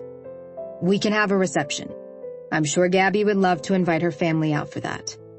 Smiling, I nodded. "See, she just said yes. Wait. What are you doing?" "Dad, what is she doing?" Oh no, this could only mean trouble. "How does she have the number?" "Dad, will you please stop her?" Nick covered the phone, then said to me, "Code red, call your mom. My mother is about to call her and plan the reception." I nearly fell out of the chair. "What?" I cried out as I raced back into the room. My hands fumbled around with my phone before I was finally able to dial my mother's number. "Hello, sweetheart. How is the honeymoon?" "Good, it's good. Mom, listen, Katerina is going to call you and—" "Oh, she's buzzing in right now." "No, don't answer it." "Why on earth not, Gabby?" "She's going to invite you to a reception for us in Colorado Springs." My mother called for my father. "How exciting!" I shook my head. "Mom, you don't understand Nick's family. They are overwhelming, to say the least." "Nonsense, Gabby. I'm looking forward to meeting them. Now let me listen to her message and call her back. Oh, this is going to be fun. We can plan it together. The menu, the desserts. How exciting!" I groaned as I sat on the sofa. "Mom, Katerina will take over. It will be a Greek festival when she is done planning it." Silence. Nothing. Not even the sound of her breathing. Then, finally, she spoke. "Is that so?" Oh, shit. "We will plan something for there at home. Nick and I can fly out and—" No. Let's do this. I think it will be more interesting." "For who?" I I asked, chewing on my thumbnail. She laughed so evil I had to pull the phone away to make sure I still had my mother on the line. Don't worry, Gabby. I'm positive I can hold my own next to Katerina. Besides, everyone knows what they say about Greek food. I held my breath. Dear God, no. Please, no. It's just Italian food, but without the flavor. Relaxing back against the couch, I sighed. I'm not going to talk you out of this, am I? I asked, with nothing but defeat in my voice. My mother laughed. Enjoy your honeymoon. Talk soon. And just like that, she was gone. Probably dialing Katerina's number right then. I covered my face with my hands and groaned. This is not going to end well. Dropping my hands to my sides, I turned to see Nick walking in. He sat on the couch and said, "She let me go. Said your mom was calling." He looked at me. "You know what this means, don't you?" I nodded. Food wars.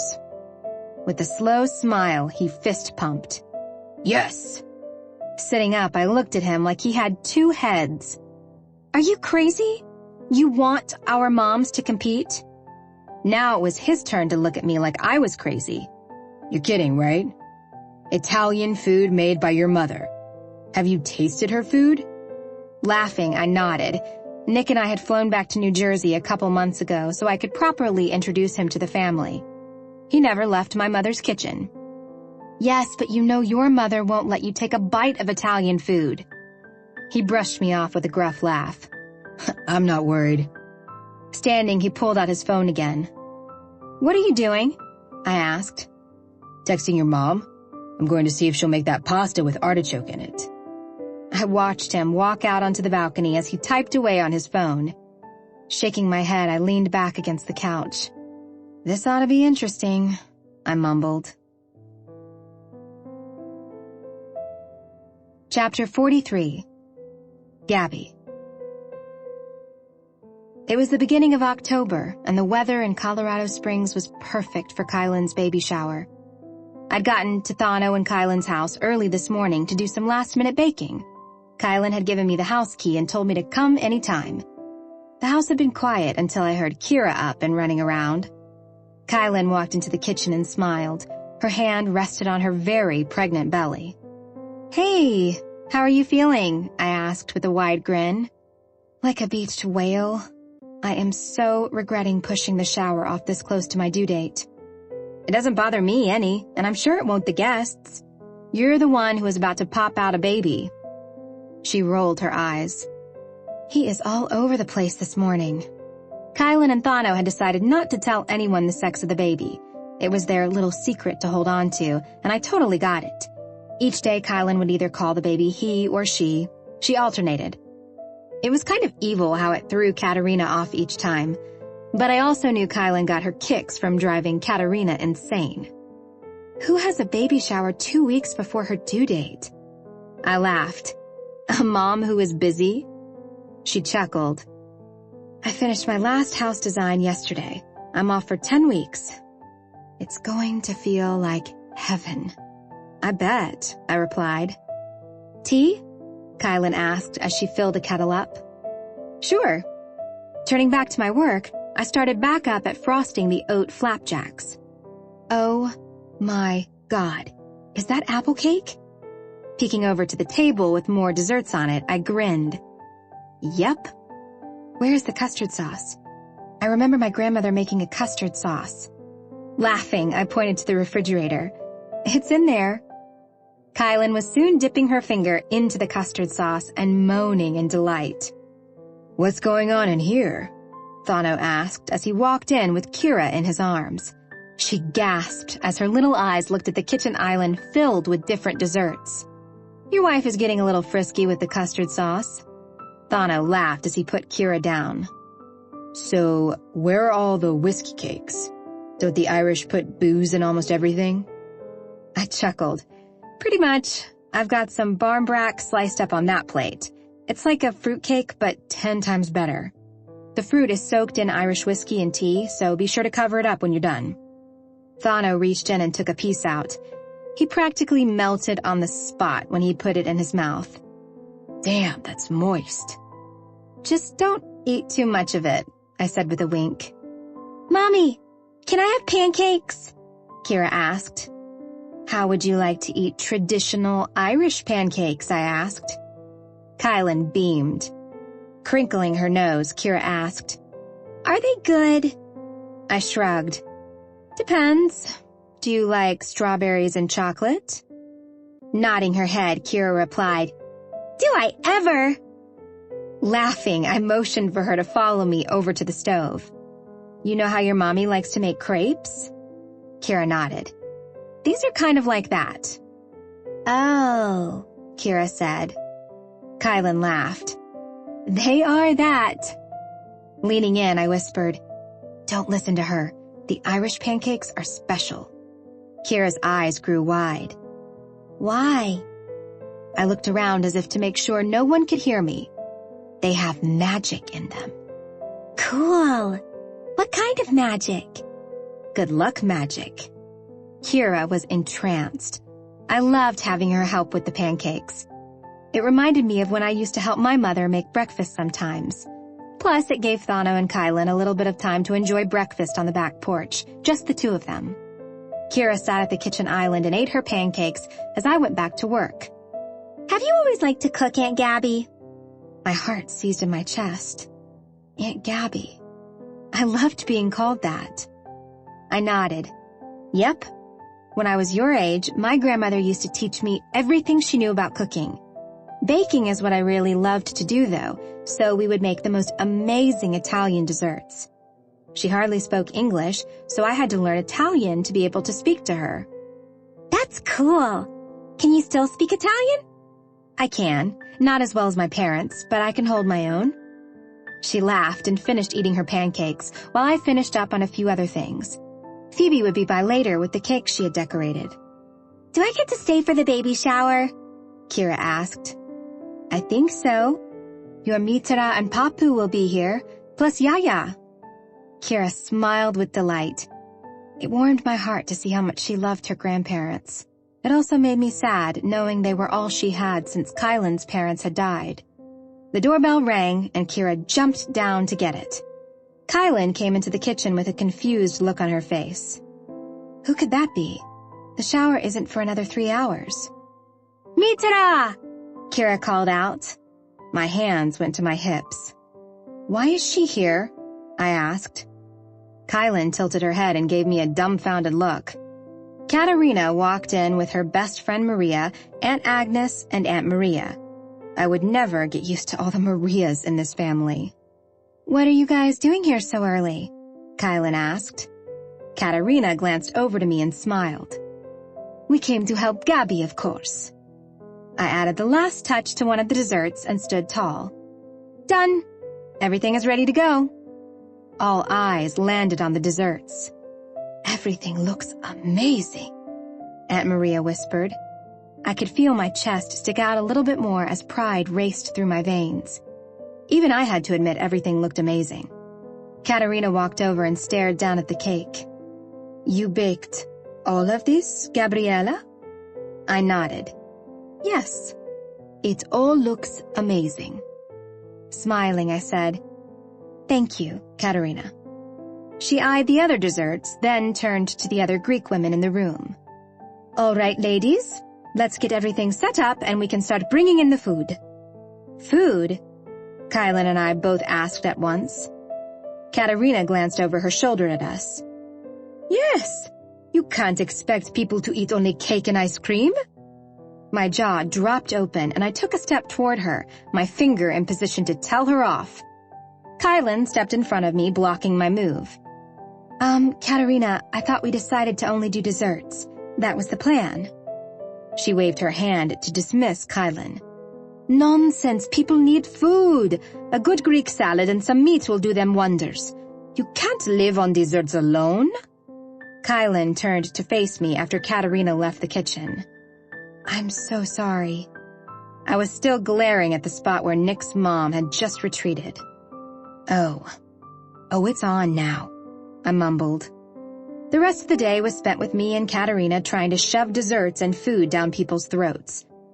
In the end, it turned out to be a beautiful baby shower, and Kylan had a wonderful day. So that was all that mattered.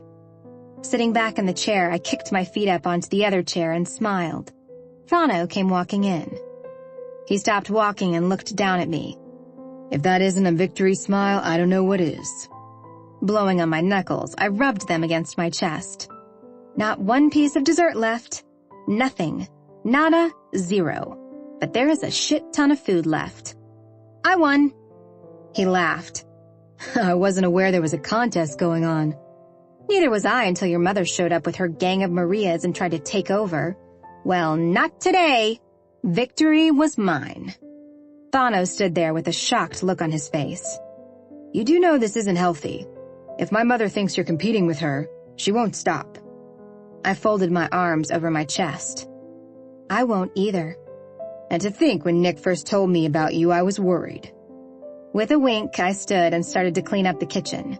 Don't worry about this, Gabby. I'll take care of it all. Gabby? I jumped and turned to look at Kylan. She had a look of pure horror on her face. What's wrong? I asked in a panicked voice. Thano kept going about his business cleaning up. We need to enact Plan D. I jerked my head back in surprise. Huh? Thano rushed by me and was in front of Kylan, his hands cupping her face. What? No, not now, Kylan. There are still people here. Wait, what is happening? What's Plan D? I asked. Then it hit me. The story she told me about Plan B. She was in labor. I know, Thano. Do you think I want to be going into labor right now with a house full of your Greek family? My stomach dropped. What? You're in labor? Thano and Kylan looked at me and both said, Shh, no one can know. I nodded. Okay, well, wait. What happened to Plan C? Thano rolled his eyes. It's a long story, but we need a distraction, Gabby. A distraction? Yes, Claire is here, which is good. We're going to use her car to head to the hospital. It will be hours before anyone figures out we're gone. I frowned. It's your baby shower. I'm pretty sure people will notice the parents of said baby are missing. Thano looked at me and grinned. Gabby, you've been around this family long enough now to know they won't notice we're missing for at least an hour and a half. Especially if you throw them off.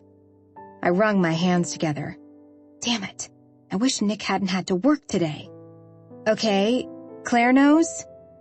Yes, she was standing next to me when the first contraction hit. I paced back and forth. How was I going to cause a distraction? Then it hit me.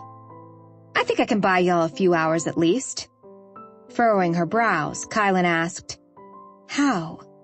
Smiling, I walked up to them and ushered them outside. Leave it to me. Where's your hospital bag? In the car already. Thano kept panicking about it, Kylan said with a giggle. I'll grab it, but we forgot something else. Kira. I waved him off. I've got her, don't worry. As soon as Claire or I get the all clear, one of us will bring her. Kylan grabbed my hand. Thank you, Gabby. Someday I'll do the same for you. My heart jumped into my throat, and I was once again reminded of how much I wanted to have a child with Nick. I gave her a gentle grin. Go have your baby in peace. Chapter 44. Nick. Walking into the kitchen, I came to an abrupt halt. Gabby and my mother were each holding up a spatula like a weapon at each other. As interesting as this is, what in the hell is going on? She tricked me, my mother said as a slow smirk moved over Gabby's face. I don't know what you're talking about. Mom jerked the spatula, causing batter to hit Gabby on the forehead. Her eyes widened in shock. You threw food at me. Tell me where they went. My sons get married and start hiding secrets. Who are we talking about? I asked, while I looked between the two of them.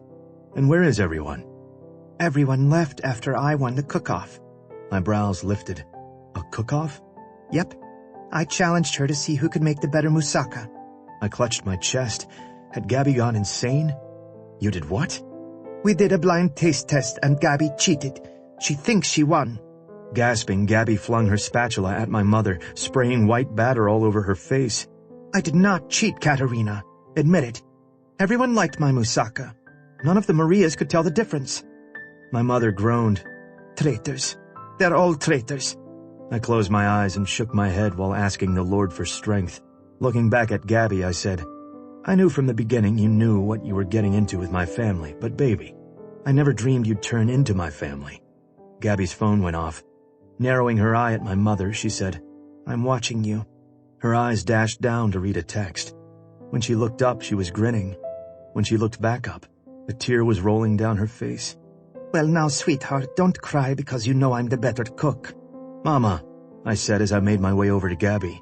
Brushing the batter-covered string of hair away from her face, I lifted her eyes to mine. Hey, what's with the tears? Kylan and Thano are asking everyone to come meet their new baby. My mother dropped her spatula. What? They had the baby? How? Why? Then she covered her mouth with her hands. You were Plan D, weren't you? Gabby laughed. Yes, Katerina. I don't think I was originally part of Plan D, but I helped execute it. My mother started to cry as I wrapped the two women I loved more than life in my arms. You're both nuts, do you know that? Pushing away from me, my mother was on the phone and running out to the living room, to the few people still here. Thano had the baby. The baby is here. Opa! Was cried out by everyone in the living room. Gabby shook her head. She does know Kylan was the one who actually had the baby. Chuckling, I said, she knows. Hey, where is Kira? Claire took her up to the hospital while I kept everyone occupied with the cook-off. Thano and Kylan wanted it to be just them for a bit.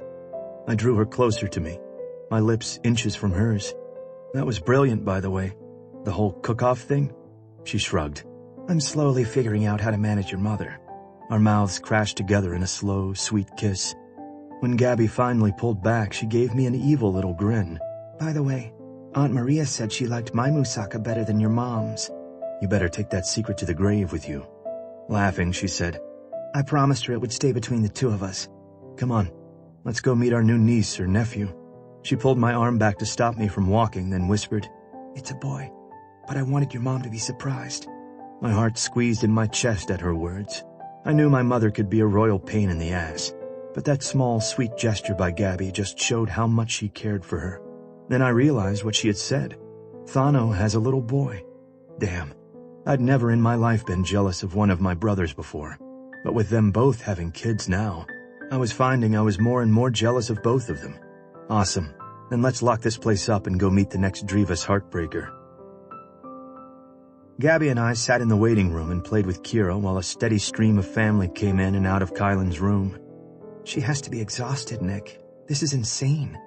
Why won't you tell your mother enough already? I shrugged. Dad even tried to get everyone to leave. Gabby stood up. We haven't even had a chance to really look at Alec. I want to hold him before Kylan passes out. The resolve to do something was already in full swing. I stood and took Kira's hand. Let's go see your baby brother. Kira clapped. Yay! Once Matira came in, I couldn't get to him anymore. I laughed as I scooped up my niece and followed a very determined Gabby to Kylan's room. When we walked in, both Kylan and Thano looked exhausted. My mother was standing over the baby telling Aunt Agnes how Alec meant men in Greek. Yaya was sitting in the corner watching TV with Dad. Well, Dad was actually asleep. Cousin Sophia was talking to Claire about setting her up with a nice Greek boy, to which Claire declared she'd rather die an old maid. Gabby cleared her throat loudly, then spoke loudly. I'm going to have to ask everyone to leave now. All talking ceased and every head turned to look at my wife. What? My mother asked with a half laugh. It's time for everyone to leave. Kylan is exhausted and the nurse needs to do a few tests on Alec. So I think now would be the perfect time to say goodbye and let everyone rest. Besides, Kira would really like to spend some time with her baby brother and her parents without someone trying to take the baby from her. Yeah, what Aunt Gabby said. Kira piped in. Thano was smiling at Gabby, and Kylan looked as if she was about to burst into tears of joy when she saw people gathering up their things and heading out. Each person stopped to look at the baby one more time. Everyone was telling Thano and Kylan how beautiful Alec was. When Yaya walked up, she leaned over and took the baby in. Don't spit on him, Yaya, Kylan cried out. Gabby turned to me. I didn't think the Greeks still did that silly superstition anymore. I was about to answer her when my mother walked up and said, You will make a wonderful mother someday. She moved her lips and fake spit on Gabby, to which Gabby yelped and jumped back. Then they all followed my mother's lead as they passed Gabby by. When it came to Yaya, Gabby cringed and closed her eyes. When Yaya placed her hand on Gabby's stomach, she smiled. Gabby opened her eyes and gazed at my grandmother. Soon. Very soon. You better start eating or the child will starve. Gabby's mouth fell open as she watched Yaya walk out the door. Okay, first off, there is no way that woman can tell if I'll be having a baby soon, and they all spit at me. Well, they didn't really spit at you, I said. Oh, I'm pretty sure Sophia let a real one fly. Kylan laughed. Thank you so much, Gabby. I was so ready for everyone to leave a few hours ago. Thano had sat Kira on the couch and placed Alec in her arms. The way she looked at him tugged on my heartstrings. Then she started to sing to him, and I'm pretty sure the four of us were all crying like babies. I was too busy watching Gabby's face to pay attention to Thano and Kylan. The way she was looking at the scene before us was like she was wishing with everything she had that would be us soon. Once Kira was finished with her song, she asked Gabby to hold Alec while she went and snuggled with Kylan. I'm more than happy to do that, Gabby said.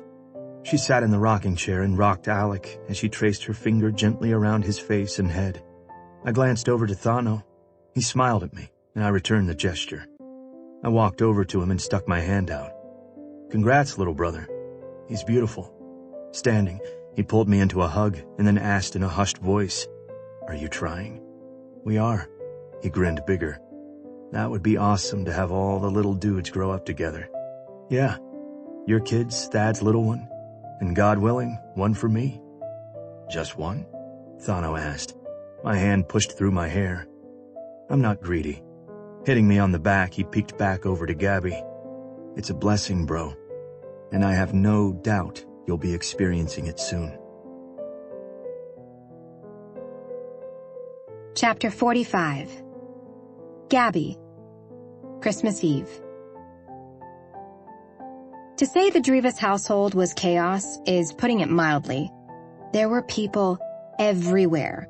A Maria in nearly every single room. Kids running in and out of the house screaming and yelling. It was insane. But it was a beautiful insanity. This was my new family. And no matter how much they were in our business, I knew it was because they loved us. And no matter how many times Katerina cracked a shot at my cooking, I knew it was because she knew I could handle it and would dish it right back.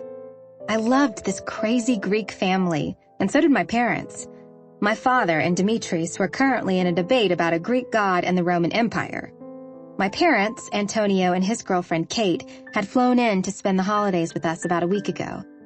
I had somehow managed to talk both my mother and Katerina out of throwing us a reception. The idea of my mother and Nick's mom going head-to-head was not one I wanted to deal with, especially since I hadn't been feeling all that great most of November. I'd kept it to myself, but Nick had noticed. When he didn't say anything, I knew he was trying not to get his hopes up. For the love of all things good, Yaya, stop saying that. I glanced over to Charity, who was sitting next to Yaya as they both knitted. Covering my mouth, I held in my laugh. For someone who hated knitting club, Charity had really fallen in love with it. I'm just saying, child, you're having twins. Charity sighed.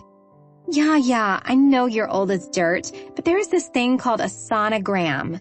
They actually look at the baby, hear the heartbeat. Here, look. She shoved her phone in Yaya's face. That is a 3D image of my child. There is only one. If there were two, we'd know. Yaya simply smiled, then shrugged. You're having twins. Charity sighed. Go back to knitting me a blanket, old lady. Cole and Nick were outside playing football with some of the cousins' kids. Kate sat so close to me I thought she was going to crawl onto my lap. Kate, they won't bite. She nodded. I know, but Yaya over there. Kate looked at me as fear laced her face. She told me I had a good birthing vessel. What does that mean? I thought Antonio was going to fall to the floor with a heart attack. I couldn't help but laugh. Ah, Yaya keeps you on your toes. Kate agreed. How old is she? Tilting my head, I realized I had never asked Nick. You know, I'm not sure. My guess is 100. She started to speak to me in Greek earlier. I think I threw her off when I answered. My head turned to look at her. You speak Greek? Kate smiled. Yep, I speak 4 other languages. Greek, Italian, Spanish, and Russian. Holy crapoli! Do you work for the FBI too? When she didn't answer, I cleared my throat and looked away. So, anyway, she chuckled and glanced around the room. How do you keep up with everyone? It's kind of easy. Most of the women are named Maria, or somehow they have that in their name somewhere. Kylan walked up and sat down on the other side of Kate. How's it going, ladies? Hiding from the family? Kate let out a nervous chuckle. Kind of, more like staying out of the way, I said with a wink. Where's the baby? Kylan rolled her eyes. Katerina has him. I swear the woman has taken my son's penis out 6 times to show everyone he's a boy. Kate choked on her drink. What? I leaned over. Don't ask. She nodded, then whispered, I'm starting to see why you didn't want a reception, Gabby. Nick walked in with Antonio and declared to my mother we were leaving. Katerina handed Alec back to Kylan, who promptly took off like a bolt of lightning. I'm sure to hide somewhere. What? Why are you leaving? Katerina asked. My mother walked up and said, We need to still do the Feast of 7 Fishes. Katerina frowned. Oh, right, the Italian Christmas Eve thing. Nick kissed his mother on the cheek. Bye, Mama. Turning to his father, he shook his hand and hugged him. Bye, Dad. Enjoy the rest of Christmas Eve. Dimitris smiled. We will, son. He then shook my father and Antonio's hand before giving my mother, me, and Kate all a kiss on the cheek. Katerina hugged me goodbye and held on to me a little tighter than normal. When she pulled back, she had tears in her eyes. Katerina, are you okay? Her hand came to my face, and I couldn't help but lean into the gentle touch. I smiled and she smiled back. I placed my hand over hers and silently let her know she was right. Covering her mouth, she turned and walked back into the kitchen. What was that all about? Nick asked. Shrugging, I replied, Beats me. Maybe her way of silently thanking me for not kicking her ass at desserts tonight? Nick laughed as he placed his hand on the small of my back. About 10 family members walked us out, each one having to kiss someone goodbye at least 3 times. By the time we got to my car, my parents were whipping out their antibacterial wipes and passing them around to us. The rest of Christmas Eve was spent with my small family in our cozy little blue house that I gave up and Nick bought. After spending so many years apart, it felt amazing to be with my family again, especially with Nick by my side. How is the wine bar edition going? Antonio asked with a smile. Grinning, my father replied, They're thinking by this spring it will be ready to open. The look of pure happiness on my father's face was like a dream come true. When I told him about the wine bar, he immediately took over with the plans. I was happy to let him take on the project. That's awesome. I'm glad to see you have something to do you're enjoying, Papa. My mother laughed. So am I. Antonio stood. I'm exhausted, sis. I think Kate and I are calling it a night. Standing, I kissed him on the cheek. It's all set up. You're lucky it's warm here right now, he whispered. I squeezed his arm and smiled. I know. Thank you. Mom, Dad, are you bugging out as well? They both stood. Yes, I think so, darling. It's been such an amazing Christmas. All those years I wished I could see your beautiful face, and now... Well, now... She started to cry. Wrapping her in my arms, I held her tight. I know, Mama. I know. Once everyone was gone, I turned to Nick. Are you tired? He laughed. A little, but I'm thinking we should probably not be doing the nasty with your family in the house. Hitting him on the chest, I shook my head. No, I have a gift for you, but we have to go outside. Nick pinched his eyebrows together. Okay. As we headed outside, I walked backward to face him. Do you remember back in September when I got stuck on the roof? He laughed. Yeah. Well, the whole reason I went up there was because Charity said it would be a romantic place to tell you that I no longer had to testify against Dante. But things kind of got ruined, and I ended up telling you that night before we left for Reno. Why tell me on the roof? Nick asked. I took his hand in mine and led him over to the ladder Antonio had put up. If I go first, you'll make sure I don't fall, right? Nick laughed. Gabby, what in the hell is going on? You want to go on the roof and what, wait for Santa Claus? My teeth sunk down into my lip. Maybe, I softly said. The excitement was building more and more as the seconds ticked by. His eyes intensified. All right, let's go up on the roof. Taking in a deep breath, I gradually made my way up. When I got up on the roof, I quickly walked to the middle of the roof. Looking up, I gasped at the endless stars in the sky. Nick walked up to me and wrapped his arms around me. Why is there a blanket up here, Gabby? Glancing down, I grinned when I saw the blanket and small basket sitting to the side of it. There were only 2 people who knew I was pregnant, Charity and my brother.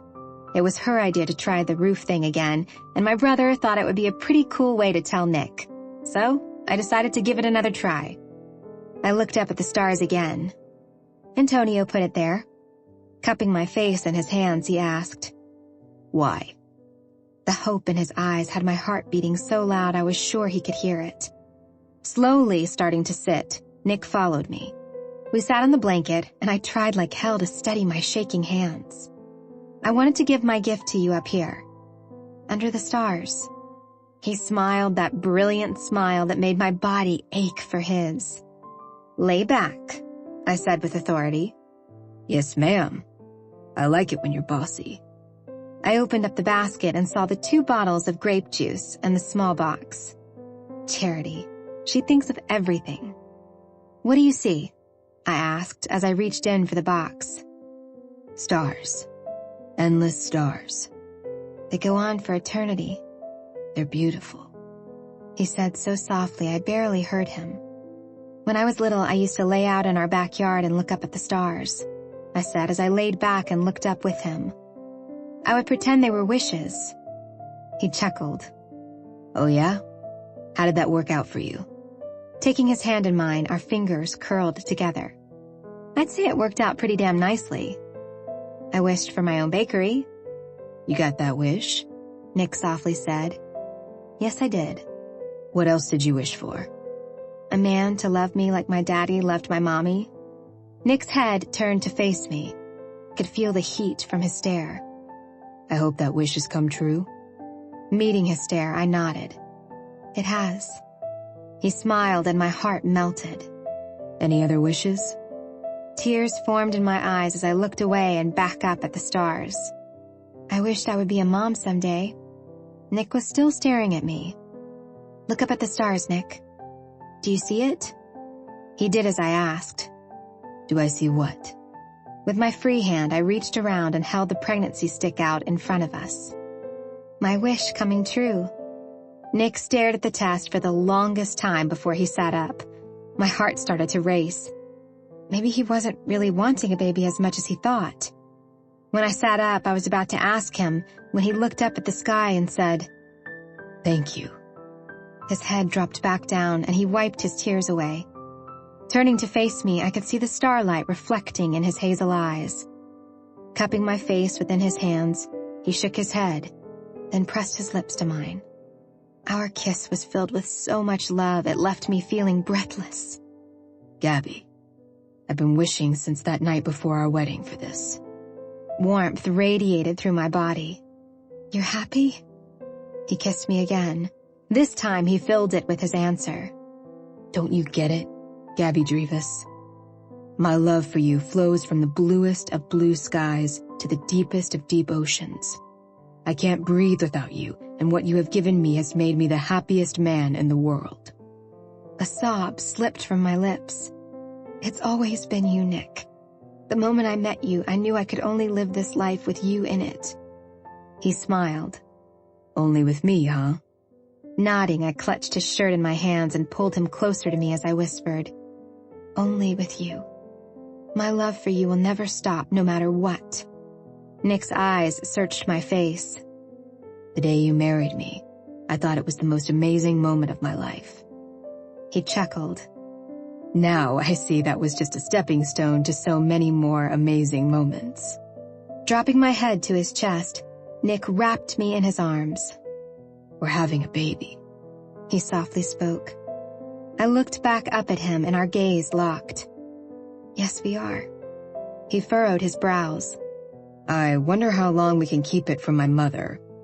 With a smile so big and bright, I brushed my lips against his as I replied, "She already knows." Nick closed his eyes and said, "God help us." Epilogue. 1 year later. Katerina and my mother stood in the kitchen, both of them with their hands on their hips facing each other off. "She likes the rice cereal," my mother said. Katerina shook her head.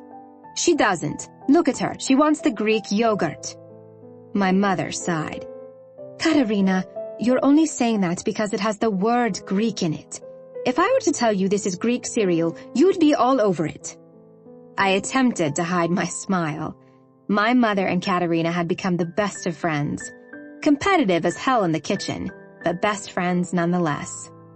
"So glad your parents decided to move here," Charity said as she handed her son, Mick, a cracker, then watched him wander back over to the pile of toys on the floor. When my parents found out I was pregnant, they decided they had missed enough in my life. 3 months later, they sold their place in New Jersey and moved to Colorado Springs.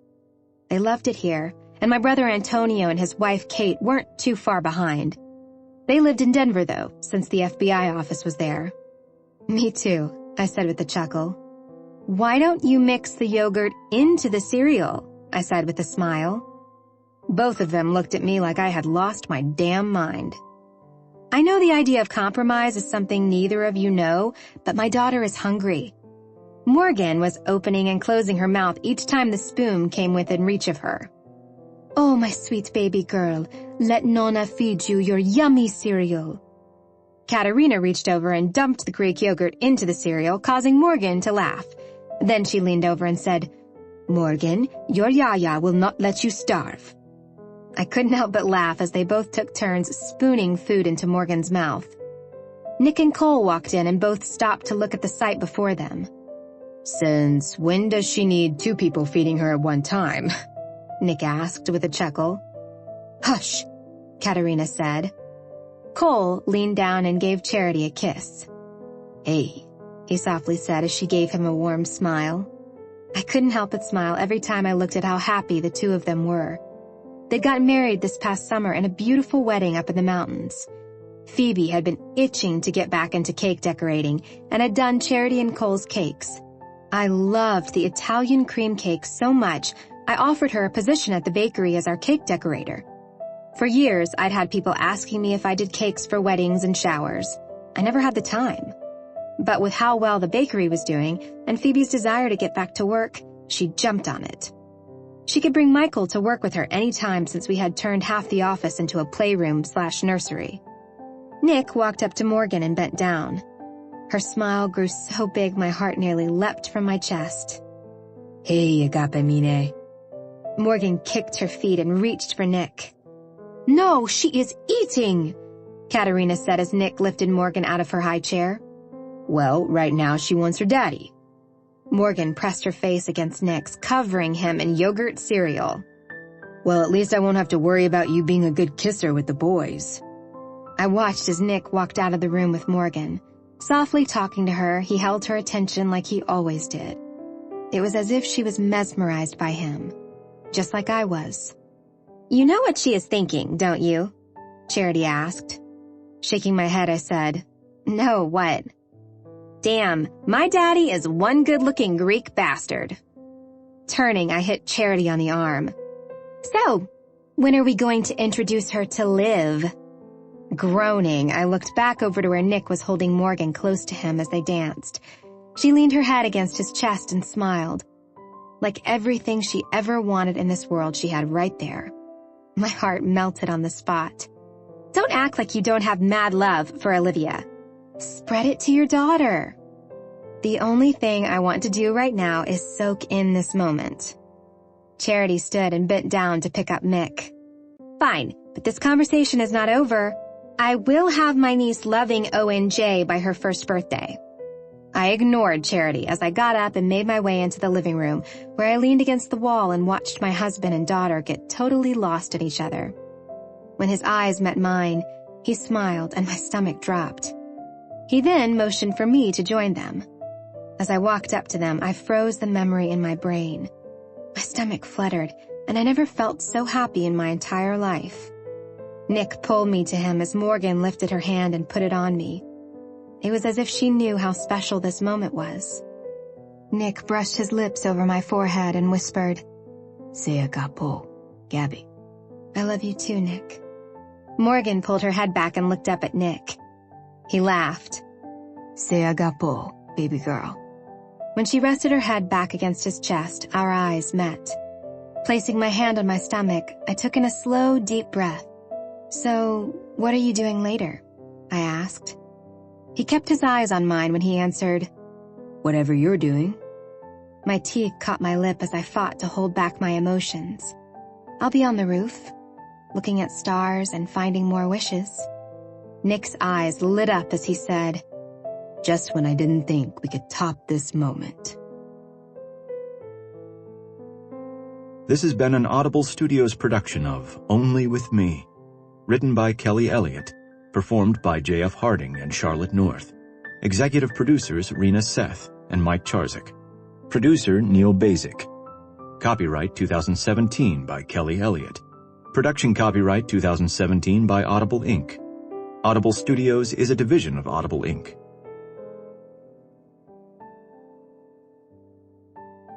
Audible hopes you have enjoyed this program.